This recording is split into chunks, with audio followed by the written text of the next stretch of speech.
the Spurs clinched a playoff spot last night with a come-from-behind victory. 101-100 was the final as the Spurs took down the Suns. Wemby hit the game winner as part of a 34-point, 12-rebound, 3-steal game. In college hoops, the first round of the NCAA tournament is well under the way, and it was a big day for Texas, the state, and the school. 11th-seeded Texas got a 79-71 win over BYU. 10th-seeded Texas A&M crushed St. Mary's with a wire-to-wire 63-50 win, advancing to the round of 32. The action continues today. You can catch it all on ESPN AM 1250 and 94.5 FM. I'm Rob Thompson for 94.1 San Antonio Sports Star. From the studios of San Antonio Sports Star, reaching more sports fans than any station in South Texas. Welcome to the Morning Huddle with AJ Hoffman and Rob Thompson. This is 94.1 San Antonio Sports Star. Good morning, everybody. Happy Friday. Oh, yes, we've made it, friends. We've made it to the end of the week. Even Victor, with his one kidney, made it to the end of the week. He's limping to the finish line, but he made it. Yes. I didn't think he would, but he's here. I'm your old pal AJ. Over here to my left, Mr. Rob Good morning. Thompson, wearing his peach wayubara. Oh, wayubara. Yes, it's a celebratory wayubara. It's a fine morning. Fine morning. Happy day to be an Aggie. A good day to be a basketball fan. Good day to be a basketball fan in San Antonio. Good day to be a basketball fan in the state of Texas. Because if you're a fan of most, they won. Unless you're an SMU fan. Yeah, smooth. They bought those guys are going to be fine. What a loser. Silver spoons and paper plates up there. But other than that, good day of basketball. Hard to complain, isn't it? Hard to complain. All the way around. We can all high-five each other until Saturday. Got started early, and the Frogs let us off, and the Cougs closed us out. Well, they did close us out. Oh, God. Poor guys. Fun day of basketball. I think there are different people have different opinions about if it was a big upset day or just a. Well, we had one. I think there's great sadness in the state of Wisconsin. Yeah, I mean that was clearly the biggest upset. So underdogs yesterday went 10-5-1 against the spread. But one 6 outright winners on Vegas underdogs. And I don't mind that. I mean, we had, but only one of them was like a real, like a whoa. And that was a whoa. No, I mean, but a lot of those underdogs, the games were tight all the way through, and every one of the favorites fought late. I mean, it wasn't like games were given away. Even Wisconsin was valiant if not inept till the end. But it was if you were a VCU type, you were sweating in the first half. You thought that ain't gonna work. That was my biggest bet of the day yesterday, and I was like, oh my gosh, what have I done? First of all, we need to find the sound from this head coach from High Point, Flynn Clayman. Yeah, which by the name Flynn Clayman. I trust him. That's a victim in a murder mystery. He looks like maybe he's tried drugs once. Well, anyway, High Point was just kind of an example of those mid-majors that played really well, and they managed to close the game out. But the tenor of the tournament has been, I think, a lot of mid-major trying to prove that we can't get high D1 to even play us. So there's a lot of anger kind of coming out from those mids, and you can kind of feel it. Like we're going to prove something this year. You talk about a team that took out some anger, a mid-major who took out some anger on a high major team, St. Louis, what they did to Georgia. Holy crap, they're so much better than Georgia. They didn't even give them, there was never any doubt. Seriously. There were 2 games really, and I watched pretty much every game start to finish yesterday. Like I was bouncing back and forth. Obviously you can't watch every game because they're start to finish, but I was doing my damnedest.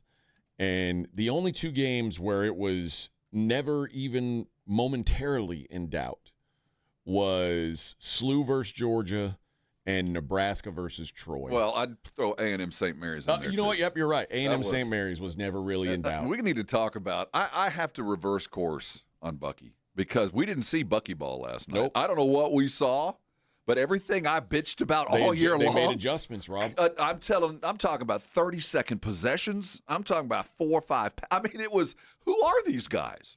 Very smart game plan. Ridiculously well coached game. But anyway, we have time for that. Yeah, it was a really good day of basketball. We've had better first days if you're into some of these, but it was a good first day. Yesterday could have been the most memorable first day ever, but Siena ran out of steam. Dude. I was so ready to give up my bracket.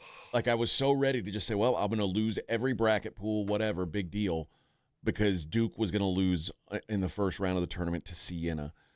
71-65, they get the win. Siena was up double digits at halftime. And looked like they could continue it. I mean, it was never one of those, they hit 17 straight shots, can they stay smoking hot? They just fought tooth and nail with a team that, quite frankly, played down to them. It was, boy, they scared the pants off of them, and it took the other boozer. Who'd have thought that? The other boozer to come out and play, and Caleb's hurt, right? I mean, we got some question about his health there for a minute. I don't know. Yeah, I'm not sure what I don't know how to grade what they did.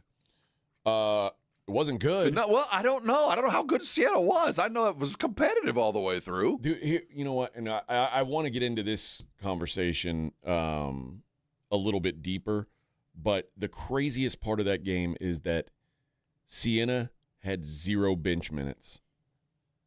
All 5 starters never came out. One came out in the last minute, but the guy never touched the ball, and there was less than a minute, so it rounded down to 0 minutes.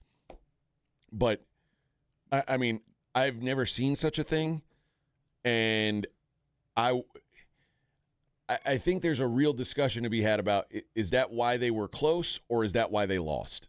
And well, it's why they were close and why they lost. I was going to say, I think there's a little bit of weight into both. But I think if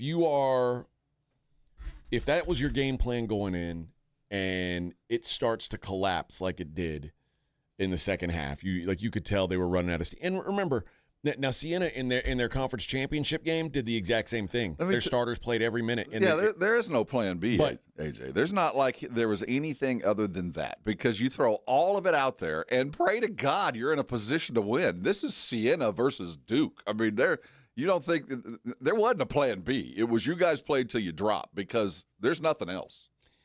It just feels like when you start the second half and you're going against the difference between what Siena did, in this game and what they did in their conference championship game is, in their conference championship game, they were playing against a bunch of crappy white dudes like them.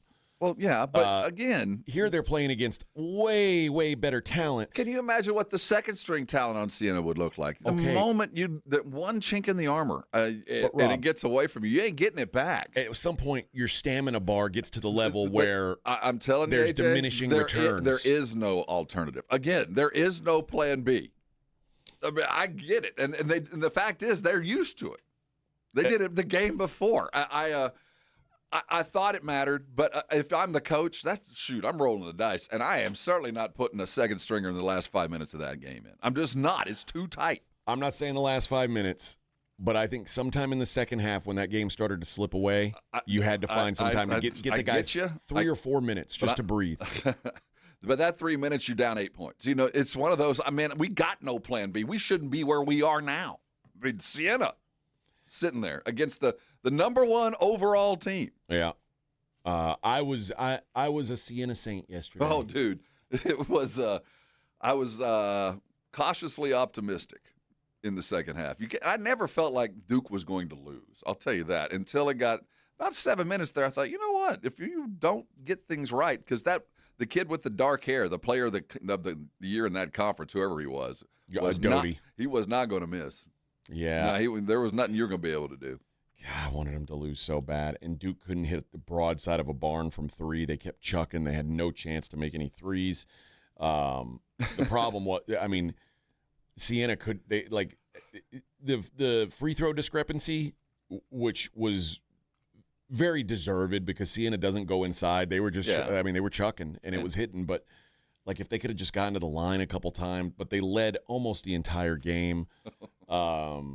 Duke winning by 6 points. They won the game by 6 points. That was the largest lead they had the entire game.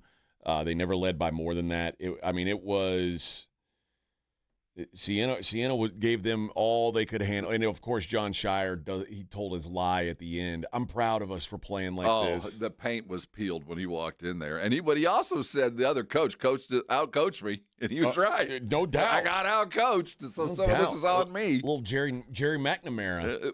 That's right. That was G-Mac. Yeah. By the way, guess what job's open? Syracuse. Don't be shocked.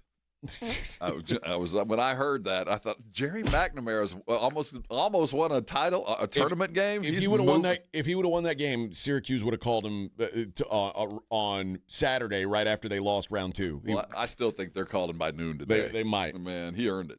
They might. Although they might say, "Hey, let's maybe try to play, a sixth man."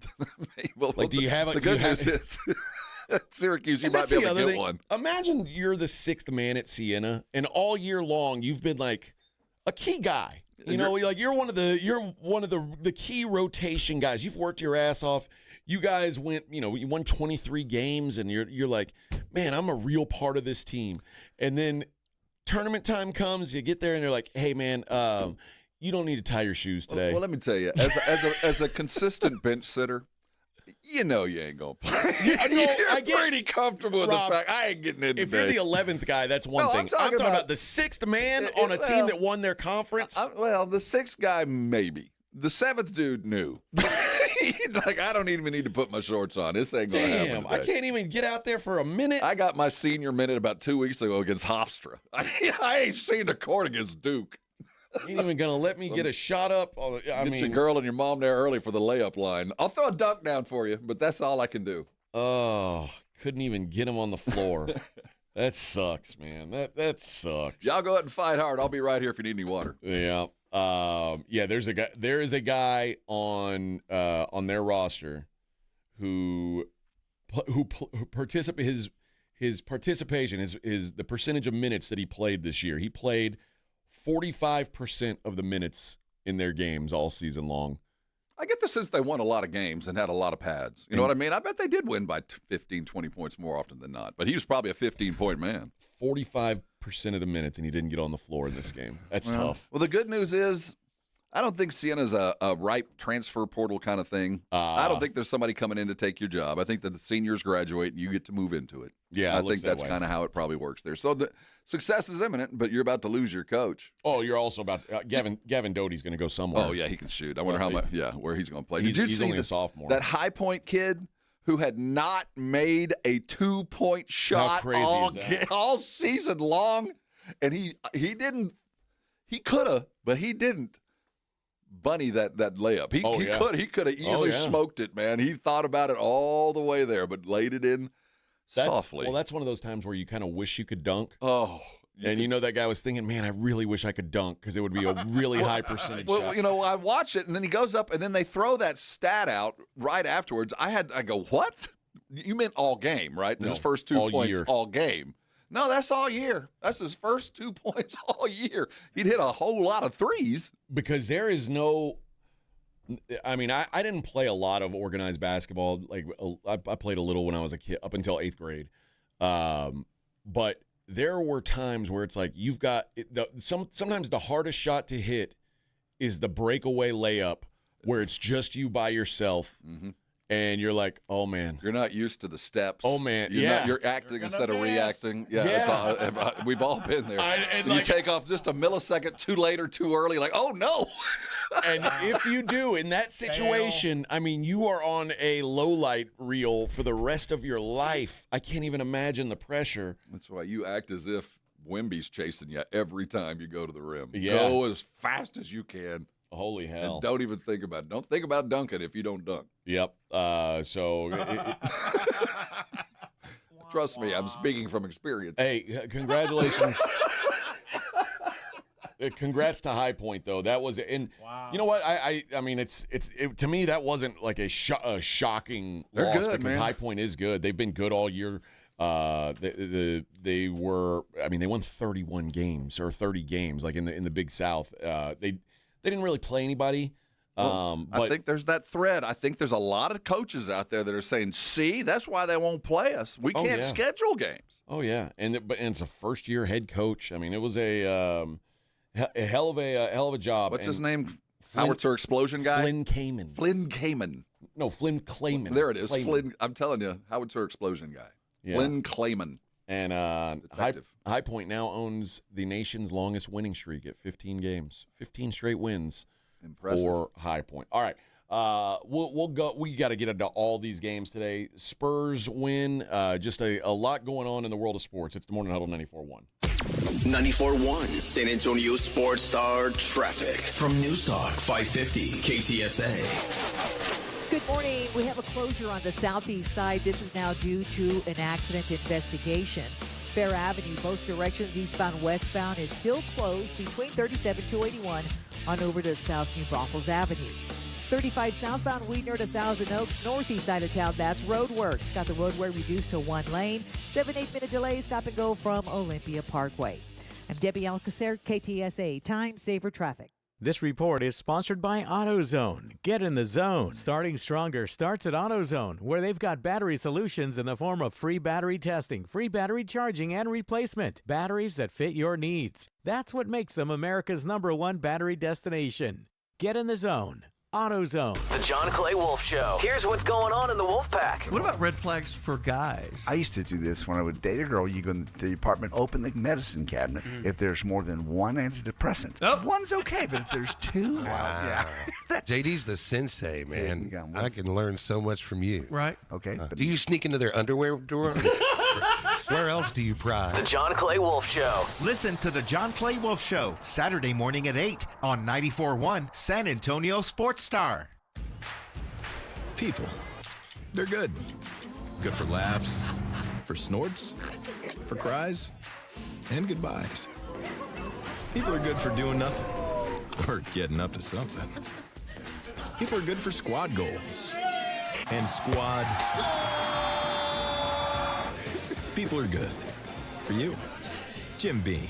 Best enjoyed together. Jim Beam, Kentucky Straight Bourbon Whiskey, 40% alcohol by volume, 2026, James B. Beam Distilling Company, Claremont, Kentucky. Have you or a loved one been arrested? Call the law office of Jesse Hernandez, the Texas Chancla, and get the aggressive legal help you deserve. From criminal defense to personal injury, attorney Jesse Hernandez and his powerhouse team are ready to fight for your rights. Calls are answered 24/7 because legal trouble doesn't keep office hours. Call 210-807-8656 or visit JesseHernandezLaw.com. That's JesseHernandezLaw.com. The law office of Jesse Hernandez. The Texas Chancla has your back. Hey golfers, you could win a set of custom golf clubs from Flight by Yingling. Imagine hitting the course with a set of custom clubs valued at $2,800 with a cold flight, 2.6 carbs and 95 calories. Enter now at yingling.com/golf. No purchase necessary, must be 21 or older. Flight by Yingling, presenting sponsor of the 94.1 San Antonio Sports Star Spring Golf Tournament on Monday, March 30th. Flight by Yingling. Enjoy responsibly. DJ Yingling & Sons, Pottsville, Pennsylvania. I love a day on the water with friends, but my moderate to severe plaque psoriasis sometimes holds me back. Now I'm all in with clearer skin thanks to Skyrizi. Risankizumab Riza, a prescription-only 150 milligram injection for adults who are candidates for systemic or phototherapy. Teaching music is my passion, but my active psoriatic arthritis can limit me at times. Now I'm treating my joint symptoms with Skyrizi. With Skyrizi, most people with plaque psoriasis saw 90% clearer skin at 4 months. Or if you are an adult with active psoriatic arthritis, Skyrizi helps you move with less joint pain, stiffness, swelling, and fatigue. Don't use if allergic to Skyrizi. Serious allergic reactions, increased infections, or lower ability to fight them may occur. Before treatment, get checked for infections and tuberculosis. Tell your doctor about any flu-like symptoms or vaccines.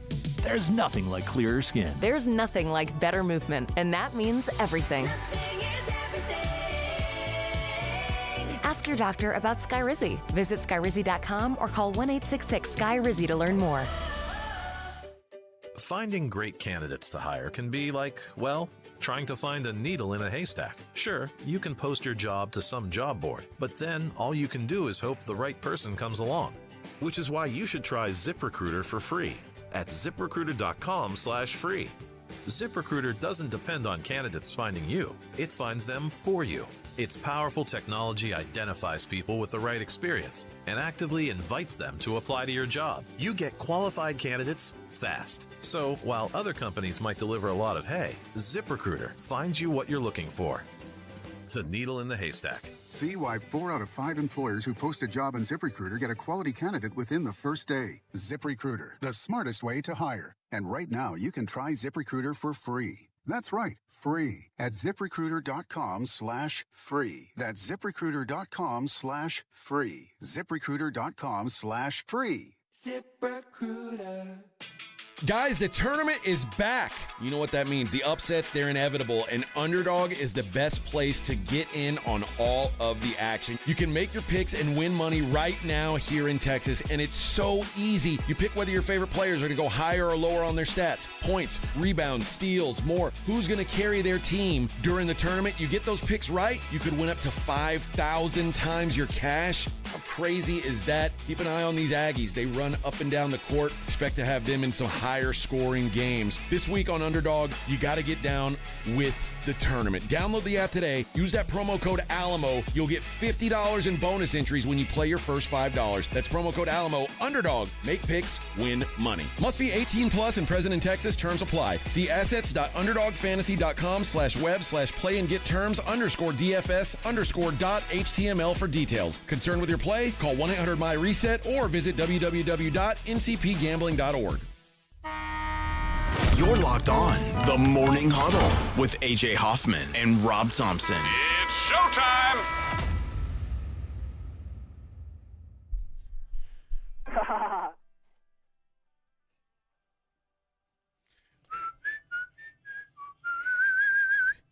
Oh, yes. Oh.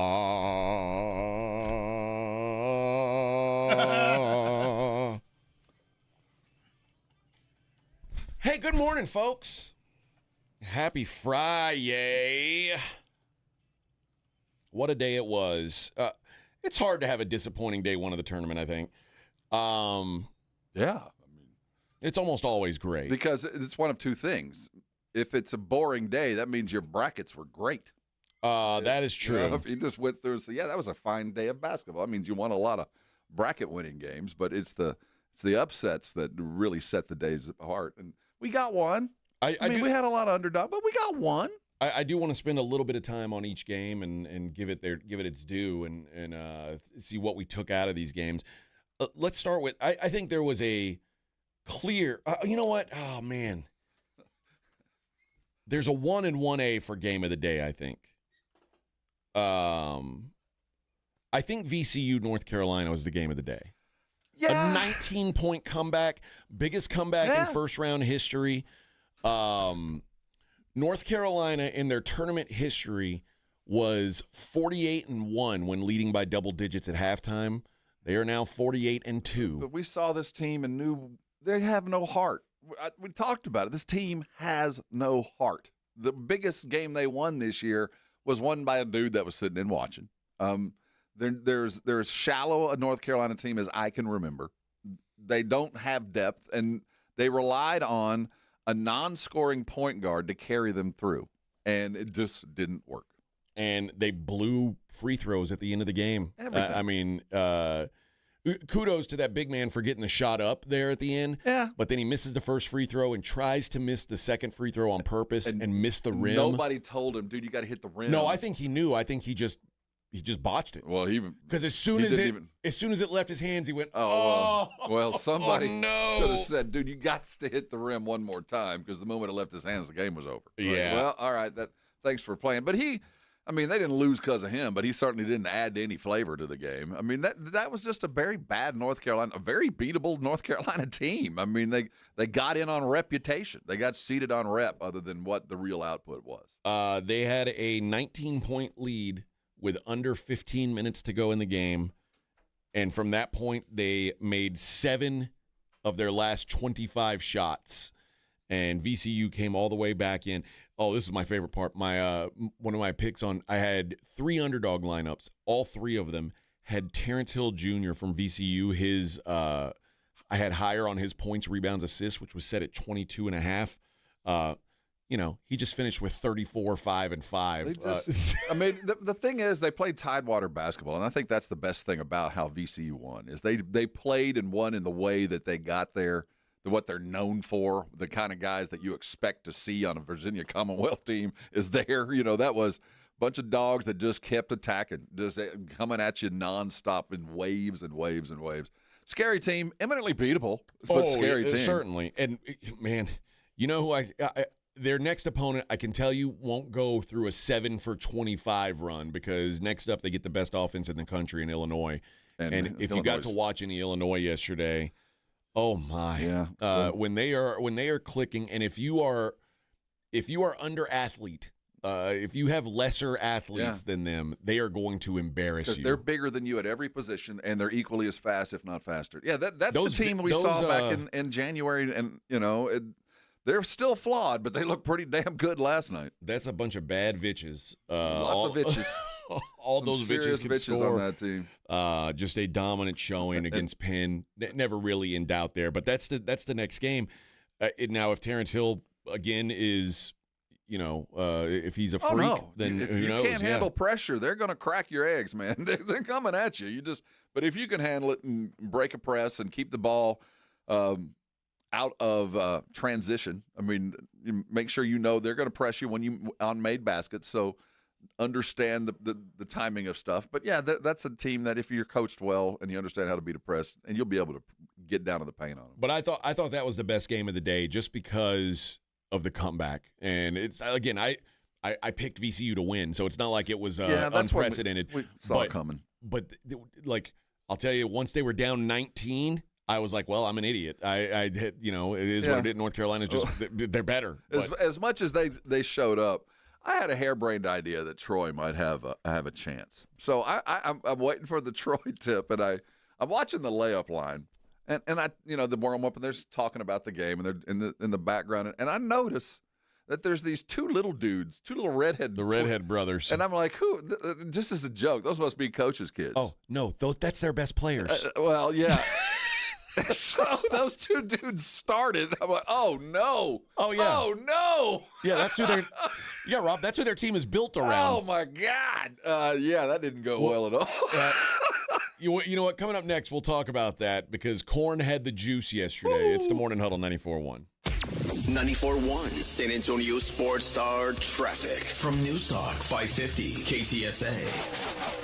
Good morning. We have a closure on the southeast side. This is now due to an accident investigation. Fair Avenue, both directions, eastbound, westbound, is still closed between 37 to 81 on over to South New Braunfels Avenue. 35 southbound, Wheatner to Thousand Oaks, northeast side of town. That's roadworks. Got the roadway reduced to 1 lane. 7-8 minute delay, stop and go from Olympia Parkway. I'm Debbie Alcacer, KTSA, Time Saver Traffic. This report is sponsored by Taco Bell. New crispy chicken crunch wrap sliders at Taco Bell. With all white meat nuggets and your choice of creamy chipotle or jalapeno honey mustard inside. One's a snack, more's a meal. At participating U.S. Taco Bell locations for a limited time while supplies last. Mellow Mushroom has the best pizza in San Antonio. Mellow delivers the best pizza experience with their delicious dough, premium ingredients, and unique flavors. Delivering a higher order of pizza is the standard. If Mellow can make a pizza this delicious, imagine what they can do with munchies, greens, calzones, and burgers. Mellow Mushroom has San Antonio's best happy hour with food specials and half off adult beverages. Mellow Mushroom is at 1604 in Stone Oak Parkway. Hang with friends, watch the game, and mellow out at Mellow Mushroom. Your professional indoor football team, the San Antonio Gunslingers, kick off Sunday, March 29th at Freeman Coliseum. Tickets on sale now. Season, group, individual. Bring your family, friends, or your crew. Get yours at sagunslingers.com. Guns up. Looking for the ultimate hangout spot? Swing by 90 Proof Bar and Grill, where the kitchen stays fired up till midnight, serving up all your game day favorites with daily drink specials. 90 Proof Bar and Grill, corner of Highway 90 and Lucky Ranch. Food, cold drinks, and live sports. If you've been thinking about buying a new or pre-owned car, truck, or SUV, think Ancira.com. Browse through thousands of new and pre-owned cars, trucks, SUVs, and RVs. Shop for your next new Chevrolet, Chrysler, Dodge, Jeep, Ram, Ford, Buick, or GMC. Looking for an import? We have a huge selection of Kias, VWs, and Nissans. For your home away from home, a full line of RVs and campers. And you'll always get the lowest Ancira price in-store or online at Ancira.com. Pump up the volume. Business moves fast. Orders roll in, deadlines close in. When you ship with USPS Ground Advantage, you can keep up with confidence. Every package stays in our secure network from dock to door. And with nationwide reach, dependable tracking, and upfront affordable pricing, you get built-in peace of mind. You run the business. We run the routes. Visit USPS.com/Ground Advantage to learn more. USPS, official shipping sponsor of the NHL. This is an important notice to all U.S. taxpayers. The IRS is giving away billions of dollars in tax savings through a federal program called the Fresh Start Initiative to aid delinquent taxpayers. This initiative was established for anyone facing financial hardship and unable to pay their back taxes. Qualifying and enrolling in this program will stop all collections, settle your delinquent tax problem, and even reduce what you owe by thousands of dollars. Call the hotline at People's Tax Relief to see if you qualify and get this free information by dialing 800-922-1284. If you have unfiled tax returns or cannot afford to pay your personal or business back taxes, you can now get the help you need. One simple phone call can resolve your tax problem and save you thousands of dollars. To see if you qualify and to get this important free information, call 800-922-1284. 800-922-1284. 800-922-1284. I move mountains for a living. Literally. That means I don't carry hand lotion, and when it comes to serious heartburn, I don't mess around with anything but Rolaids. Rolaids' dual-active formula has calcium carbonate and magnesium hydroxide that relieves heartburn fast. Yeah, you heard right. 2 actives for that powerful relief. And the best part? The roll fits right here in my pocket, so I can get back to moving mountains. Rolade spells powerful relief. Read each label. Use as directed. Keep out of reach of children. It's The Blitz with Jason and Joe. Afternoons at 2. Coming up on The Blitz, we are live at Novo Brewery attached to North Star Mall. No better place to come watch all the tournament action with us today, and you could win a free t-shirt. Not only that, you could win some SeaWorld tickets as well. And we'll talk some Spurs and Suns. The Blitz starts at 2 from Novo Brewery. The Blitz with Jason and Joe. Afternoons at 2 on 94.1 San Antonio Sports Star. Hi, this is Joe Reinagel, and you're listening to the home of the Dallas Cowboys, 94.1 San Antonio Sports Star.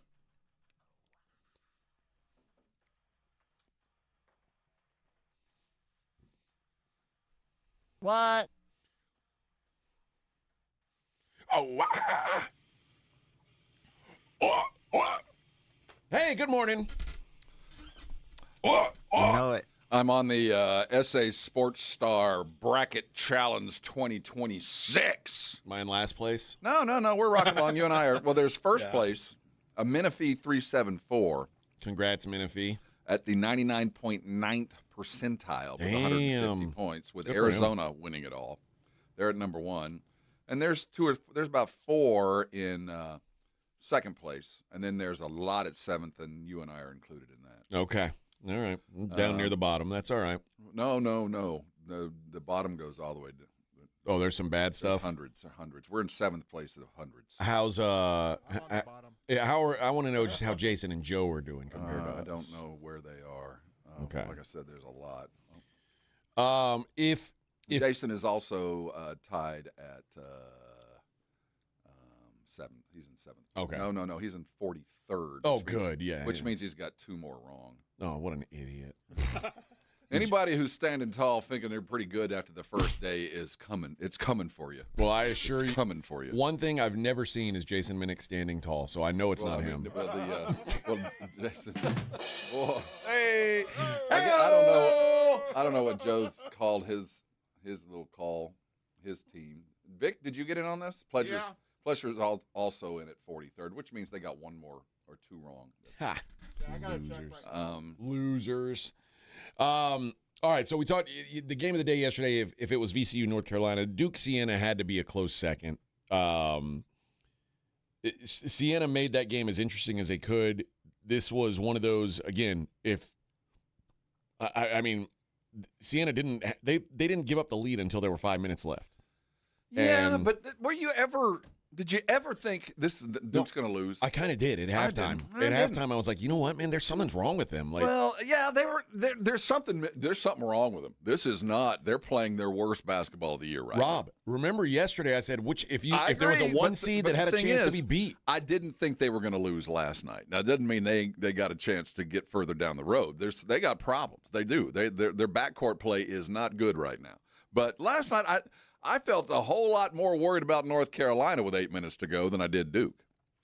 Really? I did. I just felt like Duke kind of, it never got away from them. They were always right there. It was just, they couldn't make up the gap. They couldn't get that little 6-point run that you just kept waiting for it to happen, and then it finally did. And then they started pulling away, and like you were said, their biggest lead was at the end, and they were starting to pull away. And some of it was coaching, the bench shortage, and some of it was just imminence. There's just too much Duke. But I'll tell you, I worry for Duke. They do got problems, and when they do, and it's coming soon, play against some experienced backcourt teams that can kind of pull the pace of the game in their direction.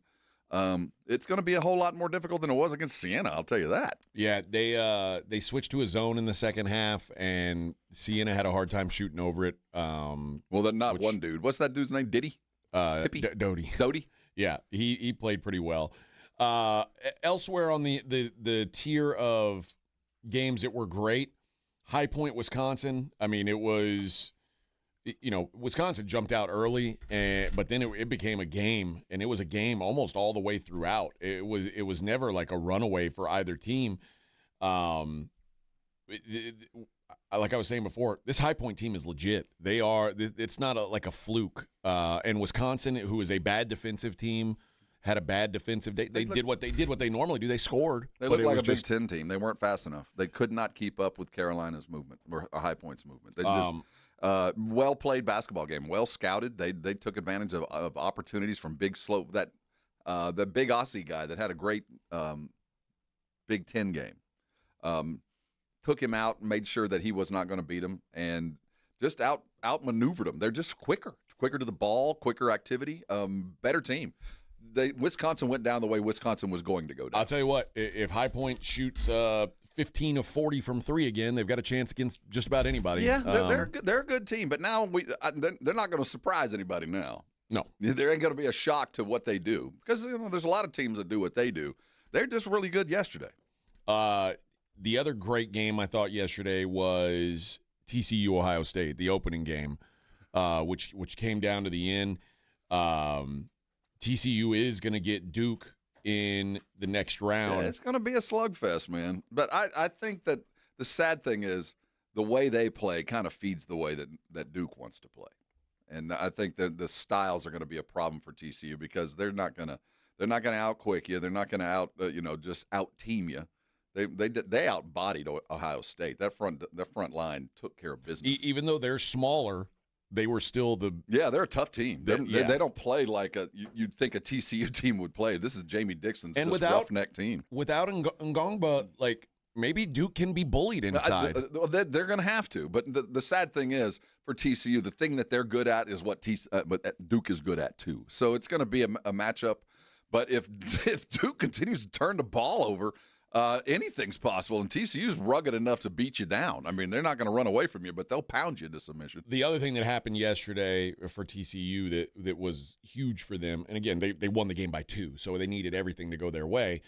They shot 39% from 3.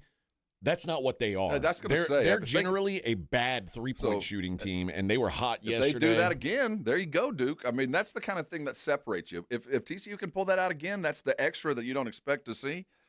I'll tell you, there's reason to be worried about Duke. They're winners. Don't give them a chance, but there's a way to get away from them, and they won't be able to catch you because they just don't have the guard play to do it. So that was that's what I thought were the best games of the day. We'll talk about the mid-tier games, and then we'll talk about the blowouts a little bit later on. But we'll stayed up late. At the top of the mid-tier games yesterday was the Texas Longhorns. We'll talk about them coming up next. It's the Morning Huddle 94.1.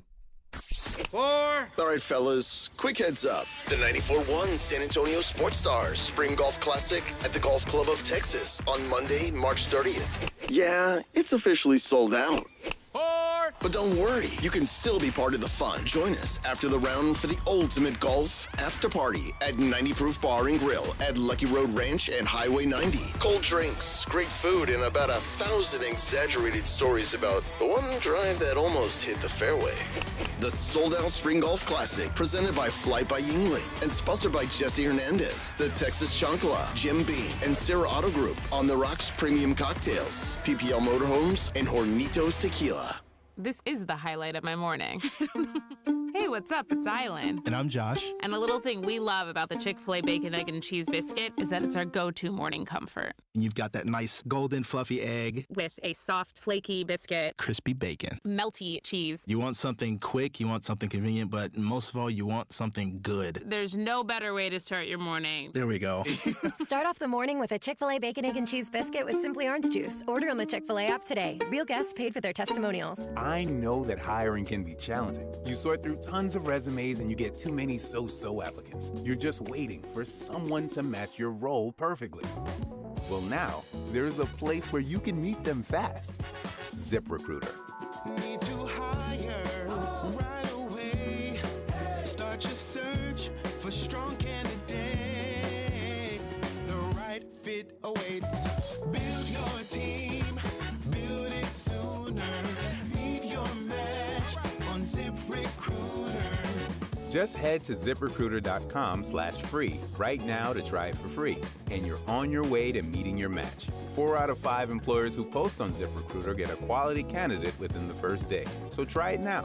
Go to ZipRecruiter.com/free. Once again, that's ZipRecruiter.com/free. Meet your match on ZipRecruiter. Try it free. Bring your visions to life with smart business buying tools and technology from Amazon Business. From fast, free shipping to in-depth buying insights and automated purchase approvals, we deliver everything you need to achieve your goals. Go to AmazonBusiness.com for support. Even if you've given up on your New Year's resolutions, one health habit that's easy to keep is Active Liver from New Nordic. Active Liver protects your liver so you can enjoy life to the fullest. Online at Amazon, in stores at CVS, Walgreens, and now GNC. Pump up the volume. Business moves fast. Orders roll in, deadlines close in. When you ship with USPS Ground Advantage, you can keep up with confidence. Every package stays in our secure network from dock to door. And with nationwide reach, dependable tracking, and upfront affordable pricing, you get built-in peace of mind. You run the business. We run the routes. Visit USPS.com/Ground Advantage to learn more. USPS, official shipping sponsor of the NHL. Healthy vision is about more than seeing clearly. It's about going beyond. From comprehensive eye care with the latest technology to advanced vision solutions that provide deep insights into your overall health. And with doctors who build lasting relationships founded on trust, ensuring that every detail is taken care of. I choose Vision Source to never miss out on life's precious moments. Vision Source, beyond your eyes. It's the Morning Huddle with AJ Hoffman and Rob Thompson on 94.1 San Antonio's Sports Star.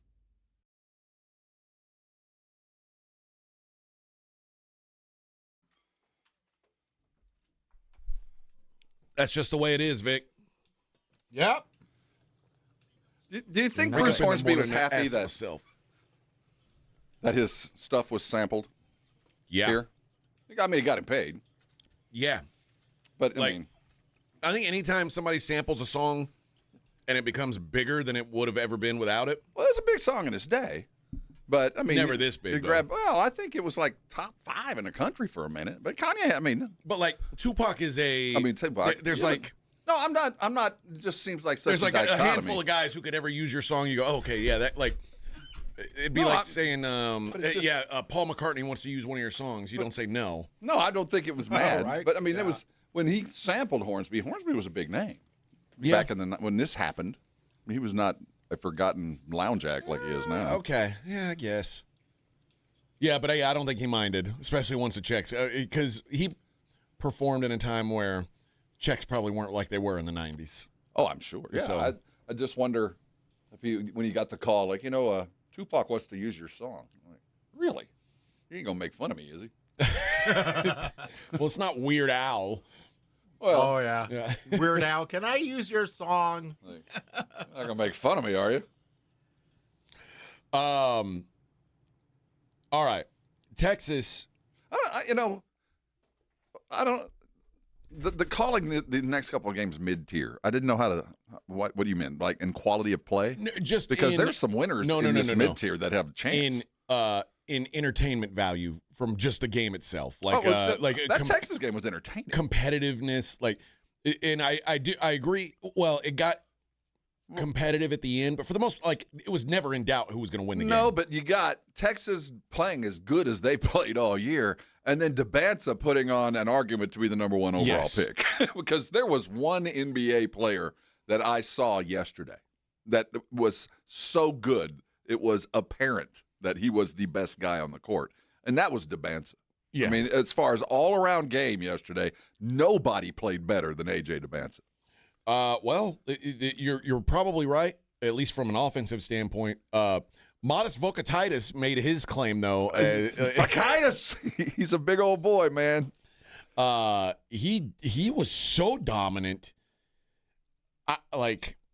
Now, obviously, his next task is stopping an All-American in Graham Ike, and we'll see. We'll get to Gonzaga in a minute. We'll see how that goes. But I think what we've seen so far is Texas in the game against NC State, the play-in game, and then yesterday played pretty well defensively. Now, I mean, DeBanza got his. Nobody else did for BYU. No. If it wasn't DeBanza, it wasn't happening. No, exactly. And that's why I was so impressed with DeBanza, because you knew who was going to have it. There wasn't any question who was going to get the shot. It was just how long was he going to dribble before he took it. And, now part of what helped BYU a lot is DeBanza was killing it getting to the free throw line. I mean, they got to the free throw line at will. But now going up against Gonzaga, who is Texas in trouble. Yeah, I mean they're the best paint scoring team. Them in Arizona, that's where they score. I'll tell you, that little point guard for Gonzaga will find you. If you're in the paint and you are open, you are going to get the ball. But I thought Texas, really kind of controlled this game. Vokatitis, 23 points, 16 boards. Dominant. Tremont Mark had 16. He hit the game winner, of course, against NC State, and comes up with that.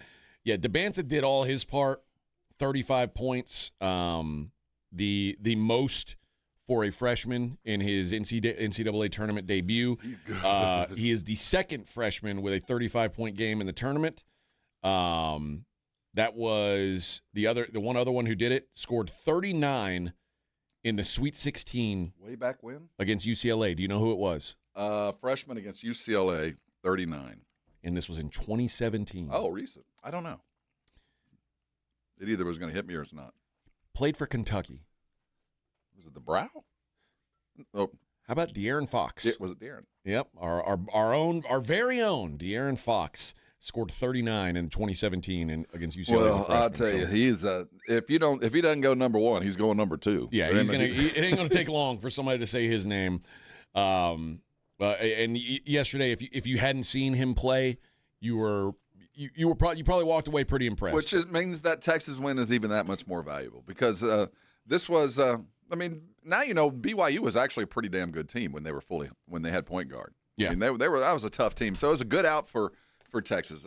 This is all gravy from here on out, and I think that applies for A&M too. I think both these teams probably didn't expect to be playing on a second game in the tournament, if you go by what they were doing the last 2 weeks of the tournament.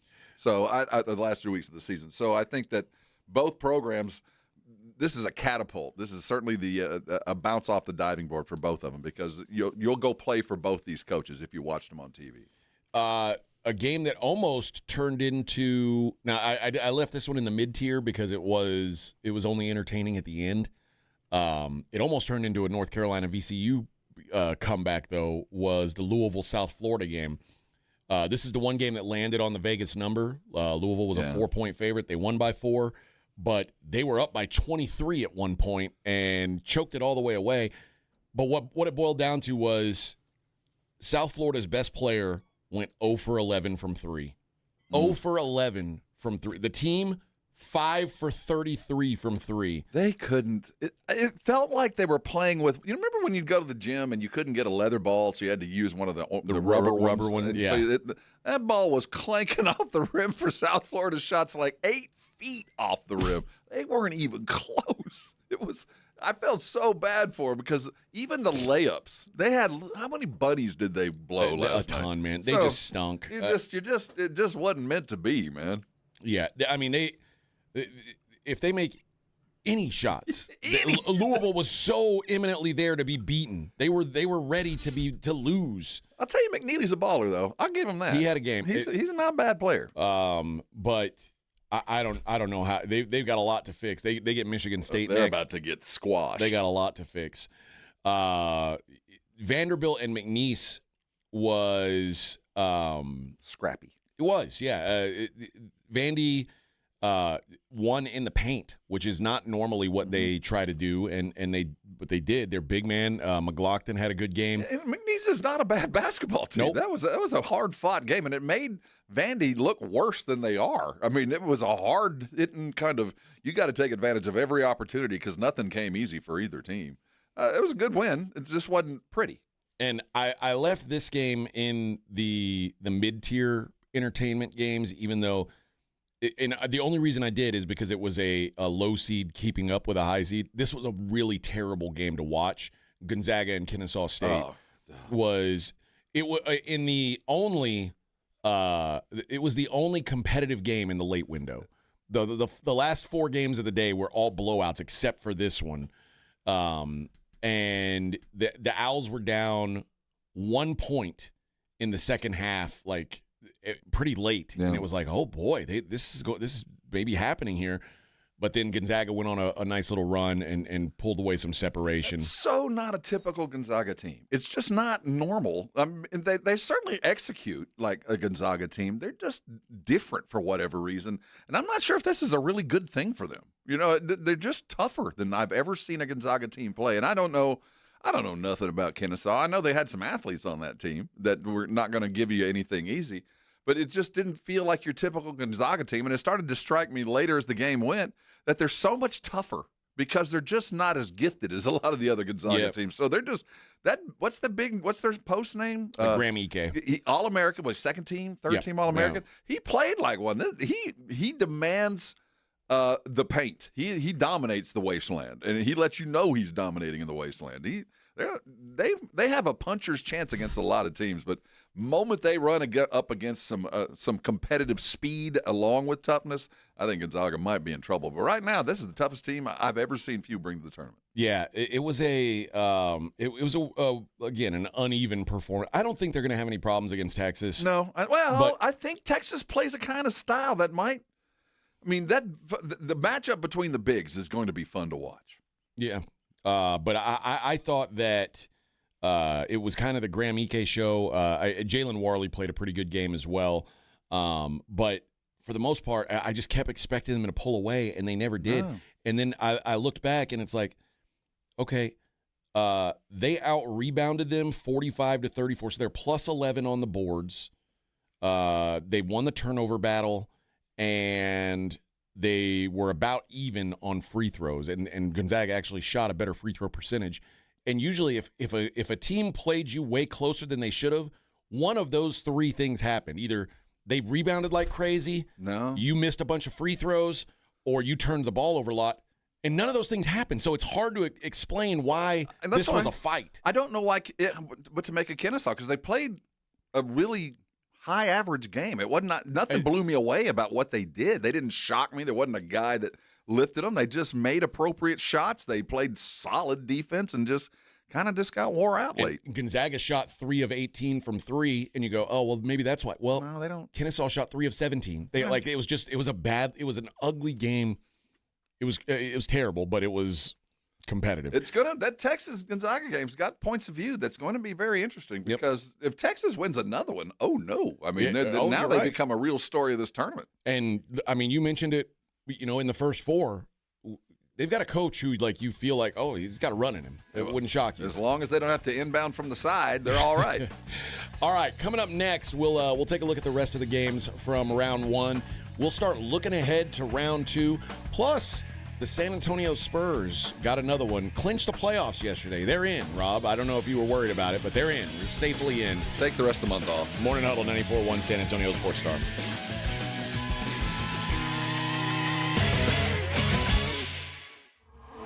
This is the Morning Huddle with A.J. Hoffman and Rob Thompson.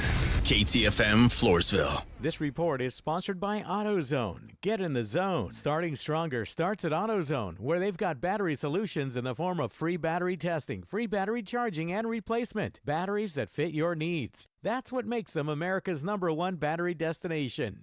Get in the zone.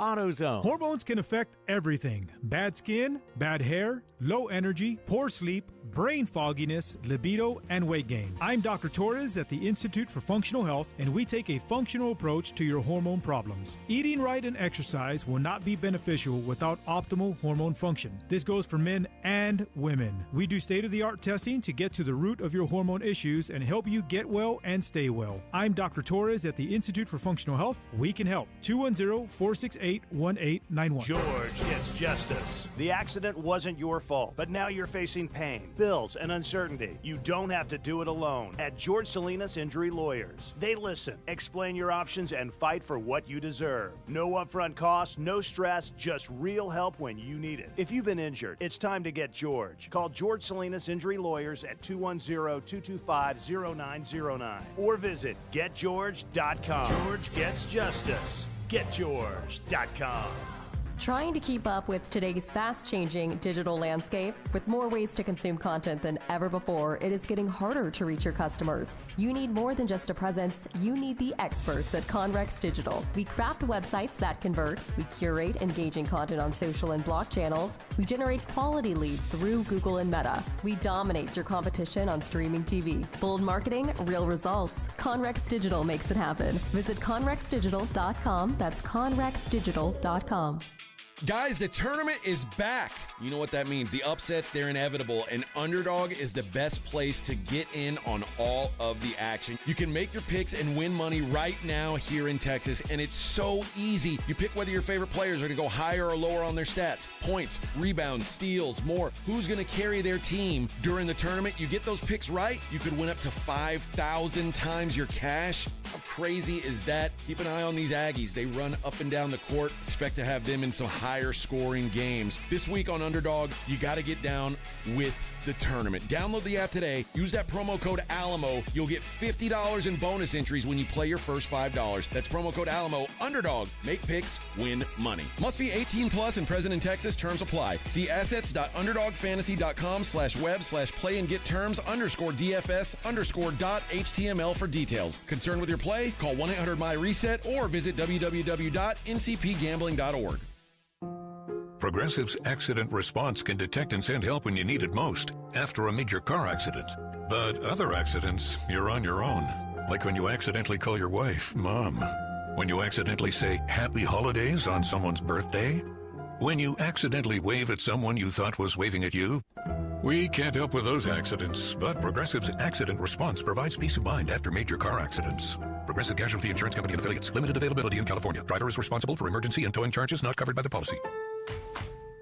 Spring is here, and the shopping list is long. Time to make a Lowe's run. Buy 3 bags, get 3 free of Stay Green 1 cubic foot garden soil. Plus, right now, members can earn 4 times the points on an eligible purchase. Start spring off strong with these deals and more. Our best lineup is here at Lowe's. Valid through 3/25 while supplies last. Soil offer excludes Alaska and Hawaii. Loyalty program subject to terms and conditions. See Lowe's.com/terms for details. Subject to change. Point boosters subject to exclusions and more terms apply. One-time only offer. Attention. Have you racked up $10,000 or more in credit card debt? Are you barely getting by making minimum payments? With credit card debt reaching all-time highs, National Debt Relief is notifying consumers about significant debt relief options currently being made available to help those with overwhelming credit card debt. These options may reduce a large portion of credit card debt for those who qualify.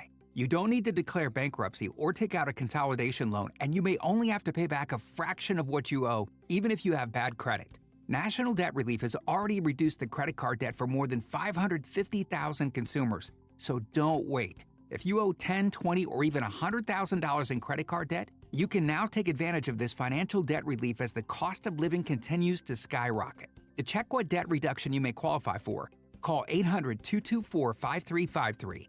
That's 800-224-5353. Again, that's 800-224-5353. 94.1 San Antonio Sports Star traffic from News Talk 550 KTSA. Good morning. As you head into your commute, still working that wreck on the southwest side at Loop 410 southbound, the off-ramp to southbound 35. That wreck has the off-ramp partially blocked and left lane of the ramp closed. 410 eastbound Vance Jackson, disabled vehicle. They moved it off the main lane, now off to the right shoulder. And road work 35 southbound Randolph to 410 northeast side. That's got the roadway reduced to one lane. I'm Debbie Alcacer, KTSA Time Saver Traffic. San Antonio Sports Center. In the NBA, the Spurs clinched a playoff spot last night with a come-from-behind victory. 101-100 was the final as the Spurs took down the Suns. Wemby hit the game winner as part of a 34-point, 12-rebound, 3-steal game. In college hoops, the first round of the NCAA tournament is well under the way, and it was a big day for Texas, the state, and the school. 11th-seeded Texas got a 79-71 win over BYU. 10th-seeded Texas A&M crushed St. Mary's with a wire-to-wire 63-50 win, advancing to the round of 32. The action continues today. You can catch it all on ESPN AM 1250 and 94.5 FM. I'm Rob Thompson for 94.1 San Antonio Sports Star. Sports Center is brought to you by Buyers Barricades, the Texas Authority in Barricade Rental. BuyersBarricades.com. From the studios of San Antonio Sports Star, reaching more sports fans than any station in South Texas. Welcome to the Morning Huddle with AJ Hoffman and Rob Thompson. This is 94.1 San Antonio Sports Star.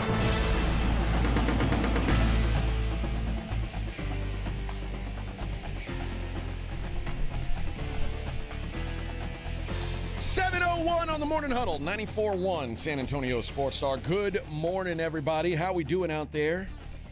How we doing, San Antonio? I think we're feeding homeless bikers in the building today. We are. All the hobo bikers having their fill. Give till it hurts. Yeah, I'm not sure what's going on, but I know it's charitable. And there's food. Yes, we split a cinnamon roll. It was very tasty. Straight from Jim's. That's right. I don't know where the breakfast taco came from, but it was unique. I think it's probably also straight from Jim's. Okay. But if you're going to Jim's, you're probably not getting breakfast tacos anyway. I think that's probably not their specialty. I think you're probably right. You're probably right. All right, let's get to the games that weren't particularly entertaining. You're lowballing the best game of the day, man. The best game of the day. Fighting Aggies, 63, St. St. Mary's. Mary's. I was thinking another one, but this one's good too. St. Mary's 50. Now, the St. Mary's best player was apparently had the puking poops. his guts out. The poops or something. And I mean, when he was a non-entity. He came off the bench. I was like, what is going on here? He's terrible. Paulus Morauskas, who is their best player, had 4 points. He's terrible. He was a non-entity. Yeah. A minus. Yeah, he just was. Well, they said before the game, they were like you could, when you looked at him sitting on the bench, it was he like looked vacant. I don't know. God. Not really knowing his game. I could tell he had athleticism, but he was so non-entity. It was just pointless. He looked like he'd spent the last 12 hours on a toilet. Well, here's the thing with St. Mary's looked like a West Coast basketball team. They went up against bigger, stronger athletes and got beaten down. Yeah. They weren't. A&M's not a better basketball team. They're better athletes, and they just pounded on a bunch of slower athletes who were just not. That a poor little point guard who had a decent game for St. Mary's, sophomore, the Australian kid, just was out physicaled all game long, and it just took its toll. They just didn't have enough in the gas tank to beat an A&M team that, quite frankly, probably as good a coaching job as I've ever seen from a first-year coach. And I've been on this guy all year long. Bucky ball is not my kind of ball, and they didn't play a lick of it last night. Yeah, it was a good adjustment by Bucky, and good win, man. That's a good St. Mary's team that they made look very mediocre. They had 30 points in 30 minutes. With 10 minutes to go in the game, St. Mary's had scored 33 points. Yep, it was a pretty rough showing. What does that mean for the Aggies next? Well, the Houston Cougars. Yeah. But again, like you said, if St. Mary's looked like they were playing against a bunch of better athletes, it's about to come. A&M's about to know what it feels like to be on the other side of that. Because the good news is, at the very least, A&M has seen it coming through the SEC. Now they can't match it, but at least I know they've seen it, and that's going to be enough. But this, as well defined as the A&M I thought they were, and they were able to change. Houston was everything you thought Houston was going to be last night. They were intense. They were pressing. They were on the guards. They were hitting threes. They were matching shot for shot. There was no untouched ball on the ground. I mean, Houston looked very scary last night. I mean, Kingston Flemings was phenomenal, and there was nothing about that game that even made it feel like it was competitive. Idaho had 16 points in the paint all game. If it wasn't for that little white kid that could shoot on the edge, it could have been really ugly. Now, the problem with buckyball is and again, maybe they don't play buckyball per se, but what they want to do, what A&M defensively wants to do, is force turnovers and run. And it's going to be the same coming at them. And what the old axiom is: what do you do with a pressing team? You press them. But when you've got three guards that you trust with the ball at all times, Flemings, Uzan, and Emmanuel Sharp, they don't turn the ball over. No, but it's like you're going to have to do something different. No, that's what they do. I mean, but A&M they did something different against St. Mary's, and it worked. Well, the one thing that they didn't do different is they're going to because A&M plays 10 dudes. They rotate the bench. The one thing that is consistent with buckyball is they pressure after made basket all game long. It never stops. Now, what that does is it allows the backside to get back and play a little bit of defense and get behind the offense. But it also helps them control the pace, and it helps Bucky maintain that with constant guard play. Houston can break it, but it's not about breaking the press. It's about slowing the tempo of the game, and it doesn't play into what Houston does. That's why I'm afraid for what's about to happen. But I can tell you the one thing that's not going to change is pressing after made baskets. That's the consistent thing that Bucky's always going to do, and so does Houston for that matter. Yeah. It's going to go back and forth, and the axiom is, like I said, press a pressing team. The first one to crack is going to lose, but I expect A&M to be there. But as I just said, for Texas and Texas A&M, here on out, this is gravy. I mean, both teams did not expect to be playing on Saturday. Neither one of them. Yep. The biggest problem for A&M, I think, is going to be on the glass. A&M's not a good. They're not a good rebounding team. No, it's Houston is elite in that category. It's just there's going to be a lot of extra. A&M usually creates the extra possessions they lose out on by rebounding, by forcing turnovers, and I don't think they can do that against Houston. So they're going to have to shoot a little bit more. They're going to have to shoot great. Now Houston. Again, like I said, Idaho had nothing for them. I don't think it's going to be a 30-point game, but I do think the road's coming to an end for A&M. I think the road's coming to an end for Texas too. But Gonzaga at least looked vulnerable. The one thing I know is Houston looked like a Final Four team last night. Yes, they looked like they because they came at you every which way. They dominated the boards. They hit threes. They broke pressure. They did it all, and they did it all well. Michigan State 92, North Dakota State 67. It wasn't even that close. Yeah, North Dakota State, I had under 63.5 on their team total, and I think they had like 23 points at halftime. Yeah. I was like, oh, yes. And then they scored a bunch of points in the second half. Made it. Izzo pulled guys with 10 minutes to go. But what a game for Jeremy Fears, who became the 6th different Michigan State player in the past 60 years to record at least 10 assists in a tournament game. Listen to this list of guys. Denzel Valentine, Mateen Cleaves, Draymond Green, Cassius Winston, and Magic Johnson. I mean, that's a pretty good company. Let me tell you, that for those of an age, back in the late 80s, early 90s, Illinois had about 3 years of really high-level Final Four basketball. Kendall Gill was on this team, and they were all about 6'6", and every one of them could run, jump, and shoot. The only difference between this Michigan State team and that Illinois team is they can't shoot. But everything, that team from top to bottom might be the most athletic basketball team in the tournament. I mean, every one of those guys can run, touch the top of the box. And they rebound. Rebound. I hope at some point that there's a way that Houston and Michigan State can match, because, my God, what a fight that would be. Yep. Nebraska 76, Troy 47. It's corn. Let me tell you, that if I have one whiff, my whiff for the 2026 Tournament Challenge was thinking that Troy had even a remote chance to beat Nebraska. Ooh, not even close on that one. That was Troy. Oh, well. Thanks for playing. Nebraska shot 14 of 39 from three. The best thing about Nebraska's defense is they do not let you shoot the three. Troy tried anyway. They ended up going 8 of 28 from three. That's not good enough. And Price Sanford had 7 3-pointers of his own. He looked like a Price Sanford, by the way. Yes. If you're going to be named Price Sanford, look like that guy. They went into that game. They were the only program in any power conference without an NCAA tournament win before yesterday. So congrats to Corn, the first win in program history. They were 0-8 in the NCAA tournament before there was yesterday. A coach back in the day at Nebraska named Danny Nee, who was a hell of a coach. They just never could win a tournament game. They've got Vanderbilt coming up next. That should be a really fun game. Paint versus 3. Yeah, and will they be able to stop Vandy's point guard, who looked really good? Arkansas 97, Hawaii 78. This one was very close to the number. I had bet Hawaii plus 15.5. They were right there with it most of the time, and there's just not enough, man. Yeah, Darius Acuff was phenomenal. Arkansas just applies so much mental and physical pressure to you. You just always feel like there's an Arkansas defender close to you. I don't care where you are on the court. It's just an unnerving way to have to play against a team that's just full of studs. 97 points. And Hawaii, let me look up what.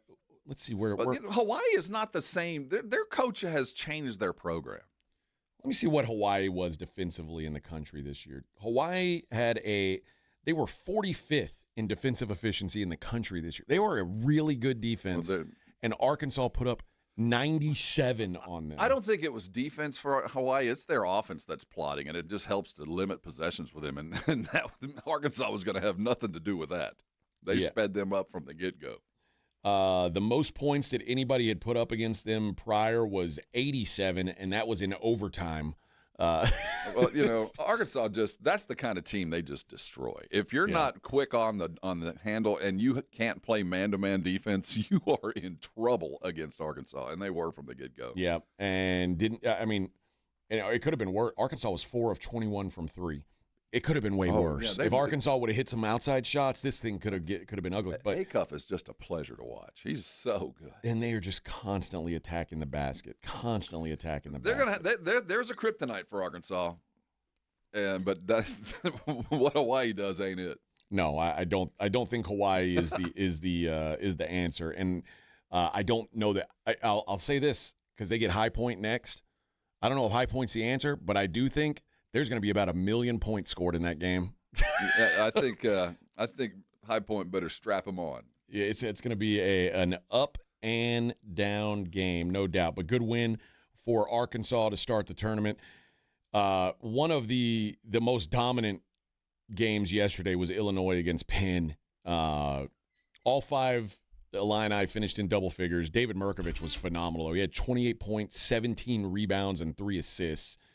They are just huge, and Penn has a bunch of Ivy League kids, and they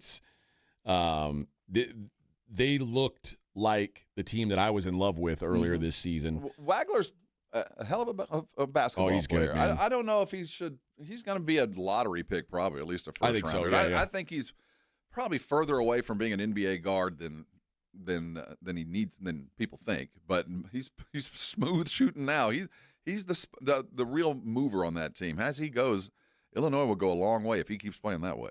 ESPN has a stat that puts into perspective how good the offense was last night. Illinois had they had 197 points per 100 possessions. To put that into perspective, the Denver Nuggets, who have the best offense in the NBA, they score 120 points per 100 possessions. That's why. Well, this is Underwood. This is a flawed team. We just didn't see the flaw last night. And if they can keep it hidden and they can maintain control, I think this is a Final Four team again. I don't know if they have the championship caliber, but they certainly did look good yesterday. Was there anything you saw out of VCU that says maybe VCU could slow them down? Absolutely. We've seen the problem with Illinois is they're front runners, and they start fast. How many leads have they given up to teams a lot like VCU that just start pressuring you a little bit and they start turning the ball over, and then suddenly those 3-point shots aren't available to you because you're not able to spread the floor anymore, and they just kind of get run on. And that a VCU team is exactly the kind of team that Illinois does not want to play.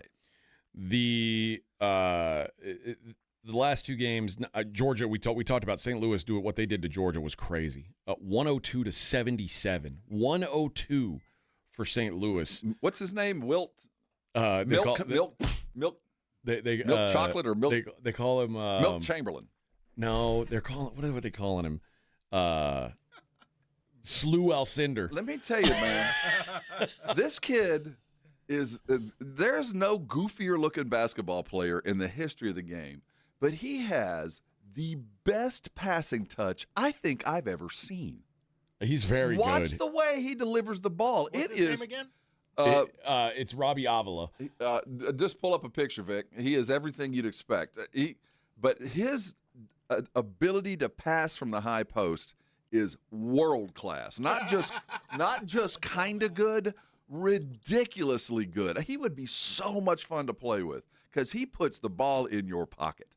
Well, they get Michigan coming up next. Oh, they're in trouble. And I'll be honest.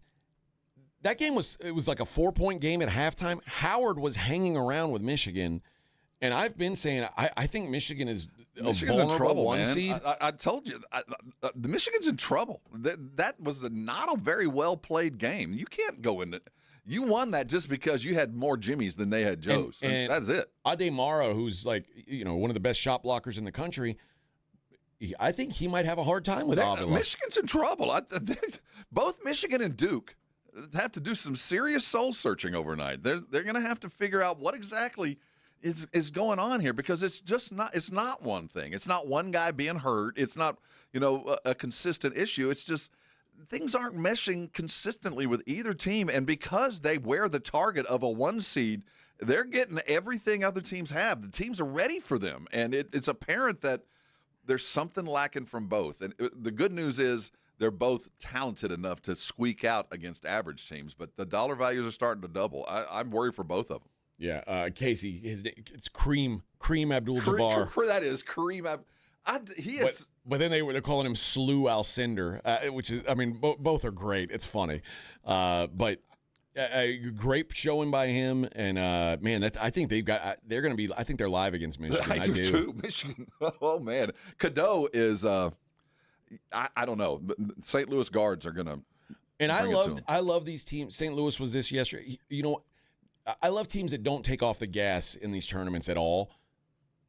Houston did something yesterday. There was like 10 or 11 minutes in the game. They're up by almost 30 points. And this was I was exhausted. I'm ready to go to sleep. Kelvin Sampson challenges a play, like an out-of-bounds play that went against him. And it was like adamant, like this is wrong. They wanted to win by a million. I love teams in the tournament that are looking to like just bury you the whole time.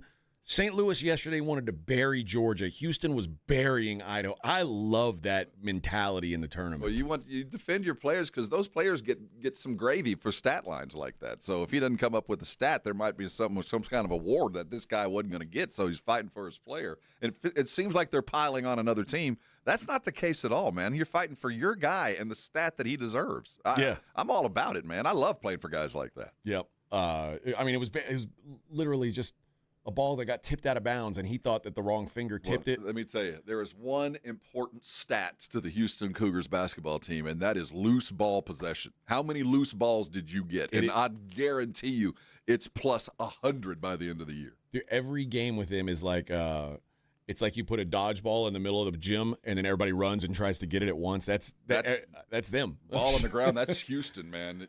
They're coming for you. You better get your knees out of the way because they're coming low to get the ball, too. All right, coming up next, we'll take a look at – you know what?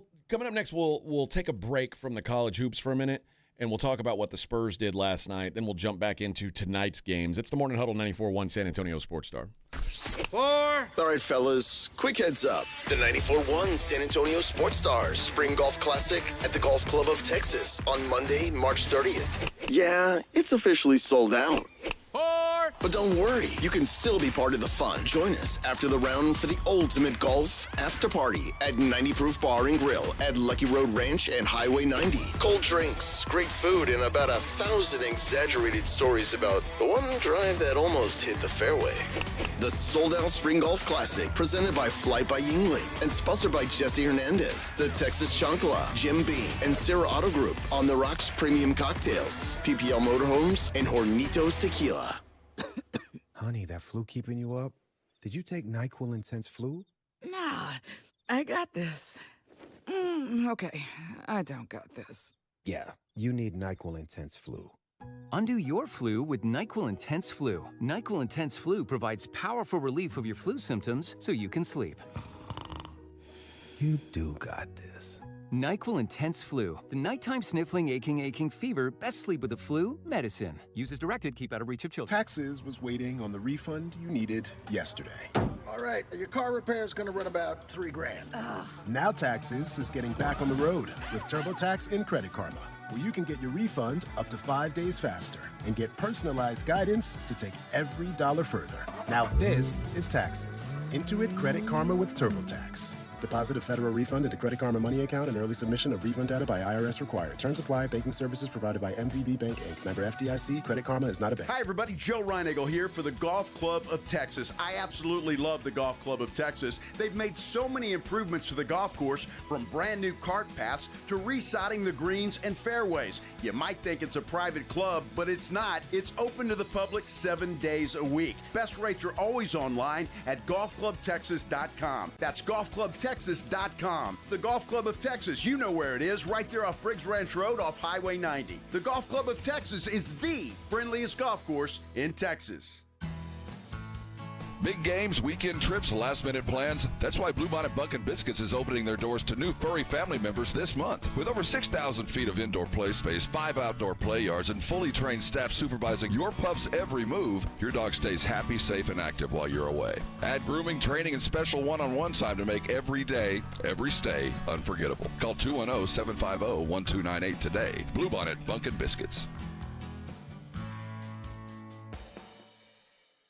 March Marathon means more deals at North Park Chevrolet in Castroville. Get a 2026 Silverado 1500 Crew for $489 a month, 0 down. Or drive a 2026 Colorado for $394 a month, 0 down. All North Park vehicles get 4.45% financing for 75 months, all month long. Open till 9 p.m. Friday and Saturday. Together, let's drive. North Park Chevrolet, 10 minutes by Loop 410 in Castroville. Must qualify. Call 830-355-2107 for full price and offer details. Running a business means wearing multiple hats. So if you're like me, you probably started out using your personal phone, taking client calls and texts nonstop. As my business grew, I needed something smarter. That's when I switched to Quo, the #1 business phone system. Quo works right on your phone or computer. No carrying 2 phones, no clunky landline, just one easy app you can try for free. Your team can share one number and handle calls and texts together like a shared inbox. Any teammate can jump into the conversation so customers get faster responses.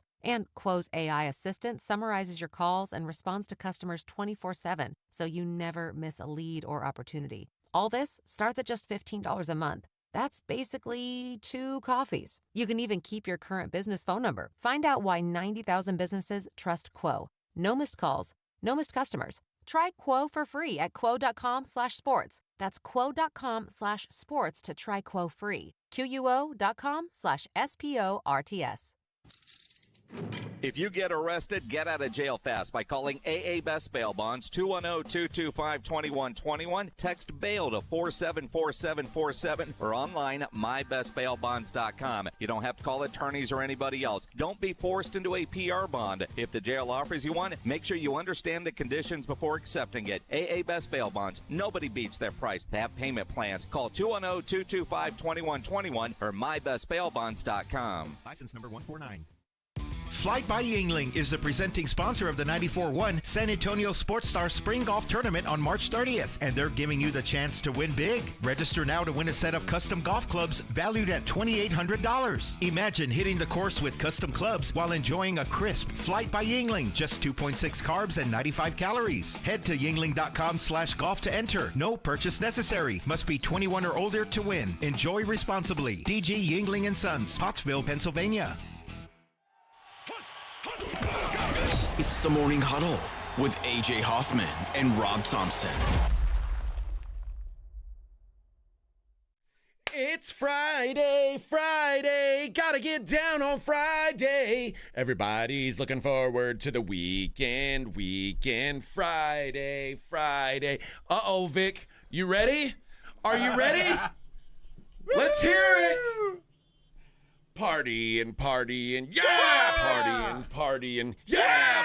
Fun. Looking forward to the weekend. Yes! Now it's here, baby. I don't agree with those numbers. What? Where's your beef? They say ESPN Analytics chance to win the West. Thunder 65%, San Antonio 16, Denver 7, Lakers 6. And I would certainly put it in that order, but I don't think Oklahoma City, as we sit today, has a 40% better chance to win the West than the Spurs. I'd give them 20, I'd give them 15, but they're not. The Spurs are closing the gap. It's not that the Thunder are getting any worse, but the Spurs, despite having to hustle to beat a bad team last night, are getting better by the minute. And OKC they know the level they need to be at. Write down what today's date is, Vic, because this is the turning point. And I knew Rob would get here at one point where he would believe. No, I'm not saying that. I think time is now. The order is correct, but 40% better, I think, is that's a significantly smaller number in my mind. I think the Thunder are probably about 75% to win the West. Just because, again, the Spurs are about to play their first playoff series. Almost all of these guys are playing their first playoff what series. You're saying, but I think that's I hope Oklahoma City reads those numbers and believes it. I hope they think they're 40% better than the Spurs. One thing we've seen about Oklahoma City is they play every game like they are 20-point underdogs against everybody. Like they show up and grind every game, which I think is what makes them good. And they're certainly more than the team that they've got is better than the sum of their parts. But as much as again, it's been my hesitation to get behind the Spurs as a championship contender all year long is teams just don't do it. You don't do this in year one. You don't skip those steps. And I've been right beside you. And I believe that Oakley, they should be favored. But to look at that and say there's a 45% chance for them to go, and the Spurs with 16 or 17%, I just don't buy those numbers. I think that OKC is still a prohibitive favorite and will be favored in every series they're in. But the Spurs are rapidly gaining. And it's little things like what we were seeing last night in the becoming of Wemby's offensive force that is still kind of evolving with the Spurs. We're still trying to figure out exactly how much is enough from Wemby. And when his offense is flowing at 33 to 40, seems to start to be the sweet spot. We're starting to see if we're in the mid-30s with him and he's pulling about 10, 12 rebounds and 3 or 4 blocks, we're just about impossible to beat. One thing I'm curious, what do you think the series line would be, like the Spurs against the Lakers? Probably 4 or 5 games. If we're just going games. No, I mean, like, do you like the Spurs minus 140? Yeah. I think because I'm going to give a fair amount of credit to the Lakers' depth and attitude with LeBron and Luka being healthy. So, yeah, I think 145 to 150 would be about right. Yeah, and the fact that they're going to have to go through that before they even get to the Thunder is like, Yeah, I think that's why they're saying it the way they are. Again, it's not about OKC. It's about the improvement of the Spurs. I'm not taking anything away from Oklahoma City. They are the champ, and they're playing like champs. But I think with every passing game and with wins like this and the way they're either running away or they're finding the right spot, and granted, Phoenix is lesser. It shouldn't have been that close at home. But the fact is this is more about Wemby and the force that he is becoming offensively. That he's starting to get the flow. He's starting to hit his threes on a more regular basis, and he's headed toward one of those guys that if you don't get 30, that you've had an extraordinarily successful game against him. Armando says, "Yet we've never seen a team like the Spurs go this deep with young stars. Shouldn't count them out, AJ." Well, that's exactly what I'm saying. First of all, they're not deep. They're still in the regular season. We've seen good young teams have good regular seasons before. This is not unprecedented. It's when they get to the playoffs and they've got to do it, the grind that is the NBA playoffs. And it is, I think maybe more than any other sport, maybe hockey's in this conversation too. Playoff basketball is so different than regular season basketball. Like just the way it's officiated. I mean, the intensity of it. Oh, yeah. And part of it speaks to how lazy regular season basketball can get at times, but there's no lazy basketball played in the playoffs. And to get to the marathon after running a marathon is the other part of that. How to make sure your body's right. All those little things play into why Oklahoma City should obviously be favored. But I do watch these Spurs, and as we are, the lineup's getting more and more defined, and the more Carter Bryant seems to be adding just a little bit more. There's just a little bit more defense now, and one more threat offensively, and the added little things that we're now seeing as defined roles are getting there. We're 2 weeks away from this is it. The Spurs are cooking at the right time, and they continue to get better and do the little things to improve. But to expect a finals, no. But I can tell you, the chances are much better today than they were a week ago because there is the consistent improvement. And I think as we get closer to the end of the season, Wemby's going to get more and more of the star treatment than he's gotten all year. So then we start getting those. He's certainly earning it. Yeah. So then we start getting the free throws that he wasn't getting earlier. Then we start getting a lot of the other stuff: stop ball, better defense. when they're coming back, all those little things that add up to a good team getting better. And sitting at, what are we, 54? Is that 53? 52 and 18. 52 and 18. It's 12 games left. Who'd have thought? I mean, just an extraordinary season, and they're still ascending. They're still getting better. Yeah. Again, I didn't watch any of the game yesterday because I was watching the college hoops. But when I watched the recap and then I looked at the box score, it wasn't. I mean, the Spurs didn't play very well. Like they didn't have anybody who shot the ball particularly. I mean, and now like when the Spurs score 101 points, it means that's kind of a rough offensive night. And it was a rough offensive night. Nobody was really lighting it up. De'Aaron Fox was 8 of 17 from the field. He was probably the most efficient guy on the court. It was just an accumulation, and Wemby got to the free throw line 12 times. 34. So speaking to that, if you keep putting Wemby on the line, you're going to be punished, and that's what the Suns did last night. 34, 12, and 3, man. Because the Suns outshot the Spurs, they out-rebounded them, and the Spurs had more turnovers. Free throw discrepancy is what won it for them, it's hard for any of these teams to defend without fouling against a guy like Wemby. The scary thing is, whatever Phoenix is doing defensively, it confuses the hell out of us. This is the fourth time we've seen these guys. We should know what they're doing, and they jump passing lanes. They have a sense defensively for what the Spurs are trying to do for whatever reason. And if I'm an opposing team, I'm looking at the film from Phoenix. What exactly is Phoenix doing to the Spurs? Because not only are they hanging close, but they're cutting about 15 points a game off against them. So they're doing something right that I don't want to see mimicked by other teams. C-Note says he's not worried about the Lakers or OKC. Okay. Ignorance is bliss, but hey, man, By the way, Luka with a 60 burger yesterday. That's there's such. I still have no idea why they were underdogs to the Heat. No idea. That's the craziest thing I've seen all year. Maybe those two are playing well, and if they're within 5 with 4 minutes to go, they win every game. They're the best clutch team in basketball. So don't be close because they will beat you. Yeah. Luka with 60 points, 7 boards, 3 assists yesterday, and 5 steals on top of it. LeBron only had 19 and 15 and 10. So yeah, just a so triple-double, no big deal. How the Miami Heat were favored by 4 points is crazy. Yeah, I think, but we noticed early, and I wondered if they were waiting on an injury report from the Lakes, but no, they were healthy. 9 straight wins for the LA Lakers, who have kind of. They're good. They're a good team, man. Well, but they're too deep. That's the problem. I don't know. Well, Austin Reeves is pretty damn good third piece. When was he good? It's been a minute. I mean, he's not been what he was for a lot of reasons. I think because Luka's been taking some of his air. But yeah, I don't want to play him, but I still think the Spurs play Lakers and beat them in 6 at worst. I think so too. But again, I think we're discounting the experience that the Lakers have. No, that's why I'm giving them 6. I mean, we saw what Luka is alone. Luka and the Jets, when they came to San Antonio, Spurs ran them out of the gym. So any kind of falter from the big two, they're in terrible shape. Yeah, the Spurs, the second team in the Western Conference to clinch their playoff spot now.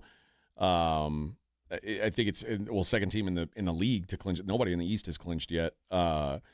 And almost assuredly, I mean, it would take a epic collapse for them not to play one of the play-in winners. So Oklahoma City and San Antonio are both going to be kind of wait and see on who they play. It's probably somebody in the Phoenix, LA, Portland, Golden State region. And while the Lakers are terrifying, to me, the team I just fear the most, I don't want to play Golden State. Really? That's the team.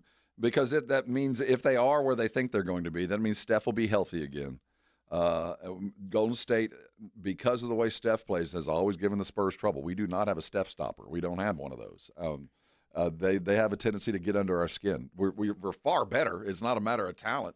It's just a matter of savvy versus a bunch of young kids, and then we start running into the problems that we're afraid of, that this is a new thing. They play faster, and you're playing with a team that's going to get the benefit of the doubt when it comes to play calls because it is a Golden State on their last hurrah.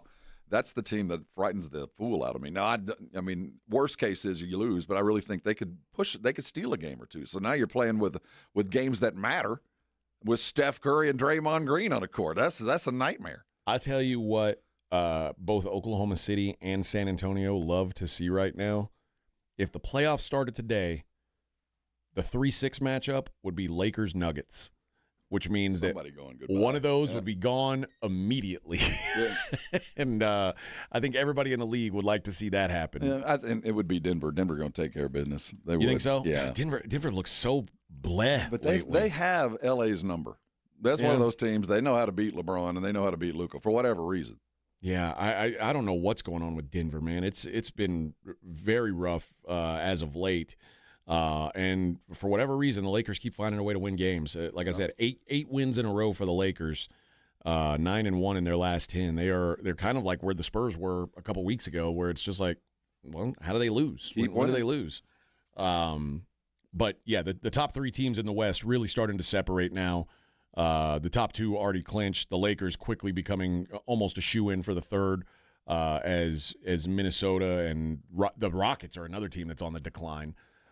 Just not the same team. Minnesota's going to be without Anthony Edwards. I feel like the 1, 2, 3 seeds are pretty much locked in at this point. I just wish that as we go through the tournament, NBA should just be playing on Monday, Tuesday, Wednesday nights from here on out, because it's going to be very hard to stick with this for a couple of weeks. Well, and there's going to be some the bottom that 6, 7, 8, 9 at the bottom of the West is going to be worth paying attention to. I mean, it's not so much about our Spurs. We know what's happening there, but I do not want to play the Lakers or Golden State. I'm not the Lakers. I do not want to play Golden State. That's the thing I'm paying attention to.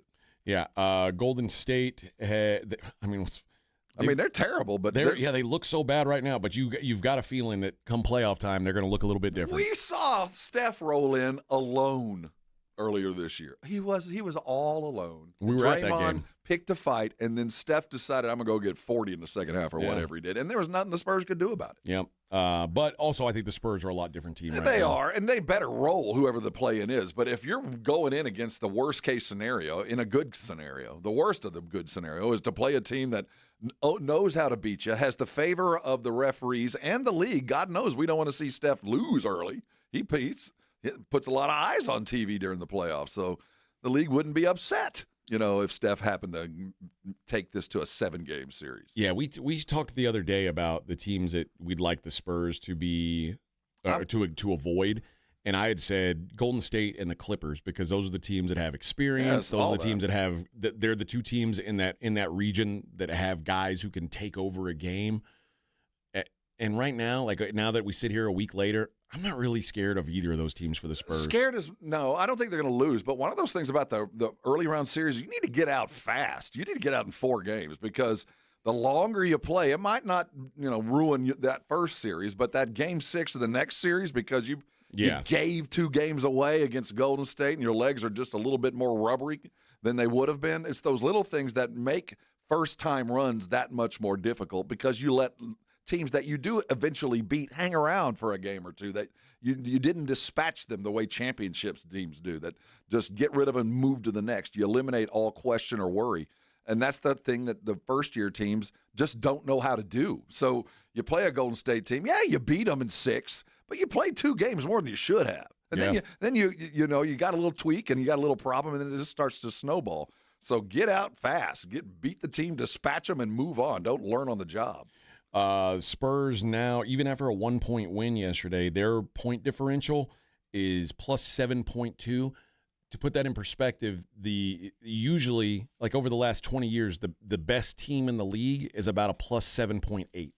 So the Spurs having a season where it's they're in rarefied air. Now, it happens to be a year where that's the 4th best point differential right now because Oklahoma City's at 11, which is absurd. Well, combined, Detroit and Boston both a little bit ahead of the Spurs in that. And Detroit might be closer to the Spurs, but what's so impressive is not just that number, but the number of players that are in double figures to get to that number. Because while we're winning by 7.2, whatever it is a game, we got 8 guys averaging double figures. I mean, so it doesn't take much for that to go. It might be more if we had fewer guys averaging double figures. We're just spreading the mayonnaise all around, which I appreciate as much as I appreciate the separation between 8-9 points, which is just about impossible to achieve. Yeah. I mean, when you got 8 guys that are a genuine threat, it becomes that much more difficult. So maintaining that 7-point spread, it's a lot easier. Yep. Wemby leading the Spurs 24.3 points per game. Fox with 19. Castle 16.5. Vassell 14.3. Keldon 12.7. Champagny 11.2. Harper 11.1. And Harrison Barnes 10.2. Crazy, man. 8 guys averaging double figures. That's just absolutely amazing. It is pretty incredible. And Luke Cornett at 6.6 is right behind them. So, the Spurs continue to roll. Great season, no matter what happens. But just hold steady. Now it's maintenance. It's not improvement. We just maintain. Yep, and get ready for the fight. All right, coming up next, we'll get back into the games from this eve. The college basketball games coming up tonight. It is the Morning Huddle, 94.1 San Antonio Sports Star. Hey, I've got a great idea for you. The weekend's going to be fantastic. The sun's going to be out. You might want to head out of town. Go get your little weekend away, recharge the batteries, and not worry about your dogs while you're out of town. Bluebonnet Bunkin Biscuit will take care of that. You make your weekend plans and make sure you call Bluebonnet Bunkin Biscuit, and they're going to make sure they're open for you early, open for you late, and they'll take care of your dogs while you're gone. You know that they'll be in the hands of folks that love them just as much as you do, and they're going to be in a controlled environment where there is no worries. They've got lots of play space, indoor and out. They'll play with dogs of their same temperament and size. If you're going to be gone for more than a couple of days and you want the high-end accoutrements for the kennels, you got all of that. The kennels are huge. Their beds are off the ground. If you're looking for the video to watch them, everything you're looking for, that's what Bluebonnet Bunkin Biscuit has. With the added part of being just a hop, skip, and a jump from the airport, easy drop in and drop off if you're going out of town via the jets, or if you're heading north on 35, my goodness, they're right there on 35 just outside of 1604. That's Bluebonnet Bunkin Biscuit, the official pet resort of the Morning Huddle. Take your doggies over there, and I know you're going to be thanking me later. 94.1 San Antonio Sports Star traffic from News Talk 550 KTSA. Good morning and happy Friday. We are still working that trouble spot on the southwest side at 410 southbound, the off-ramp to get onto southbound 35. This wreck has the off-ramp partially blocked and the left lane of the ramp closed as well. 410 eastbound Vance Jackson, that stalls off to the shoulder. On the northeast side, 35 southbound Randolph to 410. That's some road works. Got the roadway reduced to one lane. 35 southbound downtown St. Mary's to North Florida Street. Roadwork has various lanes blocked along the way. I'm Debbie Alcacer, KTSA. Time saver traffic. This report is sponsored by Allstate. Wish you could save on home insurance? With Allstate, you could easily save and get quality protection. Yep, it's a win-win. So what are you waiting for? Check Allstate first for a quote today. You're in good hands with Allstate. The John Clay Wolf Show. Here's what's going on in the Wolf Pack. If you're a young guy and you're getting married, you need to look at mom's Instagram and mom's Facebook. Yep. Mama can't stay married. Yeah, that's another one. Yeah. You got that as a role model. But you got to be the one that breaks the mold, though. That's what it's like, it's going to be different here. I think Turley's covered his ass. On that one, I am. Hitting close to home. That's right. Doesn't always work that way. The John Clay Wolf Show. Listen to the John Clay Wolf Show, Saturday morning at 8 on 94.1 San Antonio Sports Star. Move over, Chips. There's a new crunchier MVP in the snack aisle. Enter pork rinds. Southern recipe pork rinds are low-carb, gluten-free, and packed with protein to keep you going. And the flavors, big, bold, crunchy. From sweet barbecue to hot honey, every bite brings that flavor-packed crunch you crave. Grab your favorites today at H-E-B or online at porkrinds.com. Southern recipe pork rinds are your snack time, crunch time hero. Hi, everybody. It's Joe Reinagel. You know, now is a great time of year to get your roof inspected and ready for our crazy spring weather. Be it hot, cold, rain, or hail. Who knows what Mother Nature has in store for us this year? Call Stevens Roofing at 210-785-0994. You know, your roof protects your home and your family. A quality roof overhead means comfort, confidence, and certainly peace of mind. Now is the time to get your roof ready for spring. Call Stevens Roofing at 210-785-0994 or go to stevensroofing.net. Hornitos 100% agave tequila isn't for the few, but for the many. To pour with friends and friends of friends. For you, for me, for everyone. Hornitos, the tequila de todos. 100% agave tequila for 100% of tequila lovers. Hornitos Tequila, 40% alcohol volume, 2026 Salsa Tequila Import Company, Chicago, Illinois. San Antonio, your professional indoor football team is here. The San Antonio Gunslingers, competing in the Indoor Football League, the major league of indoor football. It's fast-paced, high-scoring action right in the heart of the Alamo City. Tickets on sale now for our season opener, Sunday, March 29th at Freeman Coliseum. Bring the whole family for fun and thrills, or grab a group package for your corporate outing. Visit sagunslingers.com today for tickets, schedules, and all the info. Gunslingers Football, San Antonio's pro team, San Antonio's pride. Here in Texas, we know that trust is earned and reputation matters. Since 1993, Thomas J. Henry dedicated himself to building a firm that injured clients can trust and that Texans can respect. A firm where no defendant is too big and no case is too small. Backed by a track record of success and a commitment to our clients, Thomas J. Henry remains the name you can depend on if you have been injured. Trust the firm that stands for you. Trust Thomas J. Henry, San Antonio, Texas. Progressive knows that for business owners, vacations hit different. But hey, at least you finally took a vacation. And look at that. You only answered 53 calls, 84 emails, onboarded one new hire, and covered for Chris while he's out on paternity leave, and you did it all from a kayak. Because you, my friend, know how to relax. All right, you may not know how to take a day off, but you do know both your personal and business auto insurance needs can be covered in one place with Progressive. So at least that's relaxing, right? Progressive Casualty Insurance Company and affiliates, not available in all states or situations. My perfect day has sand, salt water, and friends. But my moderate to severe plaque psoriasis can take me out of the moment. Now I'm all in with clearer skin thanks to Skyrizi. Risankizumab Riza, a prescription-only 150 milligram injection for adults who are candidates for systemic or phototherapy. With Skyrizi, most people saw 90% clearer skin, and many were even 100% plaque-free at 4 months. Skyrizi is just 4 doses a year after 2 starter doses. Don't use if allergic to Skyrizi. Serious allergic reactions, increased infections, or lower ability to fight them may occur. Before treatment, get checked for infections and tuberculosis. Tell your doctor about any flu-like symptoms or vaccines. Thanks to Skyrizi, there's nothing on my skin, and that means everything. Ask your doctor about Skyrizi, the #1 dermatologist-prescribed biologic in psoriasis. Visit Skyrizi.com or call 1-866-SKYRIZI to learn more. It's The Blitz with Jason and Joe. Afternoons at 2. Coming up on The Blitz, we are live at Novo Brewery attached to North Star Mall. No better place to come watch all the tournament action with us today, and you could win a free t-shirt. Not only that, you could win some SeaWorld tickets as well. And we'll talk some Spurs and Suns. The Blitz starts at 2 from Novo Brewery. The Blitz with Jason and Joe. Afternoons at 2 on 94.1 San Antonio Sports Star. This is Jason Minix from The Blitz, and you're listening to 94.1 San Antonio Sports Star.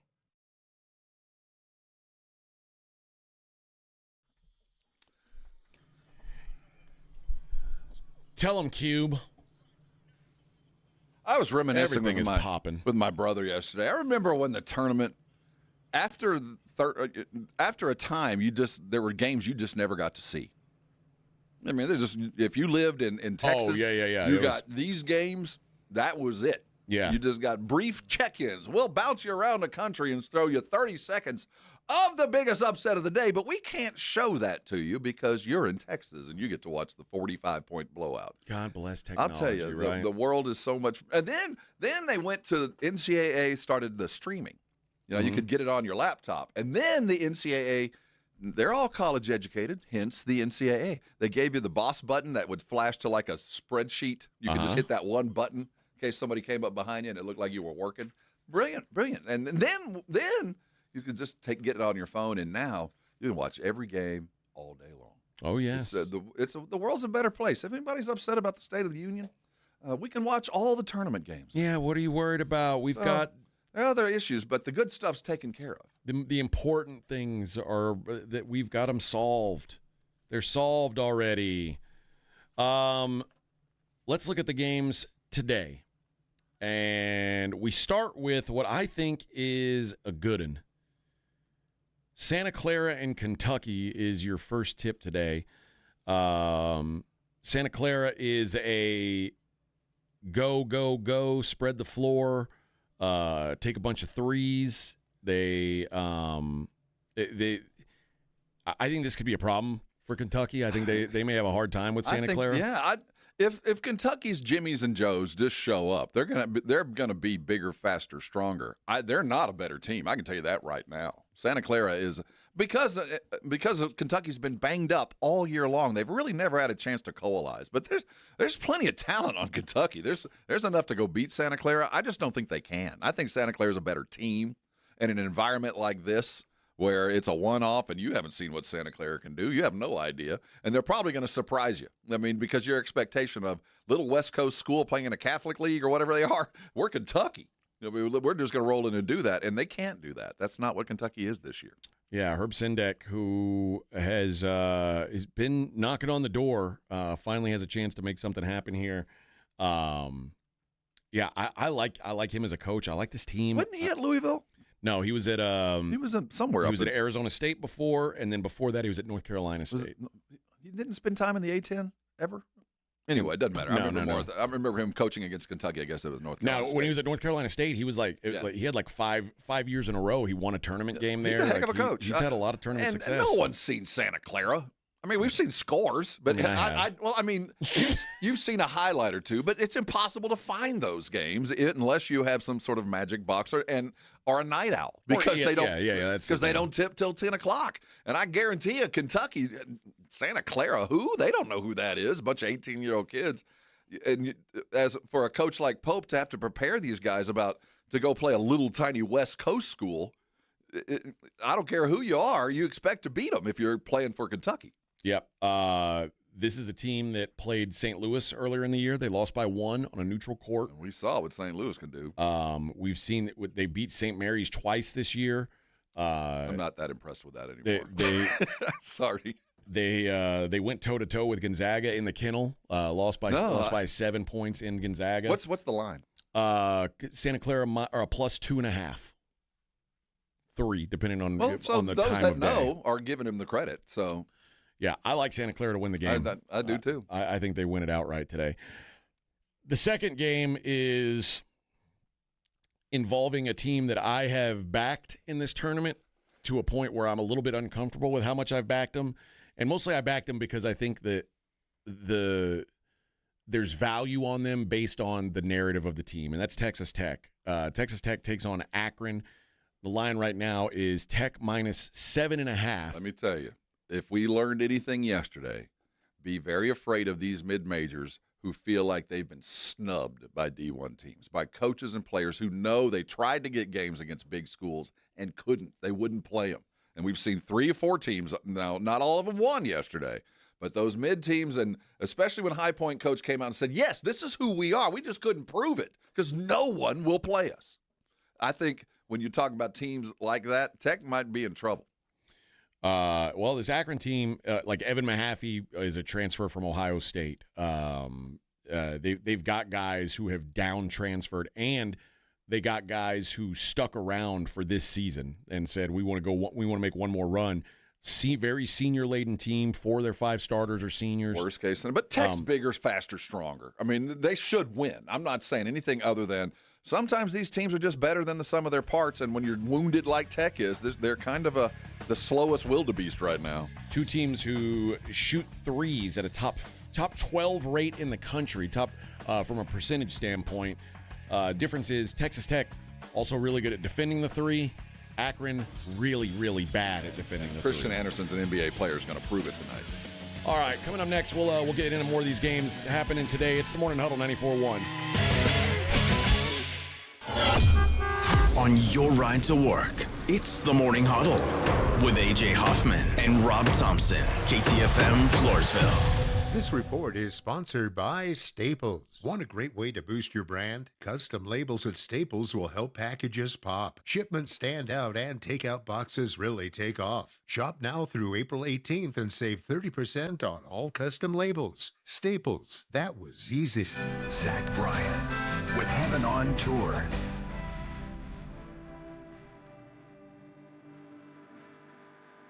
Saturday, March 21st, Alamo Dome. With special guests, Camp and J.R. Carroll.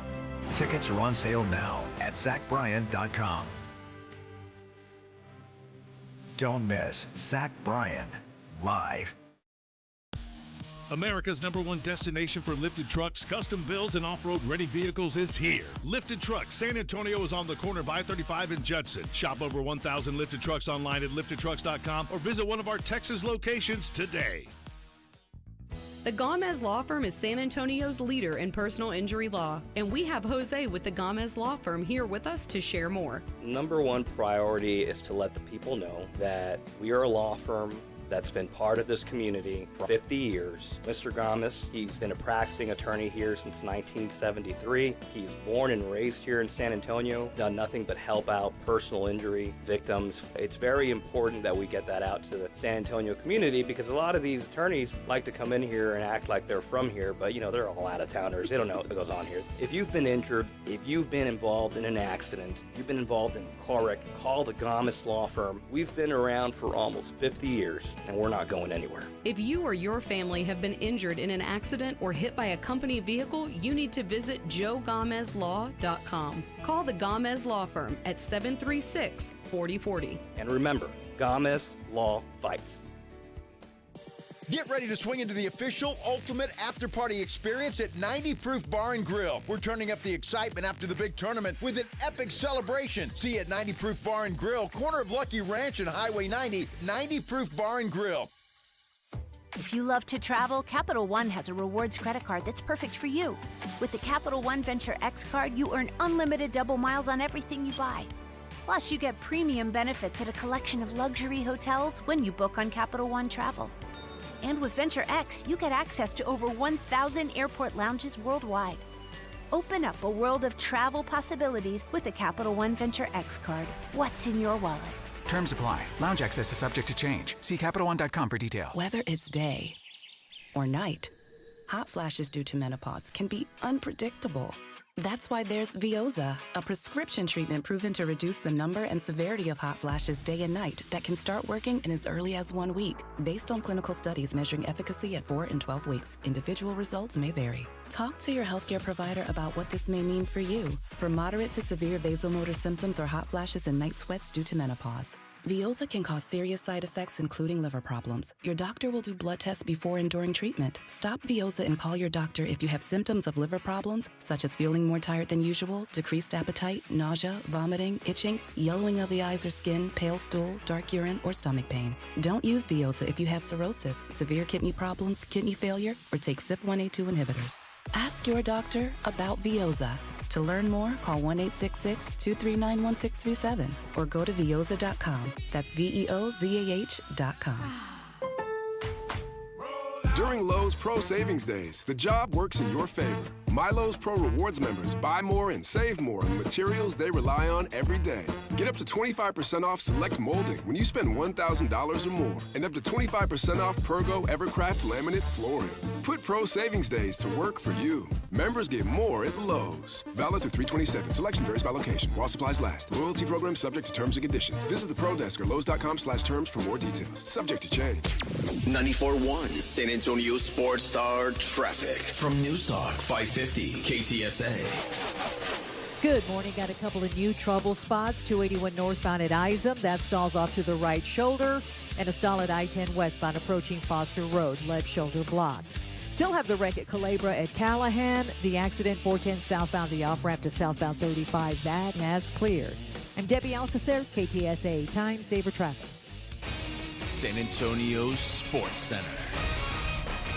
In the NBA, the Spurs clinched a playoff spot last night with a come-from-behind victory. 101-100 was the final as the Spurs took down the Suns. Wemby hit the game winner as part of a 34-point, 12-rebound, 3-steal game. In college hoops, the first round of the NCAA tournament is well under the way, and it was a big day for Texas, the state, and the school. 11th-seeded Texas got a 79-71 win over BYU. 10th-seeded Texas A&M crushed St. Mary's with a wire-to-wire 63-50 win, advancing to the round of 32. The action continues today. You can catch it all on ESPN AM 1250 and 94.5 FM. I'm Rob Thompson for 94.1 San Antonio Sports Star. Sports Center is brought to you by Buyers Barricades, the Texas authority in barricade rental. BuyersBarricades.com. From the studios of San Antonio Sports Star, reaching more sports fans than any station in South Texas. Welcome to the Morning Huddle with AJ Hoffman and Rob Thompson. This is 94.1 San Antonio Sports Star.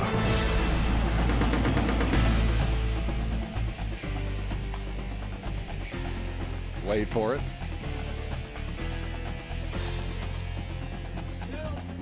You know, everybody gets a pass except me. What do you mean? If I'm a little late getting back from I'd have taking taken care of it, some but business. you walked in. Oh, yeah. Vic, I mean, we just pretend Vic, like, I'm not Vic's even here. gone all the time. No one cares. Well, With we me, would have been fine. Vic will put the camera up on my seat and just be like, well. Yeah, it's like, well, where's he at? Well, I was Guess we don't about to have a run. We would have been seamless. Guess we you don't were the have a one that show. spoke. Yeah, that's how it was. Look, just No one would have known. nothing's here. But you're the one who spoke up and ruined it. No, you said, wait for it. Well, I was about to dive in, and then you jumped in, and I was like, well, I guess I'll go ahead and do it. Oh. Perfect timing. Yeah, but Perfect if you'd have timing. just That's all it was. dove in. All right, we're going through the games coming up today. See if they can follow up. Did you see the numbers as the brackets?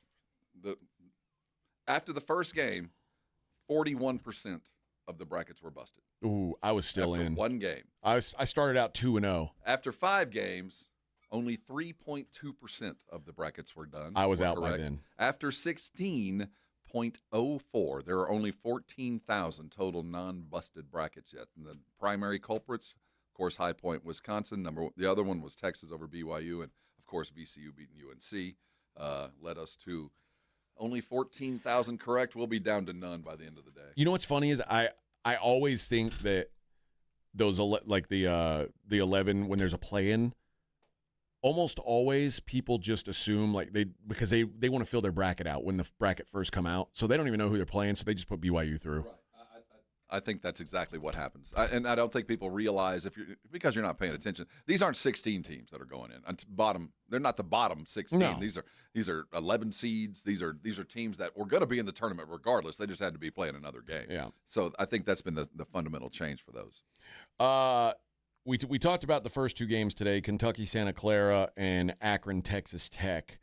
Out at Viejas in San Diego, The Arizona Wildcats. I think Rob and I both have them as the national champions here. A lot of nervous people watching this game. They take on the Long Island Sharks, and I think the Long Island Sharks are in for a really, really, really rough day. I think it's going to look not dissimilar to what Illinois looked like next to Penn. You know, you don't see it a lot. You can see it in Keldon wears it, and so you can kind of see it when he wears his Schmedium shirt, is those body pads that you can put on that have the built-in pads on your thighs, and they have the padding around your ribs, and then you go put knee pads on. It's almost like football pads. Yeah, you put them on underneath your uniform. Let me tell you, Long Island, I hope you ordered some of those. You're about to get beat up today. Yeah, Arizona has, 4 NBA guys, and it may be a 5th NBA guy, but the maybe guy is the Big 12 Player of the Year. They are just so loaded with talent that teams like Long Island, like they've never played, like, you know how you talk about, guys who end up at Baylor or at even at UTSA. The guys who played at UTSA at one point probably played with some guys who played at Texas Tech.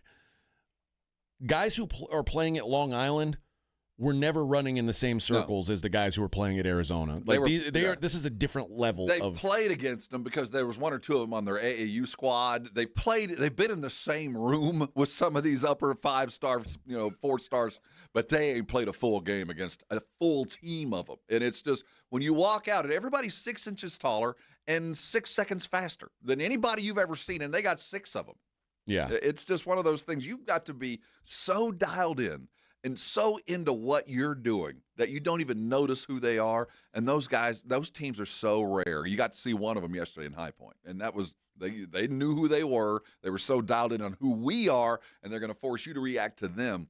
Long Island is not going to be able to do that against Arizona. That doesn't mean it won't be tight, and for whatever reason, but Arizona will eventually just overwhelm them, overrun them if there's any problems. I think you saw one more of them yesterday. I think you saw it with Siena.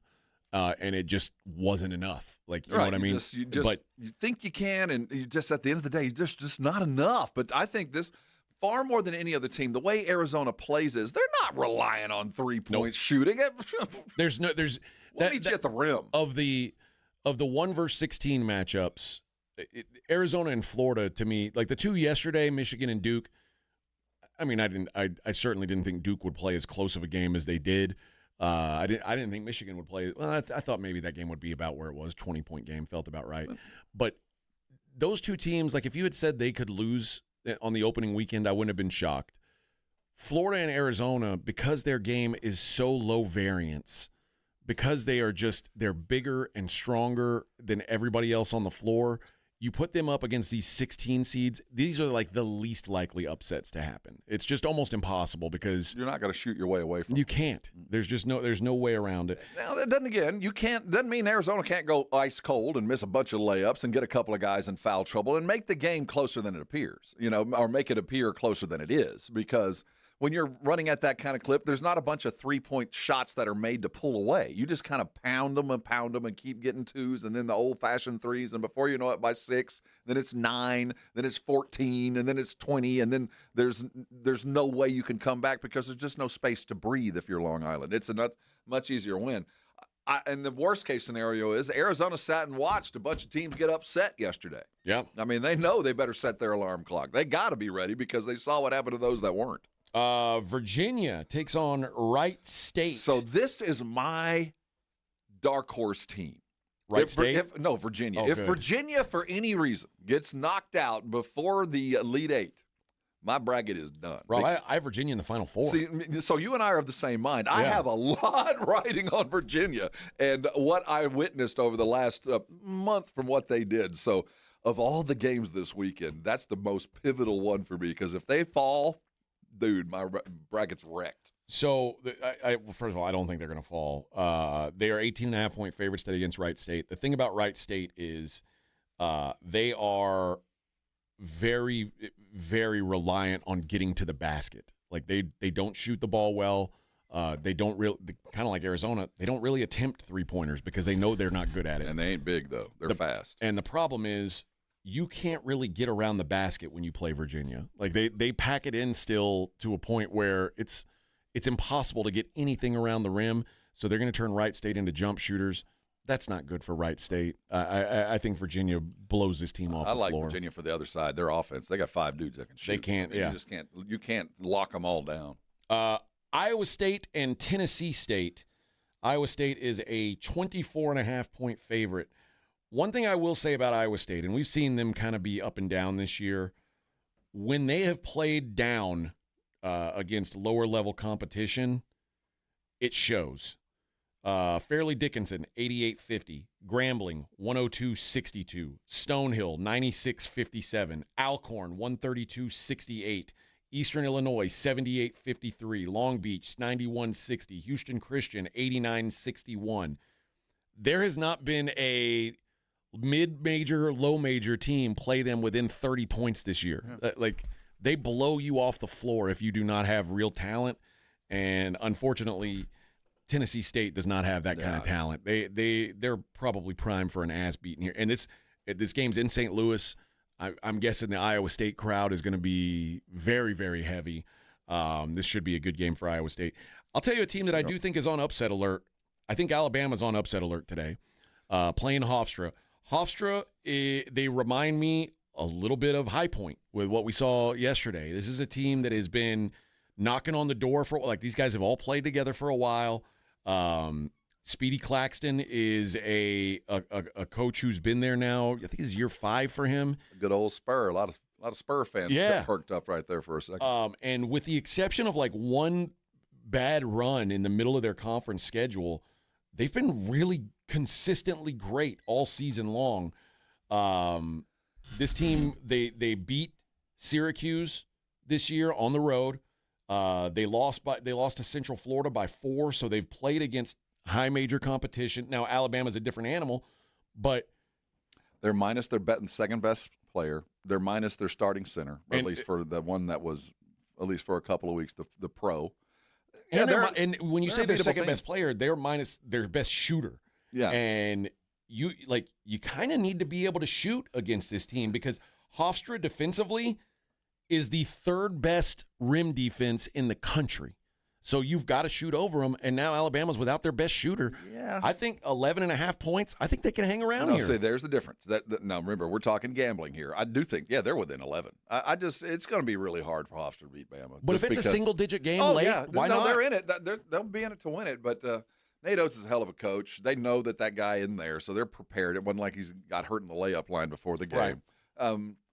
It would be a catastrophe if they lost to Hofstra, but I don't think there's much to expect from Alabama beyond this. And you're right. Of all the games today, if I was to pick one to put $20 for an upset and play money line, it would be Hofstra.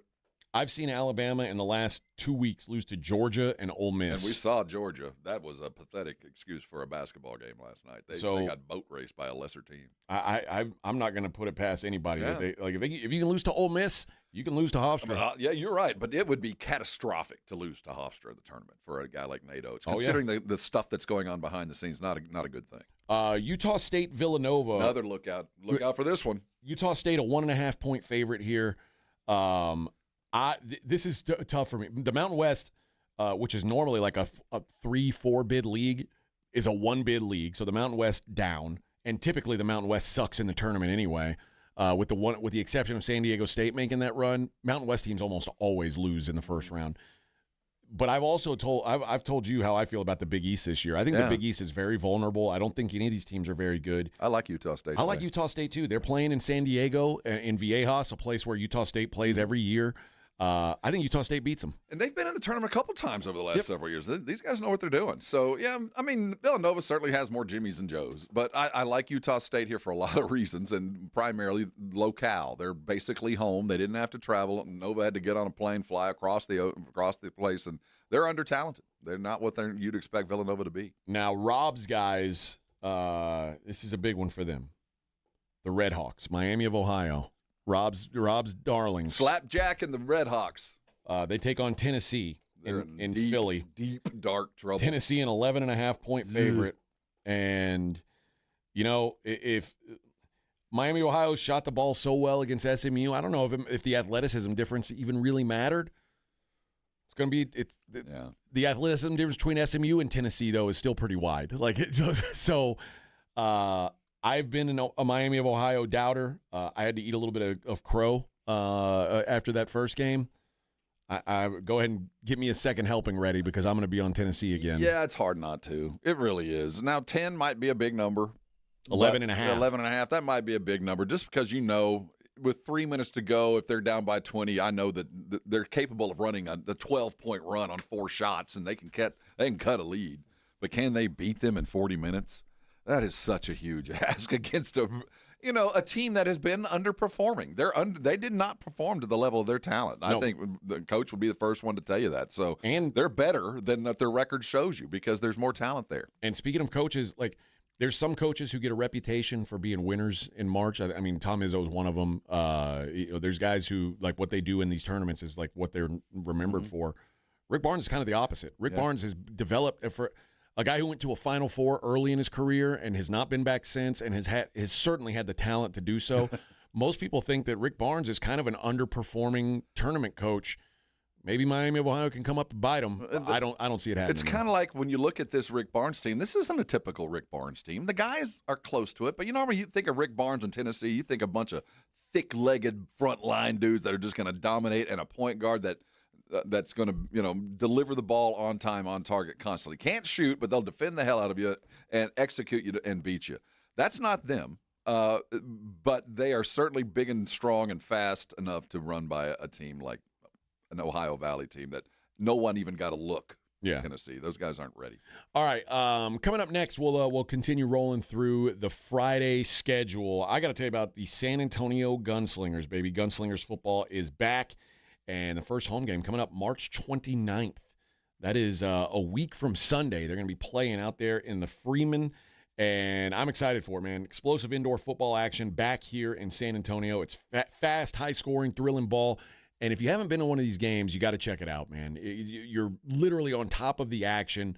I could literally throw popcorn kernels at the players if I wanted to. Now, I didn't because I'm a nice guy, but you could, I guess, technically. But I did talk some smack to one of the wide receivers.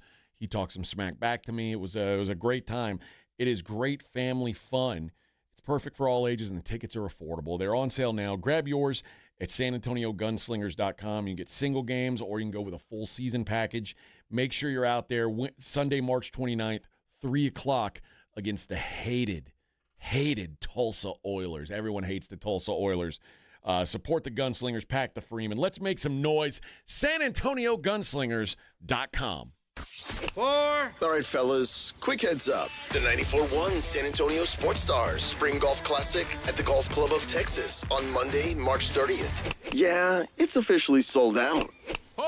But don't worry, you can still be part of the fun. Join us after the round for the ultimate golf after party at 90 Proof Bar and Grill at Lucky Road Ranch and Highway 90. Cold drinks, great food, and about 1,000 exaggerated stories about the one drive that almost hit the fairway. The sold-out Spring Golf Classic, presented by Flight by Yingling and sponsored by Jesse Hernandez, the Texas Chancla, Jim Beam, and Sarah Auto Group, On the Rocks Premium Cocktails, PPL Motorhomes, and Hornitos Tequila.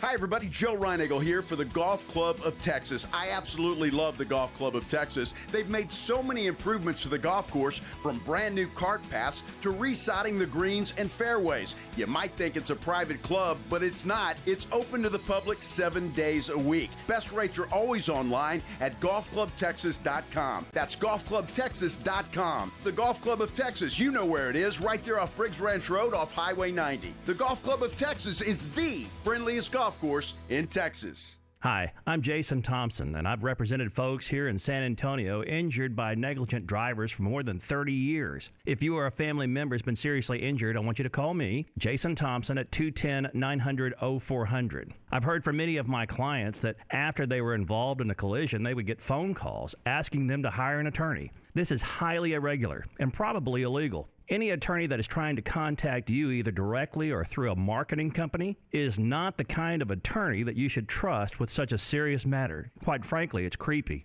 If you call me, we will speak directly. If you hire me, it will be after you and I have talked. I will explain what I can do for you, and you can decide what you would like me to do next. The phone call and the consultation are free. Getting a smart result requires that you make smart decisions along the way. And that's my job, to help you and your family make smart decisions. And that's based on more than 30 years of experience. If you've been injured in an accident, call me, Jason Thompson, at 210-900-0400 or go to my website, alawyerforus.com. Running a business means wearing multiple hats. So if you're like me, you probably started out using your personal phone, taking client calls and texts nonstop. As my business grew, I needed something smarter. That's when I switched to Quo, the #1 business phone system. Quo works right on your phone or computer. No carrying 2 phones, no clunky landline, just one easy app you can try for free. Your team can share one number and handle calls and texts together like a shared inbox. Any teammate can jump into the conversation so customers get faster responses.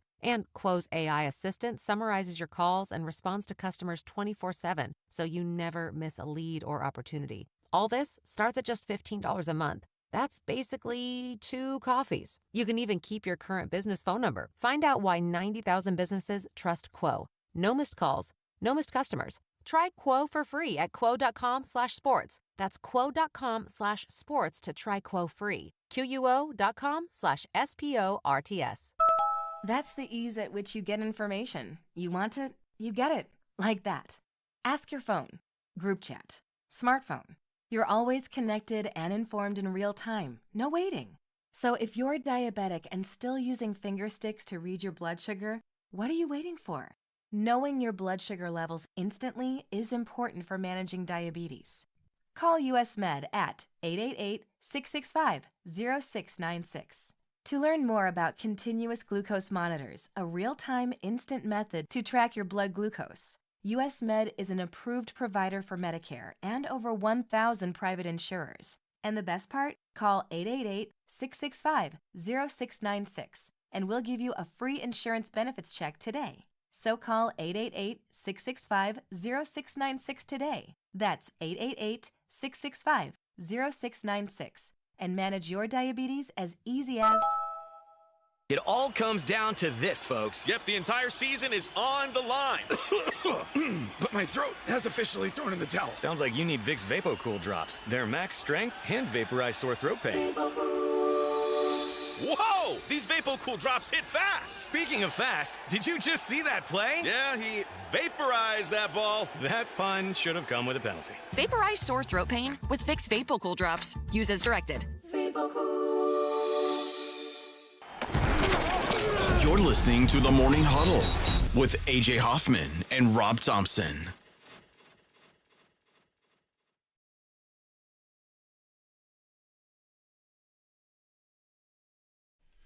It's a beautiful day. The Raj, listening from the Westgate Sportsbook. It's going to be a fun place to be today. Have you done Vegas on open? Oh, you live there. Yeah. Yeah. I did it a couple times. It's back before the advent of all the technology that we talked about earlier in the show. That was the only way to see everything. Fly to Vegas and go to heaven, man. Sit in a sports book. Yep. Yeah. No, it's a good time. It's a little too many people for me there. Yeah, it was always popping. Yeah, and you had to adjust to the 8 a.m. tips or whatever they were. That's the other thing. Yeah. So if you had an alarm clock, you got a good seat. Yeah. There was I forget what it was called.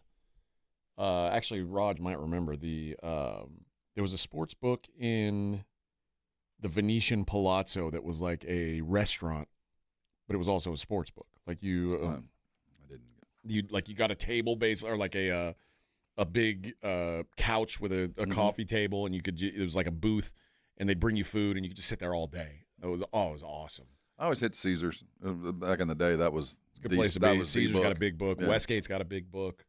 Now Circa has that's the place to be, obviously. But get to swim in a pool with a bunch of pee. Ah, yes, nothing like nothing like soaking in somebody else's pee while you make a couple waves. If you go, any of those pools next to the hotel, public pools. I notice no one ever leaves to go to the bathroom. I see a whole lot of alcohol being served. I'm just saying. No, they're holding it. They're holding it. I'm just saying that water's getting warmer. Yeah. I wish they. You remember when? I don't know if you remember this. When I was a kid, there was a push for there to be like some sort of dye put in the pool where if you peed, it like turned the water around you. We had a sign that we had it.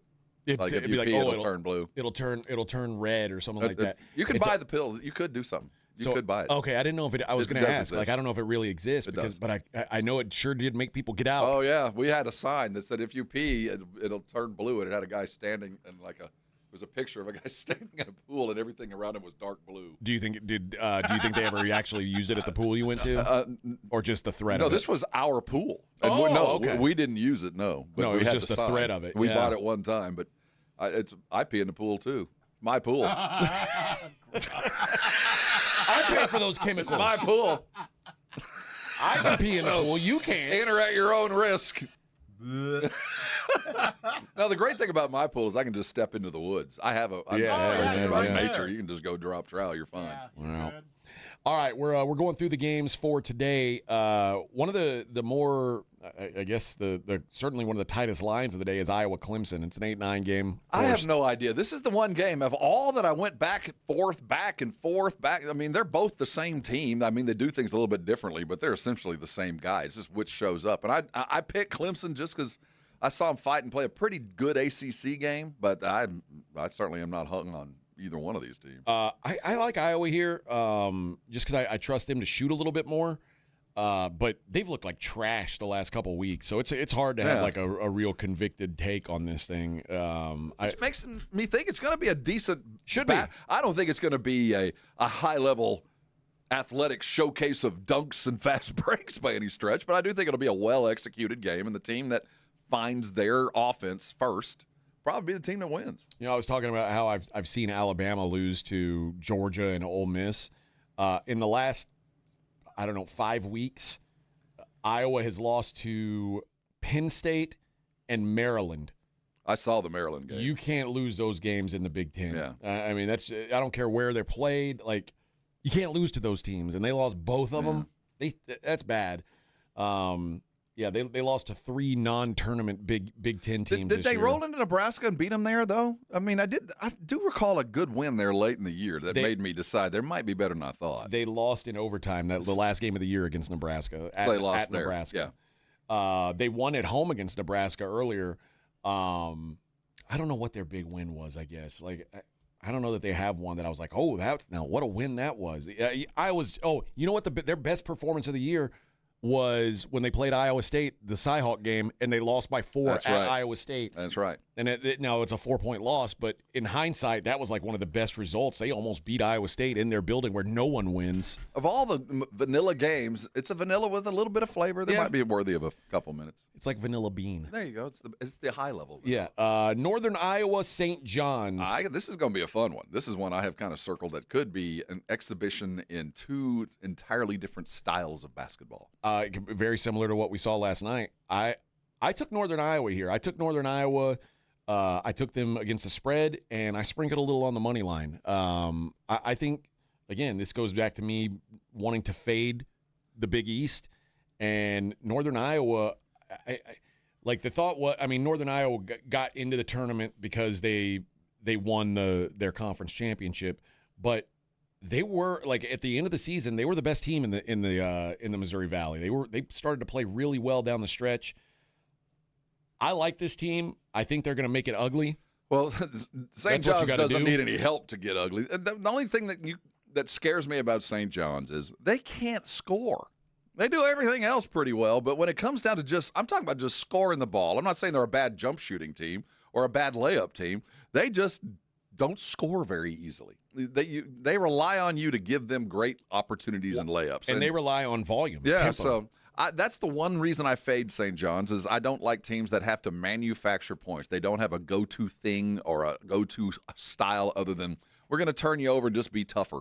That's the kind of team that schools like Northern Iowa and those high-end, mid-level schools feast on because they make shots. Those guys can shoot. This is the slowest team in the tournament, Northern Iowa, 363rd in tempo. They want this to be very few possessions. Battle of styles. So it should be a fun game. It really is. And now Northern, they were like purple and gold, right? That should be fun. The Panthers. Yeah.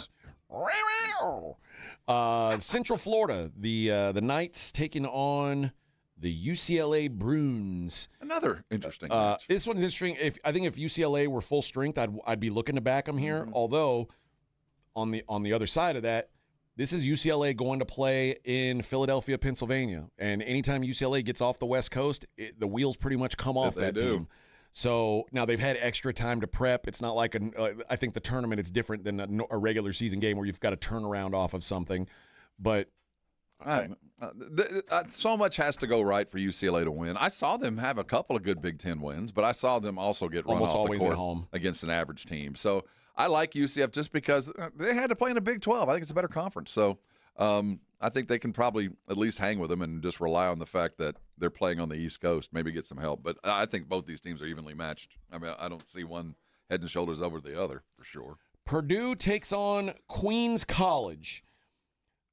There is one stat that you really need to know here. Queens is 320th nationally in defensive efficiency. Yeah, they run and gun, baby. If you are a bad defensive team, it probably ain't going to go well for you when you play this Purdue offense. I don't know anything about Queens, and I saw them play. I stumbled on their championship game in Central Arkansas, which was a great game. It was. All 5 of the starters for Queens have come from somebody else, and every one of them is an offensive mind. They all want the ball, and they all can score it.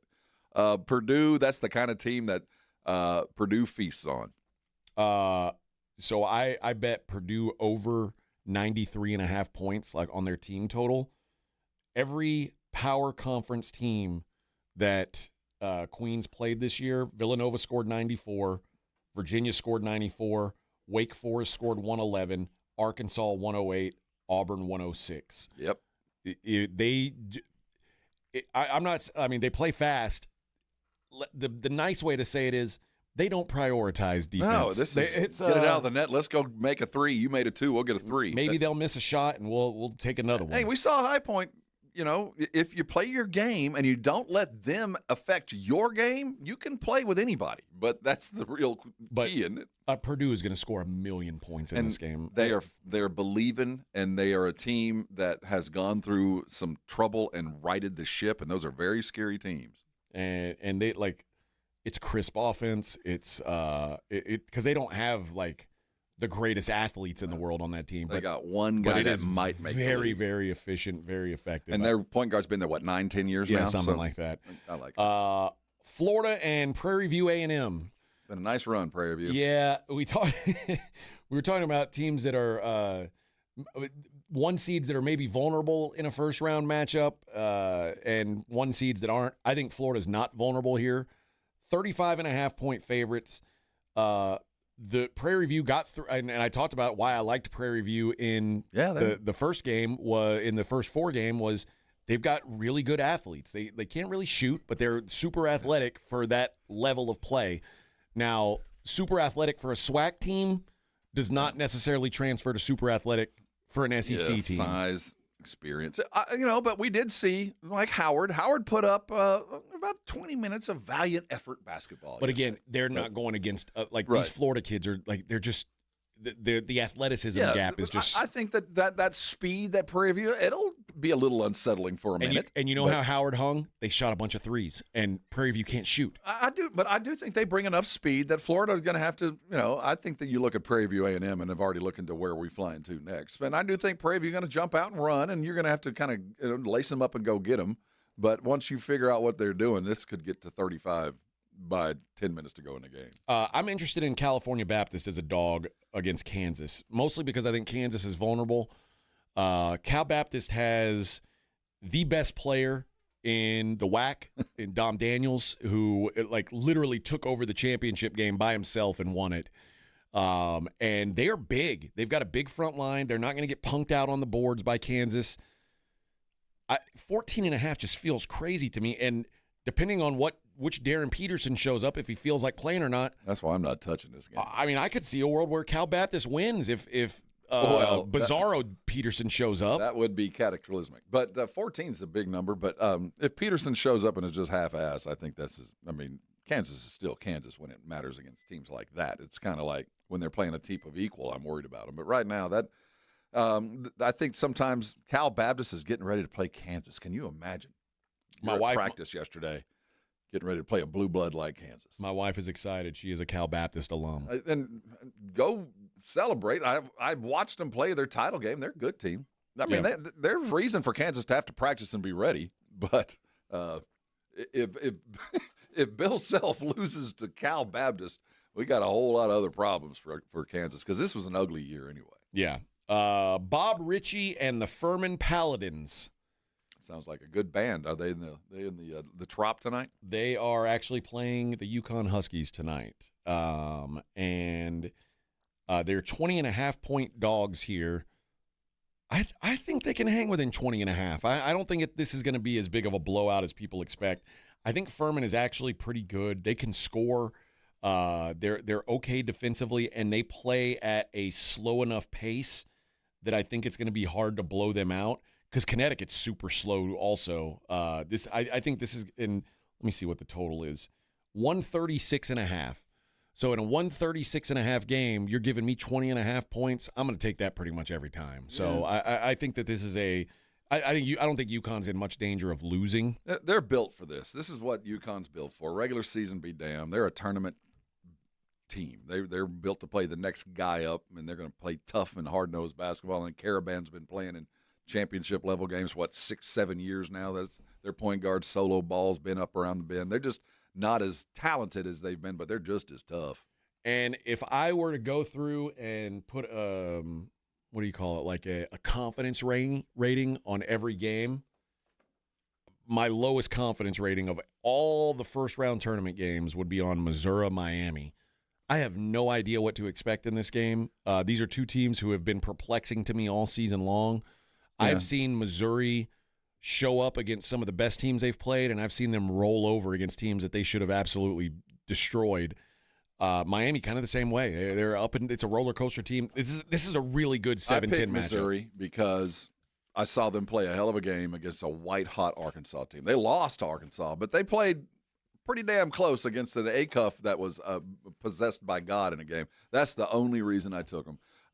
Head coach got a little bit more experience. Miami head coach, young Lucas, this is kind of a first go-around for him with a bunch of young kids. That's the only reason I took Missouri, and no matter who wins is losing next round anyway. To put it in, the reason why I am perplexed by this Missouri team, their losses to Oklahoma, LSU, Ole Miss, and Notre Dame, they have wins over Vanderbilt, Tennessee, Florida, and Kentucky. But, up and down. Yeah, who knows what to expect with this team. Good luck. I like that little point guard from Missouri. He's got the big fro. I thought he played a pretty decent game and trying to moderate some stuff that Arkansas was playing. Anthony Robinson. But, I just it's a pick 'em for me. This is just like Clemson, Iowa for me. Same thing, both equal parts. Just who coaches best and who stays out of foul trouble. Yep. So one of the more tough games I think to call. What time is that one? It's the last game of the night. Oh. Last game of the night. So they knew what they were doing. That's right. All right. Coming up next, I want to talk about what's going on in the NFL with the Raiders. There's an interesting little transition in ownership. Yeah, going on. We'll talk about that coming up next. Morning Huddle 94.1. 94.1 San Antonio Sports Star Traffic from News Talk 550 KTSA. Good morning. As you head into your commute, still working that stall on the north side at 281 northbound at Isom. It's now off to the right shoulder, so your main lanes are getting by. Still working the wreck at the intersection of Calabria at Callahan, and definitely starting to slow down 1604 northbound, Calabria to Hausman. Also noticing delays 90 eastbound 211 over to 410. And 1604 westbound FM 78 to Bitters through the Converse area. Noticing some delays. I'm Debbie Alcacer, KTSA Time Saver Traffic. This report is sponsored by American Public University. The future won't wait. Neither should you. That's why American Public University offers affordable, flexible master's programs to keep you moving forward. American Public University, built for what's next. Learn more at apu.apus.edu. The John Clay Wolf Show. Here's what's going on in the Wolf Pack. What about red flags for guys? I used to do this when I would date a girl. You go in the apartment, open the medicine cabinet. If there's more than one antidepressant, one's okay. but if there's two, yeah. JD's the sensei, man. I can learn so much from you. Right. Okay. Do you sneak into their underwear drawer?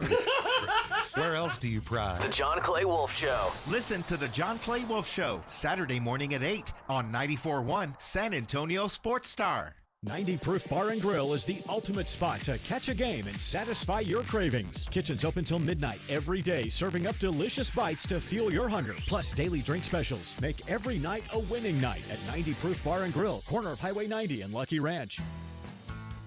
Big games, weekend trips, last-minute plans. That's why Bluebonnet Bunkin' Biscuits is opening their doors to new furry family members this month. With over 6,000 feet of indoor play space, 5 outdoor play yards, and fully trained staff supervising your pup's every move, your dog stays happy, safe, and active while you're away. Add grooming, training, and special one-on-one time to make every day, every stay unforgettable. Call 210-750-1298 today. Bluebonnet Bunkin' Biscuits. Zach Bryan with Heaven on Tour.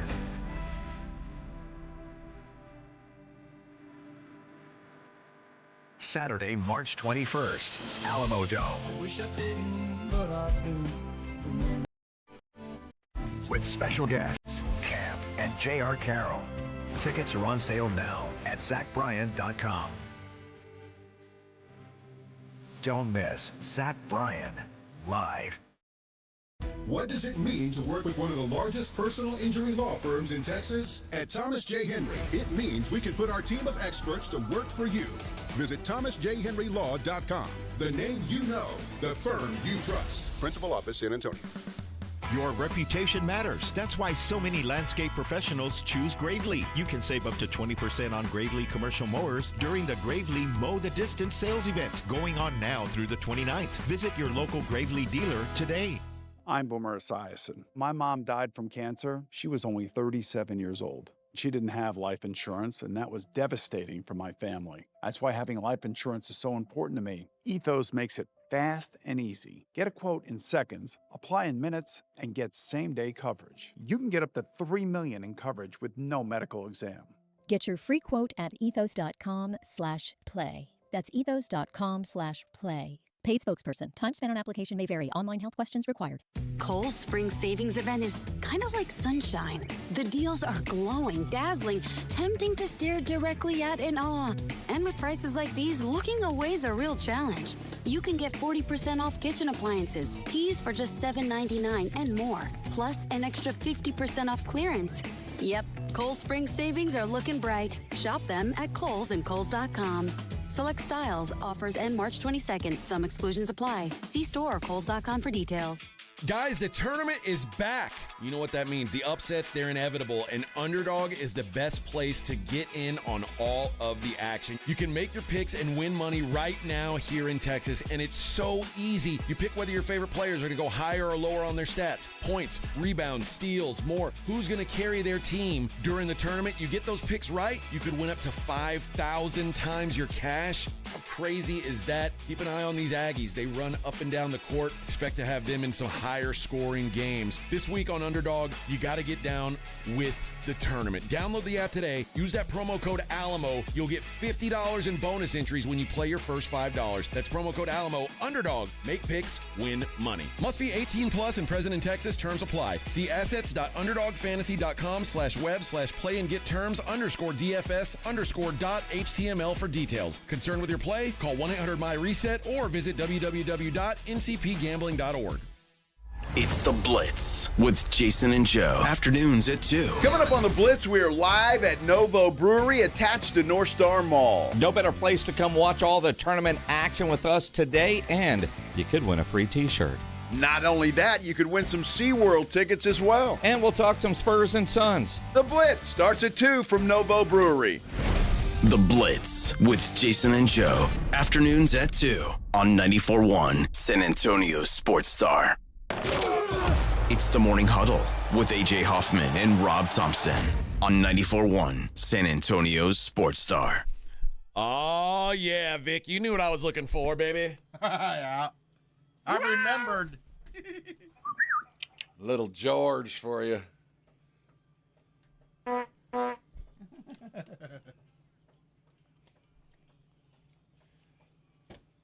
but it's burning a hole. Oh, man. George Jones knew how to hang on a Friday. You know how much $100 was back in that day? That was a night out. Finally Friday. That was a whole weekend. I'm telling you, $100 night out. Running for a wild weekend. For them's with money. Finally Friday. Forget the working blues, baby. Let the good times roll. You know it. All right. Good old George Jones bringing us into the weekend. God bless you, George Jones. God bless you. The NFL owners are set to vote on a secession plan that would basically transfer ownership away from Mark Davis, the Raiders ownership, away from Mark Davis to Egon Durbin, who is the Silver Lake co-chief executive officer. Egon. And former Ghostbuster. Yeah. A lot of money in that, evidently. Now, there are sources close to Davis that says he's got no intention of selling his majority stake. It sounds like the owners would like him to sell about 10%. What it sounds like. What the vote is doing is saying that if and when Davis did decide to sell, or his heirs decide to sell after him, that Durbin would be he like he gets the first pre-approved to buy one, because the NFL they you've got to be pre-approved before you even get involved in this thing. Owners would then have to approve him as the new controlling owner. Sources say that owners will also vote on Davis selling roughly 7% of the team to Durbin and Michael Meldman. That sale would put the team's valuation at about $10 billion, which is that's a healthy number, ain't it? That's top 5 in the league. Yeah, you're doing all right if that's the case. Considering you're not spending any money on the field. Right. I mean, his payroll's low. I wonder, where do you think the Raiders rank on most valuable NFL franchises? If you're going for $11 billion, you're in the top 5. You're up there with the Cowboys and the Rams. Cowboys, Rams, Giants, you think? And I think the Patriots certainly are probably up there too. Let me see.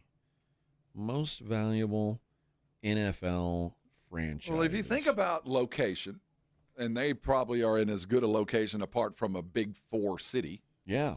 You think about tax, you think about access to amenable fans and an amenable state and all the things that go into a successful business outside of just being a bad football team. They're printing money. So their most recent valuation was $8 billion. A $2 billion jump's a pretty big one. If they're new, at that time they were the 9th most valuable franchise. If it was to be worth $10 billion, the only ones worth more: Cowboys, Rams, Giants. Yep. Patriots are worth $9 billion. Niners worth 8.6. Eagles worth 8.4. Dolphins 8.25. Huh. The least valuable teams: Bengals, Jags, and Lions. If you're like the ones worth more suck more. Well, they're in bigger markets. I mean, it's about market size more than fandom. You know, they're just. Well, certainly for the Rams it is, and the Giants. But the Cowboys. It's not that they're in a small market, but the Cowboys have. Their brand is their brand. It's the brand, yeah. Yeah, and the Dallas market, sum total, is pretty big too. It is. It's huge. Yeah, and they're not sharing like New York, like the Giants are. So no, I'm not surprised. I don't think I would. If you told me, okay, you get to buy into any of these franchises, I'm not sure the Raiders would be first on that list. They'd be way up there. But they'd be close. They'd be because of the massive potential they have in Las Vegas. Just because of all the things that could be done if ownership was half-assed and understood how to go be a professional franchise other than being a professional sideshow. And both of them are equally profitable. Ask Dallas. I mean, Jerry's a professional sideshow, but makes them profitable, and he and Davis are buddy-buddy. They also have a brand-new stadium, state-of-the-art. I mean, it's one of the 3 or 4 nicest stadiums in the league. And, and you'd say, well, so do the Rams. But the Rams share it. The Rams have to share their building with the stupid Chargers. Now, remind me again, remember Vegas? They're in a weird place on the sporting map because they share maps with, like, a couple of baseball teams kind of claim Vegas. So if you are let's say you have you want to watch a baseball game in Vegas, you are blacked out if you want to watch the A's, Dodgers, Angels, Giants, Padres, Diamondbacks, and Rockies. Because all of them consider Vegas home property. Yeah, they all think, oh well, this should be our turf. And the Rams don't claim Vegas. No, once the Chargers don't. Now that the Vegas. Raiders are there, it's theirs. Yeah, so there's nobody saying this is our land. Like Denver, I probably at some point claimed Vegas. Yeah, these are our guys, but no, they've carved out that part of the world. And in fact, the biggest grouping of Raider fans in the country is in L.A. Yeah, for that brief period. Well, in my day, younger years, they were the L.A. Raiders and Super Bowl caliber L.A. Raiders. But there are probably more Raider fans in L.A. and Oakland than there are in Vegas. So you'd think that that maybe the Raiders have some creep, that maybe they can creep into L.A. and start pulling some Ram fan, which, again, I mean, you're competing against one of the top 3 valued franchises out there. And certainly, I think Kroenke, if he isn't the wealthiest non-tech billionaire out there, he's right there. The Walmart guys. Other than them, I mean, this guy is a professional franchise owner. He owns them across the different pantheon, and all of those guys win, every one of them. Yep. So, but the Raiders, I always thought that when Al Davis passed the team on to Mark Davis, that there was a clause that said he couldn't sell it. Because I would bet that Jerry writes something in his that he doesn't want his kids selling this thing either. I can't imagine. But, that'd certainly be in my will if I didn't want him to move it. But Davis, what else was he ever going to do? I think that be a model? Well, I think that a hair model for sure. I think the Davis name is not going to leave the Raiders. I mean, he'll still have a minority 40% share in this thing. But I do think that the NFL looks at the future of the NFL and where the Vegas could go, and it can't be Mark Davis being the owner. I mean, being the face of this franchise, you just can't. I tend to agree. But Davises have run that franchise forever, but he is he's Fredo, man. Let's be real. He is not what his dad was. He's kind of a joke, and I think the rest of the league realizes that. And let's get somebody with some kind of acumen like Egon or this other guy who obviously are the brains behind the operation, because both those guys are already involved with the Raiders to a limited extent. They're just going to get more. It makes sense to me, but I can't imagine the Davis name ever being off the Raiders organization. How old do you think Mark Davis is? Got to be in his mid to late 60s, maybe early 70s. He's 71. Yeah. I got to be honest. As goofy as that dude looks, he looks young for 71. Well, he's holding up all right. There's probably a fair amount of chemicals floating around in that brain and in that skin. I remember he posted that picture of that hot young chick and was like, oh, she married, find you a woman who, she didn't even know I was wealthy when I met her. Of course not. I had no idea. She had no idea. Because I look like I cut my hair with a bowl. You'd have thought. Yeah, Durbin, Silver Lake is a tech-focused private equity firm, and that's what you're going to see now is these hedge funds, like these hedge fund owners or hedge fund. A good example is David Tepper in Carolina. They've got more money than like. Now, it's not quite Saudi prince money. Well, see, that's the last stop. We're at the last stop before we get to country money. This is the most money that Americans can accumulate without getting into that. And that's why the NFL has opened up to some of those international equity funds. The Saudi money is imminent to the NFL because you're running out of people who can afford to buy a franchise. Silver Lake's portfolio also includes stakes in Madison Square Garden Sports, which is the parent company of the Knicks and the Rangers. That's Mickey Dolan. And Fanatics Collectibles. That's a good thing to be in. Yeah, which is so they make the shirts that they're going to be selling. A booming thing, and sports cards too on top of that. So they're all over it. But yeah, it's called integrated ownership. Mark Davis maybe on his way out as the owner of the Raiders. Keep him the show pony. I mean, again, the Davis name needs to be part of the Raiders. Just don't let him make any decisions. Keep him away from that. That's probably the wise move, but something tells me that much like Jerry Jones, Mark Davis, much like Al Davis, like to have his fingerprints. Absolutely. What's the temperament of a Vegas fan about Davis? Do they look like, hey, he's Vegas? I mean, this is Vegas. We got a bunch of characters here. I'll be honest. They don't care? I don't know how many Raider fans I came across when I was there. Makes sense. I lived there for 3-4 years. I don't know that I met anybody who was like a diehard Raiders fan. Yeah, I'm not surprised. I know eventually that will be the case if the ownership gets things right and they start winning some games. You always adopt a winner. Yeah. So like you've met that guy Matt, my buddy Matt, who came here before, and he's a Raider fan. But he was probably an Oakland fan. Yeah, he's been a Raider fan forever. But yeah, what's his temperament about Davis? I can't imagine that he's like he thinks Mark Davis is like he's got to be around for the sake of the franchise. But I don't think, while Jerry is both loved and despised, I bet there's fewer people that hate Davis than hate Jerry as far as fans. Oh, I think so too. The percentage of Cowboy fans that would happily let Jerry sell it. I don't know if there's that percentage is that for that with Davis. I don't know. But I also think Raider fans' expectation is always lower than Cowboy fans. True. I mean, at least over the last 25 years. Well, yeah, it's true. Yeah. The one other NFL story, the NFL, who is their plans for hiring and using replacement officials this season includes a large shift of the responsibility for game administration and penalty calls to the league offices. So read between the lines here. This is the league seeing an opportunity to take advantage of the tech and AI and all those other kind of things. Now, remember the last time we didn't have refs? What was that, 2012? And they did it for like 3 games, and it was an absolute fiasco. It was catastrophic. The scab refs. Remember Washington lost a game for some kind of terrible call? I thought they might have learned their lesson way back when. But on the other side of this, the more we can get technology involved with this, the better off we'll all be. I don't disagree. I mean, so this might be the window that the NFL's been looking for to kind of insert something that the NFL, the refs didn't want. All right. Man, only 1 hour left in the week, and then we're going to be back on the couch watching basketball all damn day. It is the Morning Huddle 94.1 San Antonio Sports Star.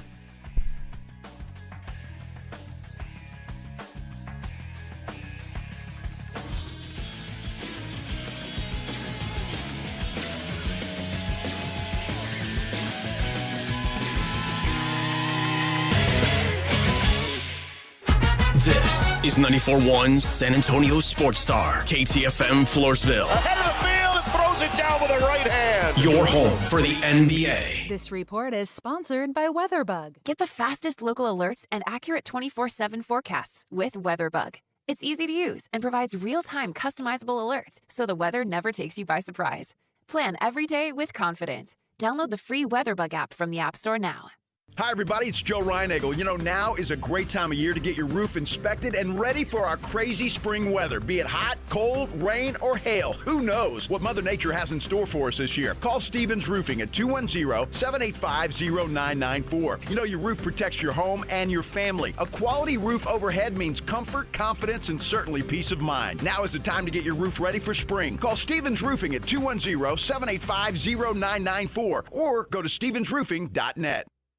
Wesley Financial Group is not a law firm, and Chuck McDowell definitely not an attorney. This is Chuck. If someone talked you into buying something really silly and you want to get out of that silly little thing, my advice, get the facts. Call me and I'll send you our timeshare exit kit absolutely free. Inside, you'll learn how timeshare works and all your options for cancellation. Call Wesley now for your free exit information kit. 800-791-0000. That's 800-791-0000. America's #1 destination for lifted trucks, custom builds, and off-road ready vehicles is here. Lifted Trucks San Antonio is on the corner of I-35 and Judson. Shop over 1,000 lifted trucks online at liftedtrucks.com or visit one of our Texas locations today.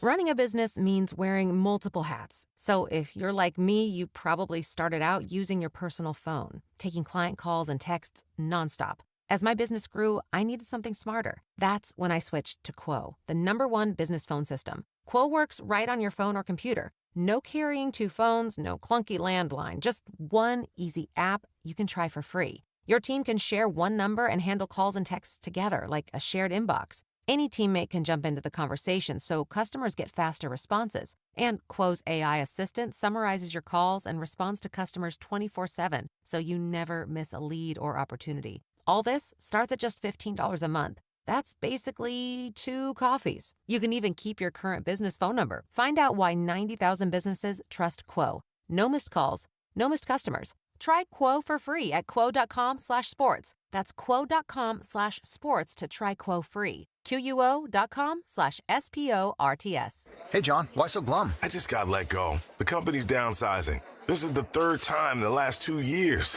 I'm done with this. Have you thought about My Computer Career? I've heard they can train you for a career in IT in just a few months, including cybersecurity and the basics of AI. And you don't need prior training or experience. Now that's a recession-resistant career. Wow, thanks. I'll check them out. Go to mycomputercareer.edu and take the free career evaluation. mycomputercareer.edu, an Elite CompTIA certification partner. Financial aid is available to those who qualify, including VA benefits. Hello, my name is Jason Thompson. I'm an attorney here in San Antonio, and since 1994, I've been representing people and families seriously injured by negligent drivers. I think everyone knows that driving while using a cell phone, texting, posting videos is dangerous. Study after study shows that use of a cell phone like this is the same or worse than driving under the influence. Yet, many people insist on using their cell phones while driving. I've had many cases where my client was injured by one of these people because they chose to use their cell phone. Who are these people? You and I have both seen them, probably today. Men, women, old, young, minivan drivers, truck drivers, 18-wheeler drivers. I know this. The same person that chooses to use their cell phone while driving is the same person who will lie about it later just to avoid taking responsibility.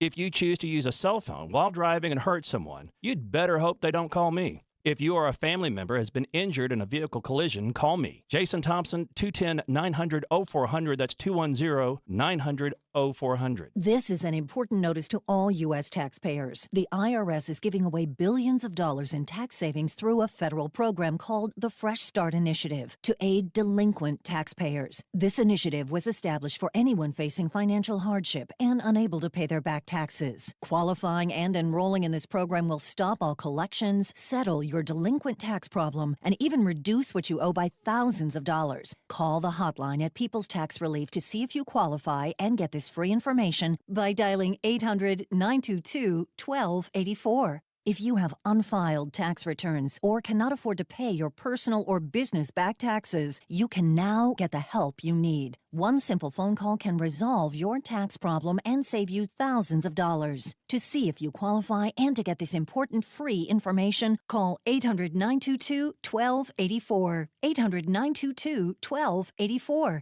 800-922-1284. 94.1 San Antonio Sports Star traffic from News Talk 550 KTSA. Good morning. As you head into your commute, still working that stall on the north side at 281 northbound at Isom. It's now off to the right shoulder, so your main lanes are getting by. Still working the wreck at the intersection of Calabria at Callahan, and definitely starting to slow down 1604 northbound, Calabria to Hausman. Also noticing delays 90 eastbound 211 over to 410. And 1604 westbound FM 78 to Bitters through the Converse area. Noticing some delays. I'm Debbie Alcacer, KTSA Time Saver Traffic. San Antonio Sports Center. In the NBA, the Spurs clinched a playoff spot last night with a come-from-behind victory. 101-100 was the final as the Spurs took down the Suns. Wemby hit the game winner as part of a 34-point, 12-rebound, 3-steal game. In college hoops, the first round of the NCAA tournament is well under the way, and it was a big day for Texas, the state, and the school. 11th-seeded Texas got a 79-71 win over BYU. 10th-seeded Texas A&M crushed St. Mary's with a wire-to-wire 63-50 win, advancing to the round of 32. The action continues today. You can catch it all on ESPN AM 1250 and 94.5 FM. I'm Rob Thompson for 94.1 San Antonio Sports Star. From the studios of San Antonio Sports Star, reaching more sports fans than any station in South Texas. Welcome to the Morning Huddle with AJ Hoffman and Rob Thompson. This is 94.1 San Antonio Sports Star.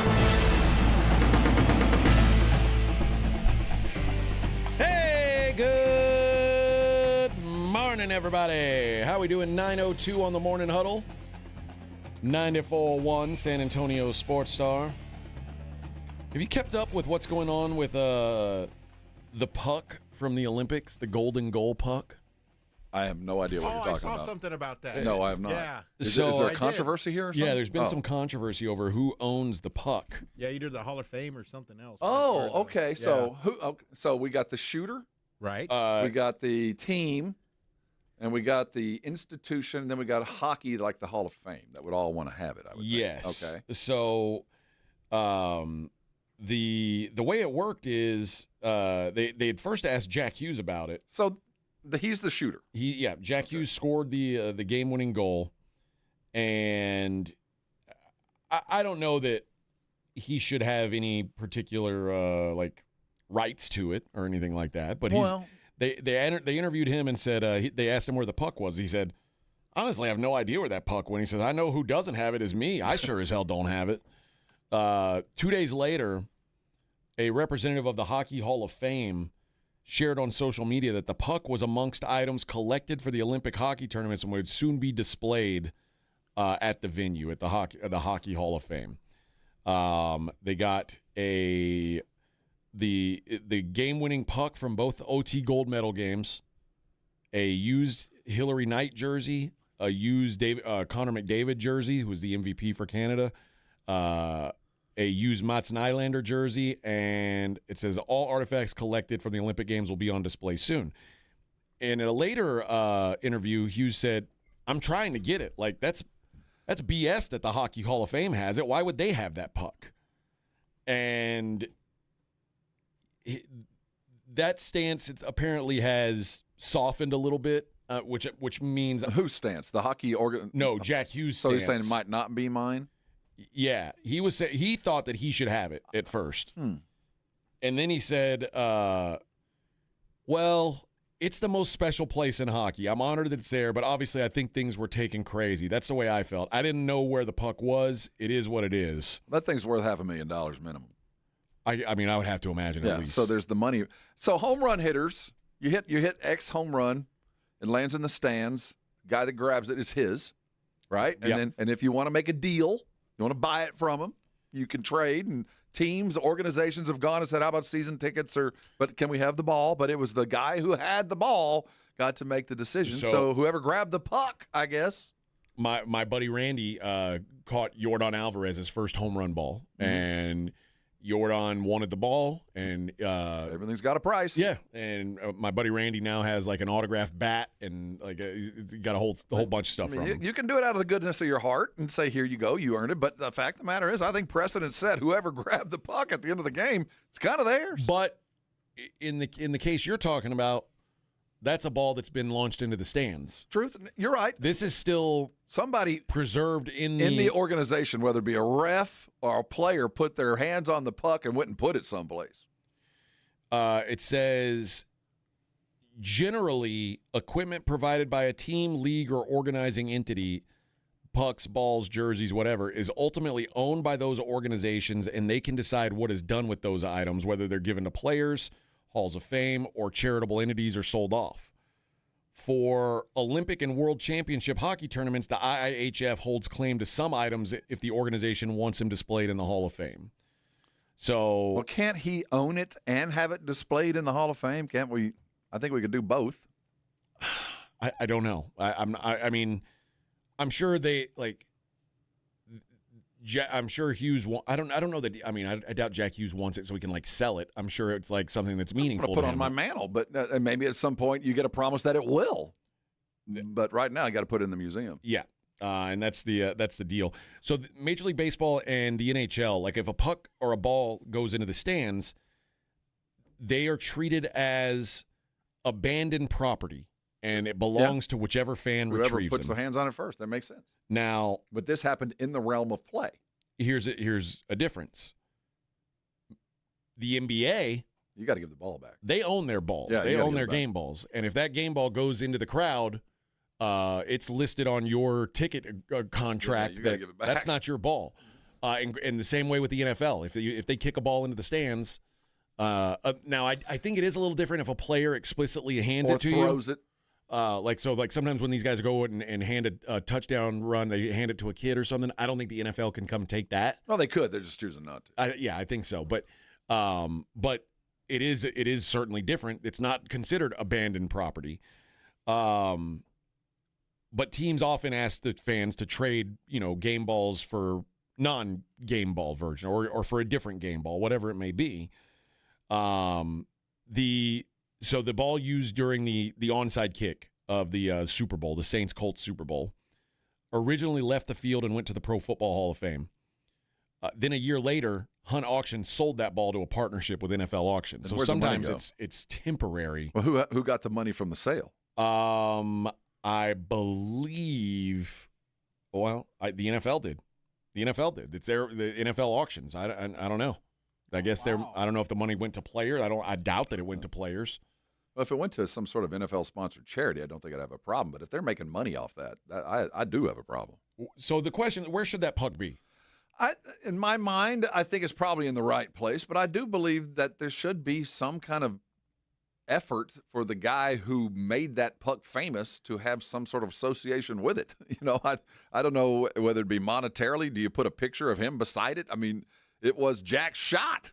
I mean, it's kind of like Emmett got to keep all of his touchdown balls, and those never left the field. I would argue kind of feel like it's his. That puck is more than a sports memorabilia item because it was an Olympic thing. Like, I could see an argument to put that in like a Smithsonian. Yes, absolutely. I have no, but I do think that the reason that thing's famous is because of him. Kind of like the reason the 300th ball, it's just not because it was in the game, it's because that guy hit it. So I would like to think he has some sort, if there's ever any money to be made, he gets his cut. So when Wayne Gretzky, when he set the record for this is precedent. So most points or most goals, that puck is in the Hockey Hall of Fame. Recently, Alex Ovechkin broke the NHL goal record. He got to keep his puck.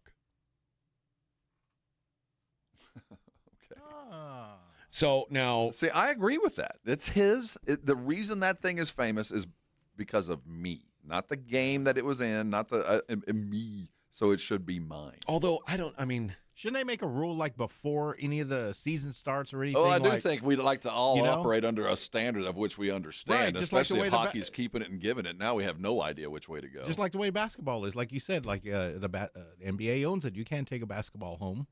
Only problem with the hockey puck, the only reason they're not doing it is because you can put a puck in your pocket. I mean, you can hide it from people. Ken Golden, the guy from Golden Auctions, he said that the puck could be sold anywhere between 100,000 and 500,000. And then SCP Auctions, David Kohler said the puck could sell for $1 million. Wow. But it'd have to be now. I mean, it's losing value by the day, I think, because this is a hot property now, and I don't think it'll be quite as important after the Stanley Cup. We got another important puck. Now, what did Jack Hughes want to do with the puck? He said he didn't want it for himself. He wanted it to go to his dad, Jim. He said, I know he just love having it. When I look back at the time in my career, I don't collect too many things for myself, but my dad's a monster collector for the three of us. There's three Hughes brothers. It's hard to argue, man. He says, I know he'd have a special place for it. And it says, will the Hockey Hall of Fame give it to him if he decides he wants it? No. Unfortunately, in the easiest words, it was never Jack's puck to own. It's been donated to us now. For every artifact that's been donated, we have a paper trail and signed paperwork of where it's come from. I don't agree with this at all. And Hughes said Wednesday he has no plans to reach out to the Hall of Fame about the puck. So, make a movie and steal it. I think it probably should be in a museum or something like that. But I would also like to know that if for any reason, like there's another more important hockey thing happens in 4 years, whatever, and it's ever replaced where it's not as important to the game as it used to be, there's one more recent, that it goes back to the family, goes back to the dad. I mean, I don't know why that would be a problem. It feels, I don't know, it feels like the right thing to me to give, like for Jack Hughes to decide where it goes. But like the guy said, it was never his anyway. Yeah, I mean, that was were the rules, so I guess no big deal. The guy just gave up his teeth to get that goal. Well, that's the thing that needs to be in the Hall of Fame is that bloody jersey. That's what needs to be there. Yeah, well, no, I mean, that is his. Well, put that in the Hall of Fame. That's the thing that's valuable. I would think so too. But maybe that's the thing like he can give his dad to collect. Well, truly, to me, that is the relic that I would want to have is the bloody jersey because that kind of signifies everything. Like one thing they could do. So I have when the Knights won the Stanley Cup, they took one of the nets. Mm-hmm. And they cut the net into a however many pieces, and they put it in a little plaque, and it's numbered out of however, I think it was like 350 or whatever, and you get like a little, 2x2 chunk of the net. Maybe they could do something like that. I think that all of it's good for the game, and I don't want anybody fighting over it. But for posterity's sake, for the long term, down the road, that should be in the family.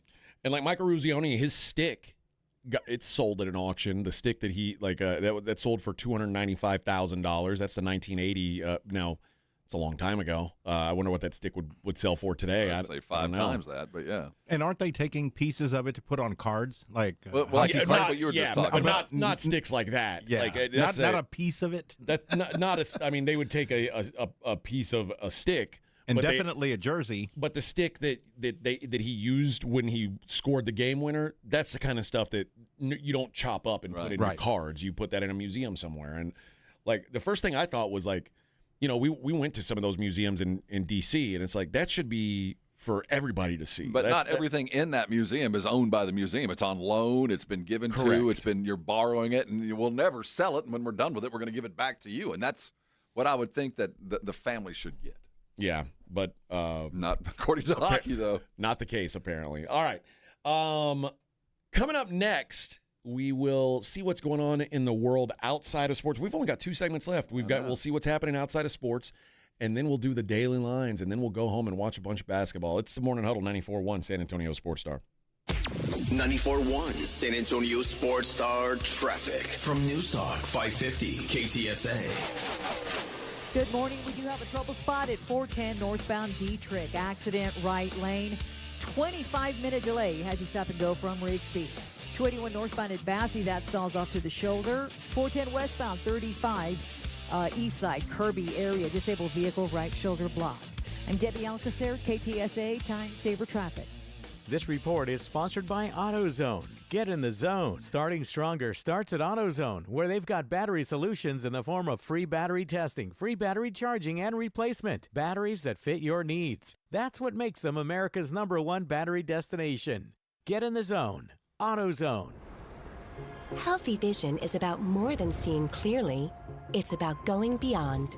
From comprehensive eye care with the latest technology to advanced vision solutions that provide deep insights into your overall health. And with doctors who build lasting relationships founded on trust, ensuring that every detail is taken care of.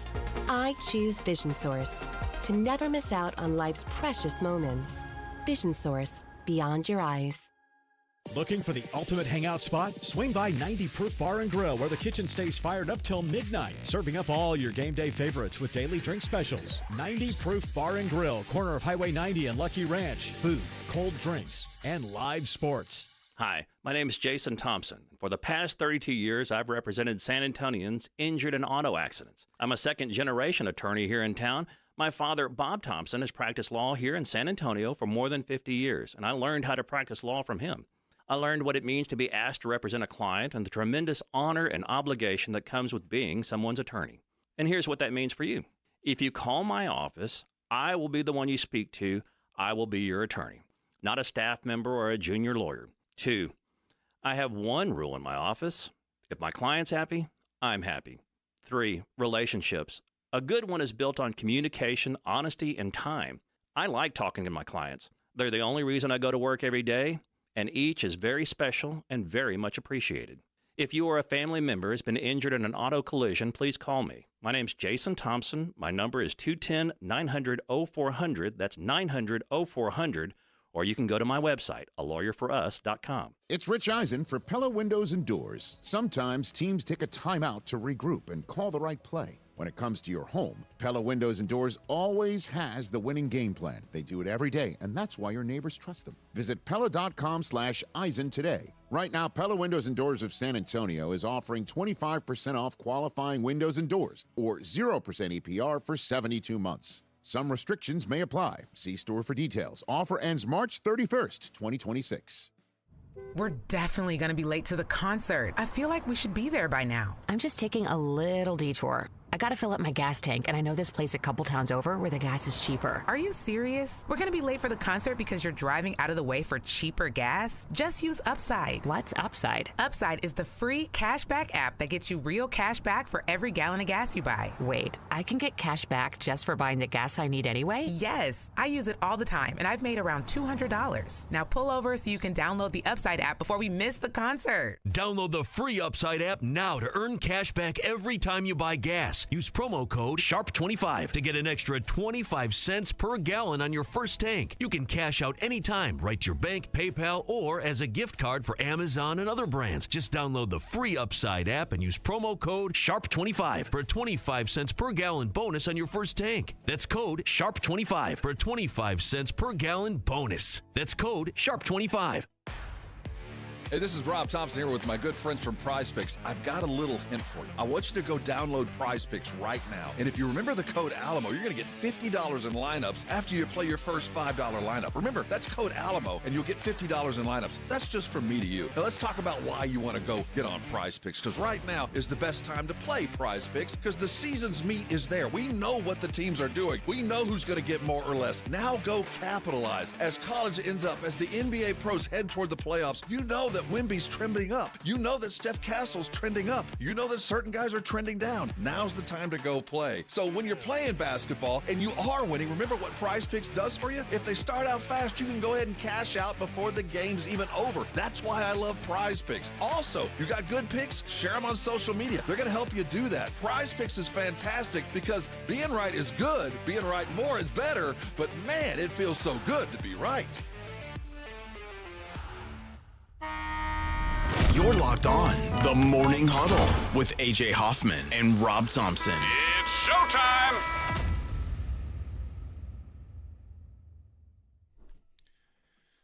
Hey now.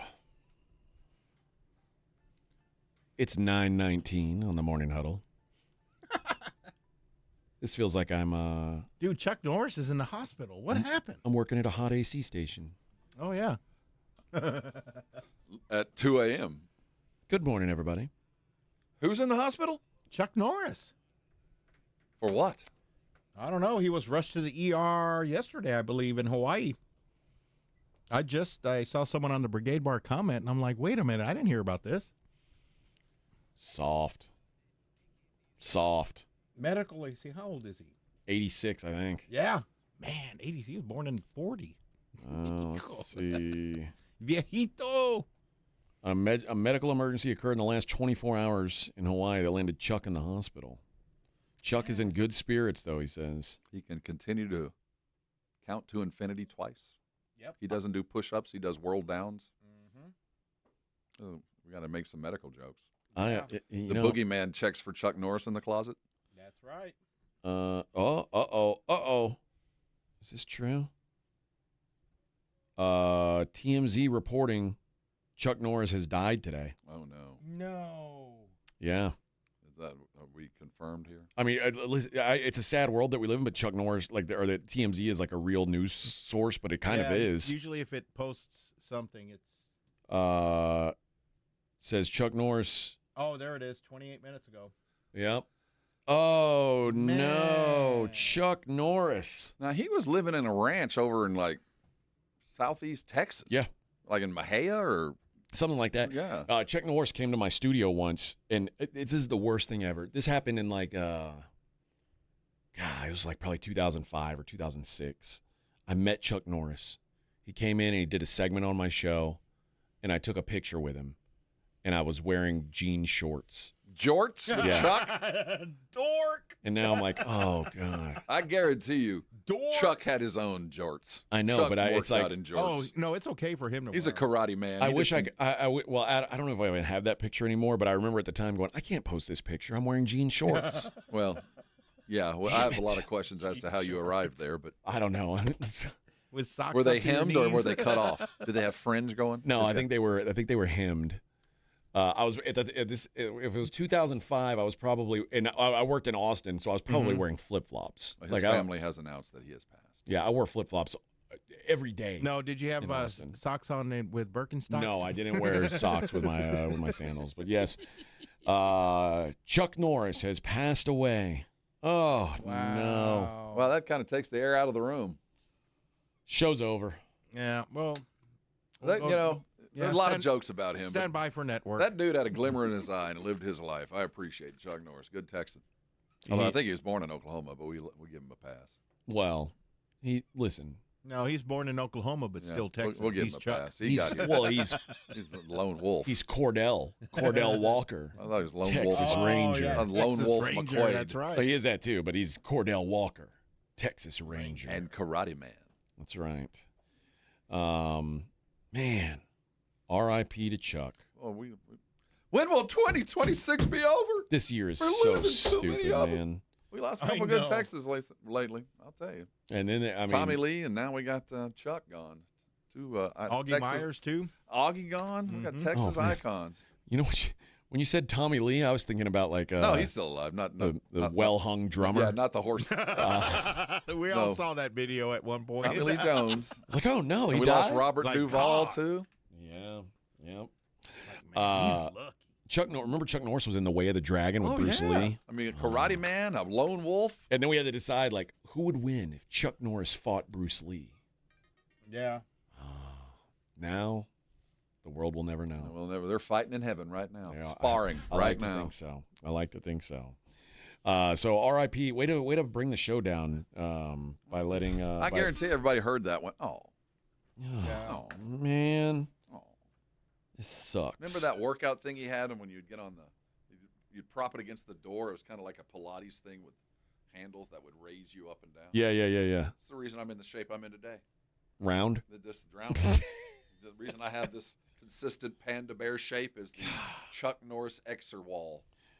His last social media post came on March 10th, his 86th birthday. He says, I don't age, I level up. Go ahead, big There man. you go. He's certainly leveled up today. Now, yeah, you know what? It's too early for me to make jokes. He leveled up. We'll wait a little. Hey, he's going to live on, man. Let's all tell your favorite Chuck Norris joke today. All right. A Las Vegas teacher is now facing some charges, child abuse charges. Clark County School District, which, by the way, Clark County School District, I want you to imagine a school district where, so Clark County is, like, there's basically two real population hubs in Nevada. Clark County, which is the Vegas area, and Reno. Clark County School District encompasses the entire county. It's like Houston ISD. It's everything. But even Houston ISD is now inner city Houston ISD, and there's like a Pearland, Katy, there's West Houston ISD. Like Clark County ISD is the entire county is one school district. Now that means the biggest school in Las Vegas proper and some schools out on a farm on the border of Utah are in the same school. It doesn't make any sense. And it is like the most corrupt thing ever. They've had to like fire and rehire the guys who run it. Like it is a racketeering scheme. But new documents are outlining allegations against a 5th grade teacher accused of child abuse and inappropriate contact with minors. According to arresting documents, the school opened an investigation into a teacher named Kanam Nguyen, a teacher at Fong Elementary School in the Northwest Valley. He's 51 years old. They reported him for inappropriate behavior, including the use of derogatory terms in reference to students, allegations of him crashing out and flipping over desks, and reports of games students were subjected to in class. Like Hunger Games? Including one referred to as knife tag. I'm liking this teacher. School districts interviewed at least a dozen of his students who made similar allegations of inappropriate behavior and acts that they said made them feel uncomfortable and scared. Knife tag? What's the problem with that? The game knife tag involved Nguyen pulling out a large cake knife. It wasn't sharp. Out of his closet, holding it with a closed fist, and turning off the lights. I'm liking this guy more and more. School administrators who searched the classroom told police they found a large serrated bread knife in a cabinet. Investigators were also told about the teddy bear game. where Wynn would have students, predominantly female students, come to his desk. While seated at his desk, he would pretend to be distraught or cry and hug the students as a teddy bear to console himself. One student told police that it made them feel weird in a bad way. Some children described Wynn shipping students in the class where he would gesture at different students and suggest they were dating. He would also warn boys to be wary of girls because they were gold diggers. That's true. And he would roast students or refer to them as special ed when they answered questions incorrectly.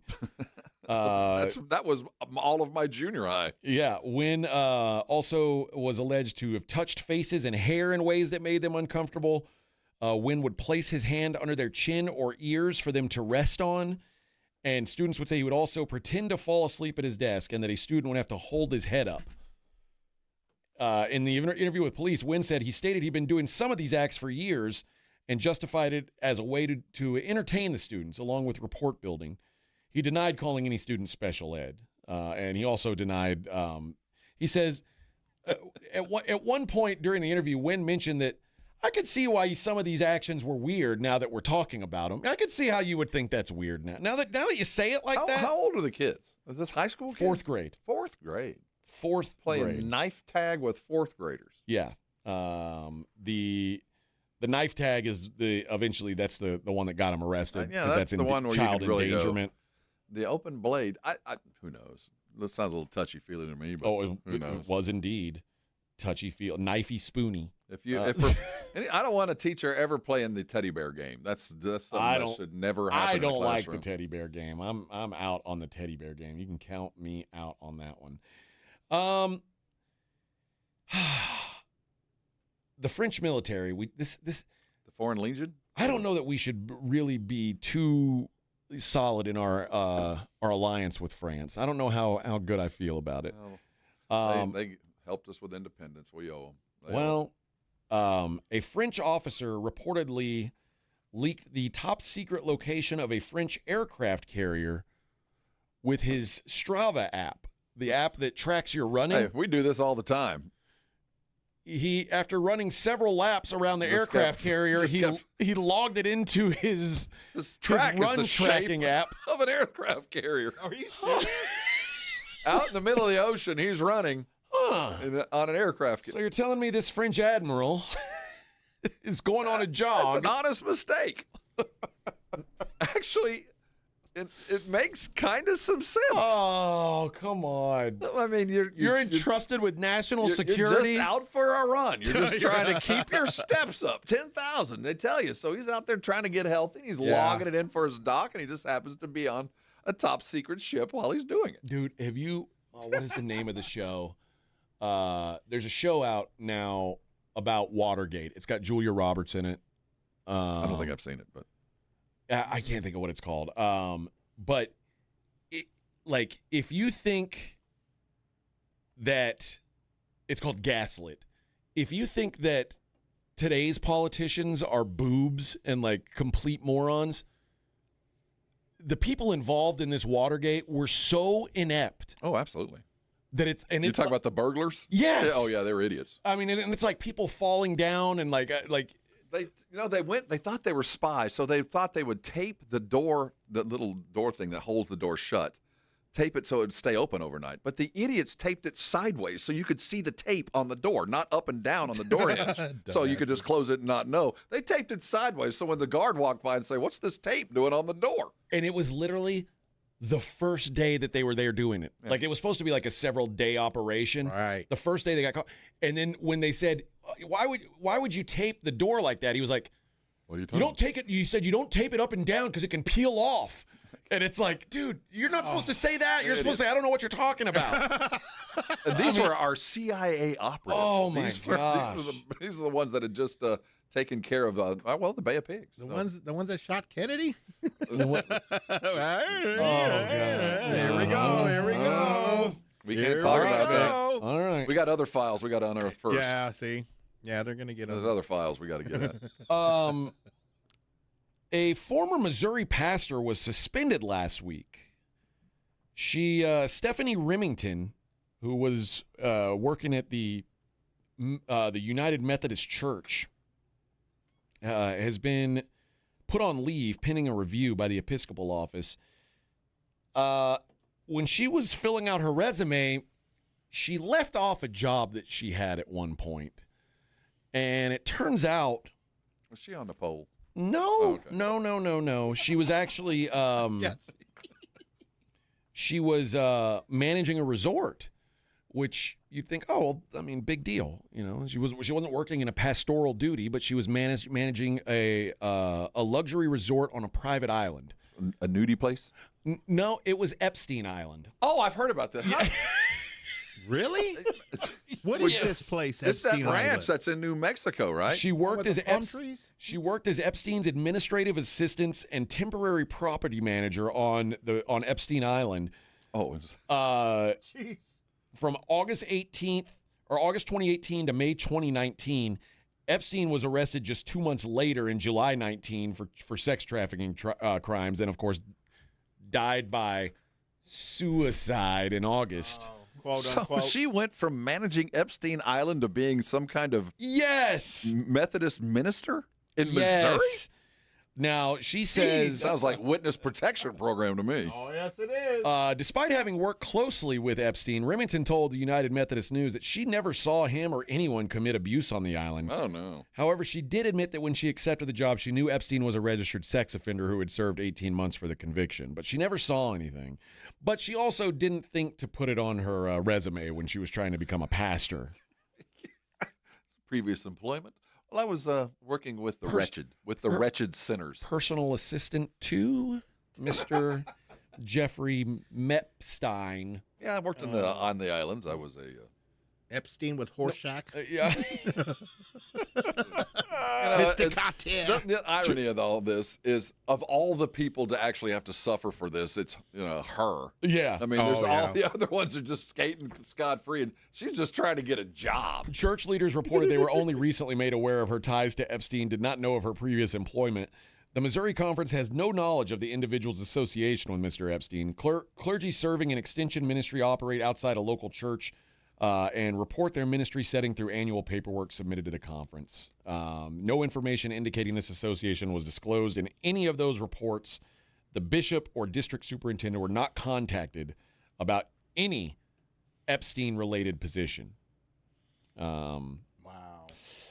Yeah. Should have said you were a manager at Radio Shack. That would have been the better move. It would have been a better Toys move. R Us. Or there's like one left, I think. All those other companies that have gone way under. You're a regional manager. Don't put the Epstein stuff. Toys R Us. Toys R Us. You worked at GameStop. I worked at Bonanza. I mean, you could go into a lot of places that have gone under.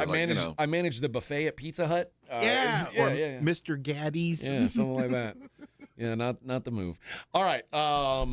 Coming up next, we will wrap up the show the way we always do by taking a look at the daily lines. I got to tell you about Underdog Fantasy, and man, it makes the tournament so much more fun, guys. Find your favorite players, decide whether they're going to go higher or lower on their stats. It is simple as that, and you know the upsets are coming. You know somebody's going to go off. If you know who it is, why not make some money off of this, guys? Playing Underdog is so easy. Points, rebounds, steals, whatever it is your guy getting higher or lower? If you're right, we're talking about 5,000 times what your investment is. You cannot beat that. This week on Underdog, it's all tournament all the time, baby. We got to get in on these games. We just saw some of these teams that you want to keep looking at the higher on. I mean, Purdue today is a great example. I would look at almost every Purdue higher. I think Purdue's going to score 100 points today. So I'm going to look all at Braden Smith. I'm going to look at Trey Kaufman-Wren, and I'm going to see if we can find some spots to get higher on their stats. Download the app today. Use the promo code Alamo. You'll get $50 in bonus entries when you play just $5. That's promo code Alamo. Underdog. Make picks, win money. Must be 18 plus and present in Texas. Terms apply. See assets.underdogfantasy.com/web/play and get terms _DFS_.html for details. Concerned with your play? Call 1-800-MY-RESET or visit www.ncpgambling.org. All right, fellas, quick heads up. The 94-1 San Antonio Sports Stars Spring Golf Classic at the Golf Club of Texas on Monday, March 30th. Yeah, it's officially sold out. But don't worry, you can still be part of the fun. Join us after the round for the ultimate golf after party at 90 Proof Bar and Grill at Lucky Road Ranch and Highway 90. Cold drinks, great food, and about 1,000 exaggerated stories about the one drive that almost hit the fairway. The sold-out Spring Golf Classic, presented by Flight by Yingling and sponsored by Jesse Hernandez, the Texas Chancla, Jim Beam, and Sarah Auto Group, On the Rocks Premium Cocktails, PPL Motorhomes, and Hornitos Tequila. Running a business means wearing multiple hats. So if you're like me, you probably started out using your personal phone, taking client calls and texts nonstop. As my business grew, I needed something smarter. That's when I switched to Quo, the #1 business phone system. Quo works right on your phone or computer. No carrying 2 phones, no clunky landline, just one easy app you can try for free. Your team can share one number and handle calls and texts together like a shared inbox. Any teammate can jump into the conversation so customers get faster responses. And Quo's AI assistant summarizes your calls and responds to customers 24/7, so you never miss a lead or opportunity. All this starts at just $15 a month. That's basically 2 coffees. You can even keep your current business phone number. Find out why 90,000 businesses trust Quo. No missed calls, no missed customers. Try Quo for free at quo.com/sports. That's quo.com/sports to try Quo free. QUO.com/SPORTS. Join NAW, Northwest Automotive Warehouse, the San Antonio Gunslingers, and Real Truck for a pregame tailgate party. Saturday, March 28th. Bring the family and meet the team ahead of their March 29th season opener with free food, games, and prizes. Plan your tailgating and seasonal adventures with Real Truck products like Undercover Ultraflex, Retracts, and other outdoor must-haves. Join NAW, the Gunslingers, and Real Truck for a free family event on Saturday, March 28th at Northwest Automotive Warehouse on Culebra Road. Online at nawtruckaccessories.com. Harry Douglas here. Game day brings the excitement. Your stay should feel just as memorable. With Marriott Bonvoy, official hotel partner of the NCAA and U.S. Soccer, you're connected to a portfolio of brands designed for how you travel. Some offer complimentary breakfast, others give you room to spread out, space to stay productive, or extended stay comforts. So whether you're a traveling fan or part of the team, Marriott Bonvoy celebrates the moments that live on before and after the game. Marriott Bonvoy, where game day checks in. Switching to Progressive is a game-winning call. And that reminds us of other game-winning calls in the history of sports. So it was the 4th quarter and we're down by 5. Sweat pouring down my face. Suddenly it hit me. If only I could wrap part of the towel around my forehead. And that's how I became the first basketball player to wear a headband. Okay, not really a game-winning call, but it was a good call.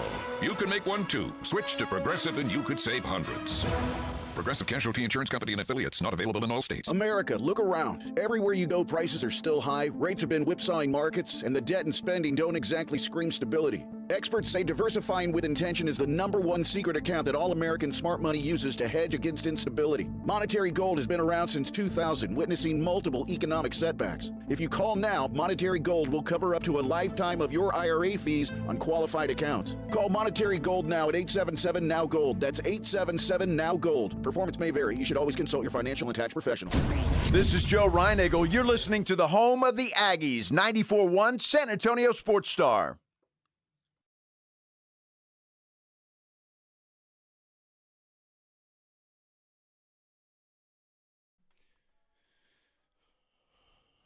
This is how we're closing out the week, huh, Vic? The last song you play this week. That's what you picked. I thought about it. I'm good with it. I'm good with it. I figure either Rob's going to like it or AJ's going to hate it.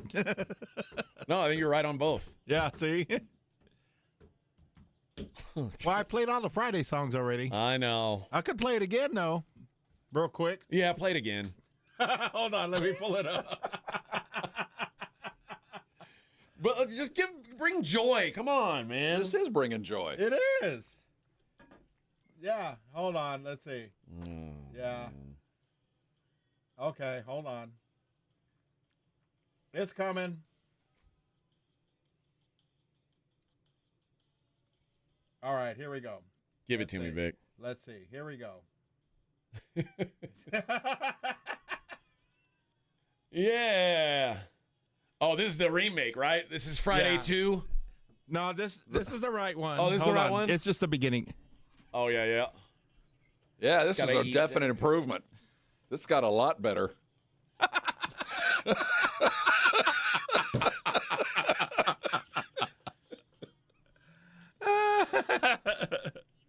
You can't be in a bad mood with either. I'll give him that. Here it comes. Gotta make my mind up. Which seat can I take? It's Friday. Oh, yeah, baby.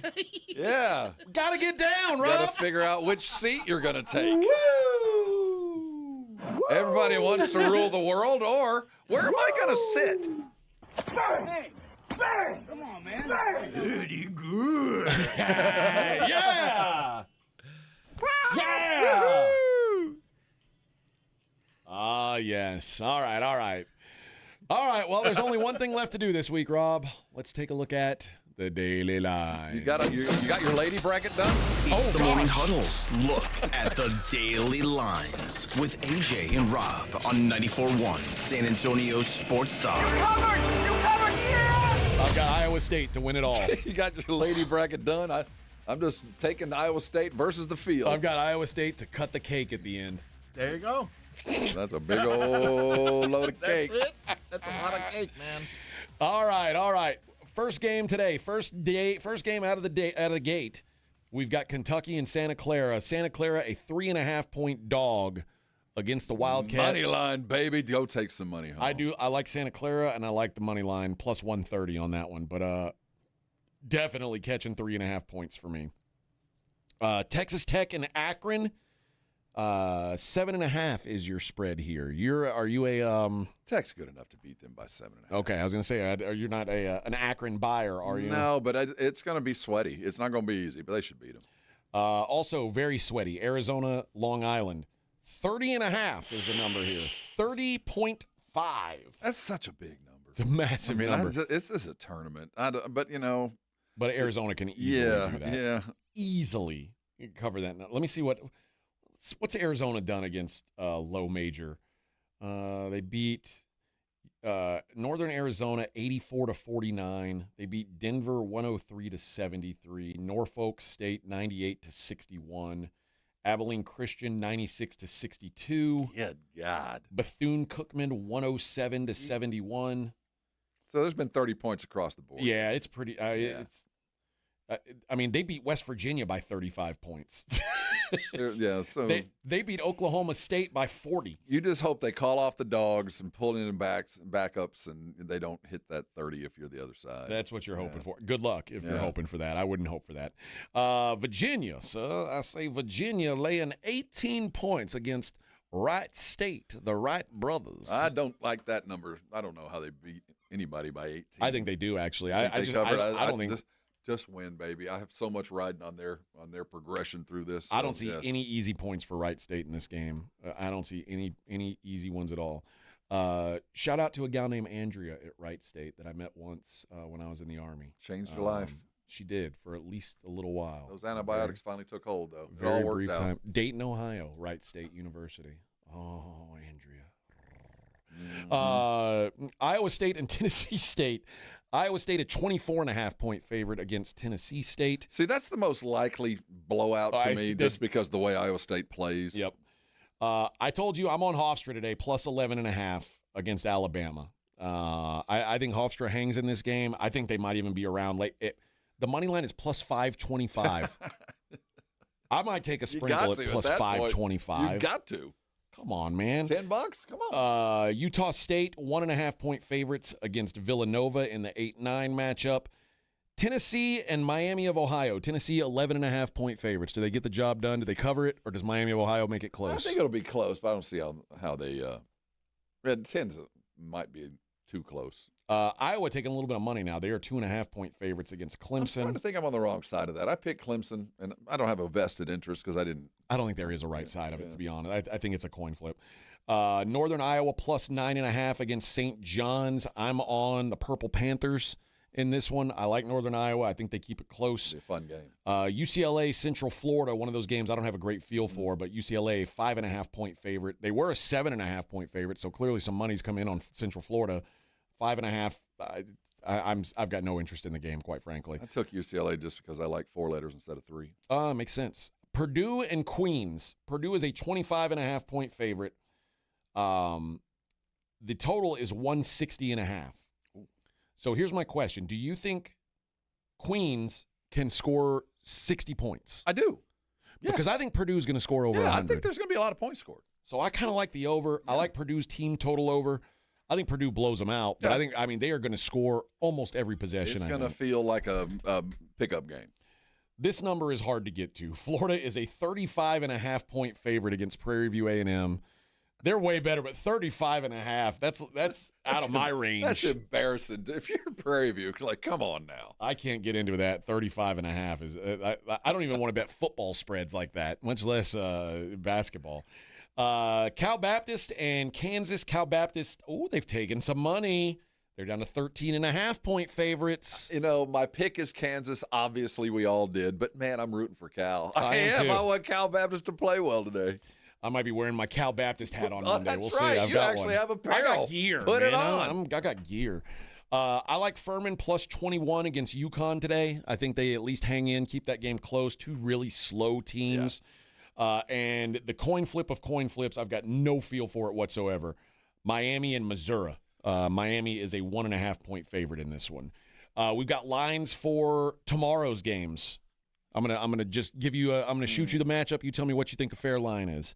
St. Louis against Michigan. Oh, Michigan and 9-8. Michigan minus 12.5. Ooh, Louisville, Michigan State. Oh, Michigan State by about the same thing. Minus 4.5. 4.5, close. I think I like Sparty. I'm with you. I think it should have been wider. How about TCU Duke? Oh, Duke and 6. 11.5. I'm back in the Frogs. Yeah. I'm back in the Frogs here. Texas A&M fighting Aggies and the Houston Cougars. Oh, this could get ugly. Houston and 12. 10.5. 10.5. You're close. Bevo and Gonzaga. Man, all right. I think there's going to be money in on Texas. I'll say Texas will be within 5. 6.5. 6.5, yeah. Not too bad. Yeah. Illinois, VCU. Ooh. Now, this is in the eye of the beholder because if you like VCU style, you're going to like the number. But I think Illinois probably favored by 13, 14. 11.5. Yeah. One of the games I'm looking forward to most tomorrow, Vanderbilt and Corn. Vanderbilt, Nebraska. What do you think? I like Nebraska here. Vanderbilt's 3. Vanderbilt minus 2.5. 2.5, okay. And High Point against Arkansas. I just saw a video of the High Point College. My God, that's a palace. That's nice, yeah. But the Arkansas types come from Sueyville. Total 168.5. Oh, yeah. Oh, I think they're both close to 90. But I'd still Arkansas 12, 14 points. 11.5. Yeah, that's about right. So there you go. There's your good games. Yeah, some good games tomorrow. I'm looking forward to it. In the National Basketball Association today, the Knicks go across town to take on the Brooklyn Nets. Knicks laying 17.5 on the road. The Golden State Warriors take on the Cade Cunningham-less Pistons. They didn't miss him last night. They did not. Pistons 5.5-point favorites there. Celtics at the Grizzlies. Celtics minus 15.5 in Memphis. There's some crazy line. The teams that have just quit, it makes for some really wild Celtics lines. playing well, though. I understand that one. But 15.5 on the road, that's a lot. The Hawks are at the Rockets. The Rockets laying 3.5 against a pretty hot Hawks team. This might be reason to turn the channel off of college basketball for a couple of minutes. Yeah, not me. I'll pass. This could be a good game, though. Denver is hosting Toronto. Denver, a 7.5-point favorite there. And the Blazers in Minnesota taking on the T-Wolves. T-Wolves minus 2.5. One line up for tomorrow. And, again, I'm going to be all over the Lakers again. Lakers at Orlando. What do you think the number should be? Oh, my gosh. Luka's coming off a 60 burger. Yeah. I'll give Lakers and on the road. 6, 7. Minus 2.5. Wow. The Lakers continue to be – I can't believe that I'm saying this. The Lakers are undervalued in the betting market. How is this happening? I don't know. They were dogs yesterday. Jump on the Lakers. And there's not travel because they're going from Miami to Orlando. Big deal. I like the Lakers again tomorrow. To an easier place to play. Yep, jump on that. All right. Rob, this is where we get serious. All right. We haven't talked much about this, and I want to be respectful. I've been holding back. All right. The women's NCAA tournament. This matters. I got my brackets done. It's time to get real serious. Who do you think is the favorite to win the whole thing? The one that's been the favorite for the last 50 years. I think UConn's probably. They are minus 265. Yeah. They are your favorites. Well, remember South Carolina went a while where they were the unstoppable force. UCLA, your second favorite, plus 550. Texas is good this year. Texas is 7-1. South Carolina 8-1. LSU 16-1. And everybody else 50-1 or longer. So it gets pretty ugly. The usual suspects. Now I didn't announce my pick's name. Let's see, where are they? The Iowa State Fighting. Iowa Mighty State Crooks. 500-1. You know, that's a travesty that she is stuck with just little people around her. I mean, she is an unstoppable force. She is. I mean, it's incredible. Anybody who says I don't give credit to women. Is she at least All-American? Oh, she's got to be. She's the leading scorer in the country, isn't she? Let me see. Women's All-Americans 2026 basketball. Sarah Strong, Azzy Fudd. Oh, my gosh. Is she not on the team? She has no help. She's second team All-American. Second team. Oh, man. She's the best player. Give me a break. 26-8 every night? Come on, man. Come on. She's got no help. You That's can a only do damn so much. shame. You can't dribble it up, too. Go Audi. Go Audi. We're cheering for you, girl. We're team Audi around here, baby. She's about the size of an A5. We are team. She's working A5, maybe A7. We are team crooks around here. I can tell you that, Bubba. All-wheel drive with mud flaps. I can tell you that. Right. The UFC gets after it this weekend. They're in England this week. Really? So you watch it early. Yeah, it is an early start. First fight, I want to say, is at like noon, 12:15, something like that. Anybody of merit?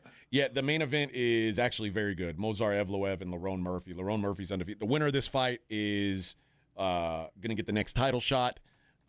Two of the best young small guys in the world. So small. What Yep. are we talking? We're talking 125s, flyweights. I'm going to go with Evloev. He's minus 230. Is he a striker or grappler? A little bit of both. All right. Murphy, almost a pure striker, though. I'm going to go with Evloev by decision, though. So that way, because I don't think anybody finishes this thing. So just to get it from minus 230, you take it to decision, minus 135. That's where I'm rolling. There you go. So, all right, friends, that is it for us. Go to Novo Brewing today. That's pretty cool. Out there at the North Star Mall. Jason and Joe will be there from 2 to 6. Crushing brews with the boys and giving away a T-shirt. We'll be back here on Monday. Enjoy the games this week, everybody.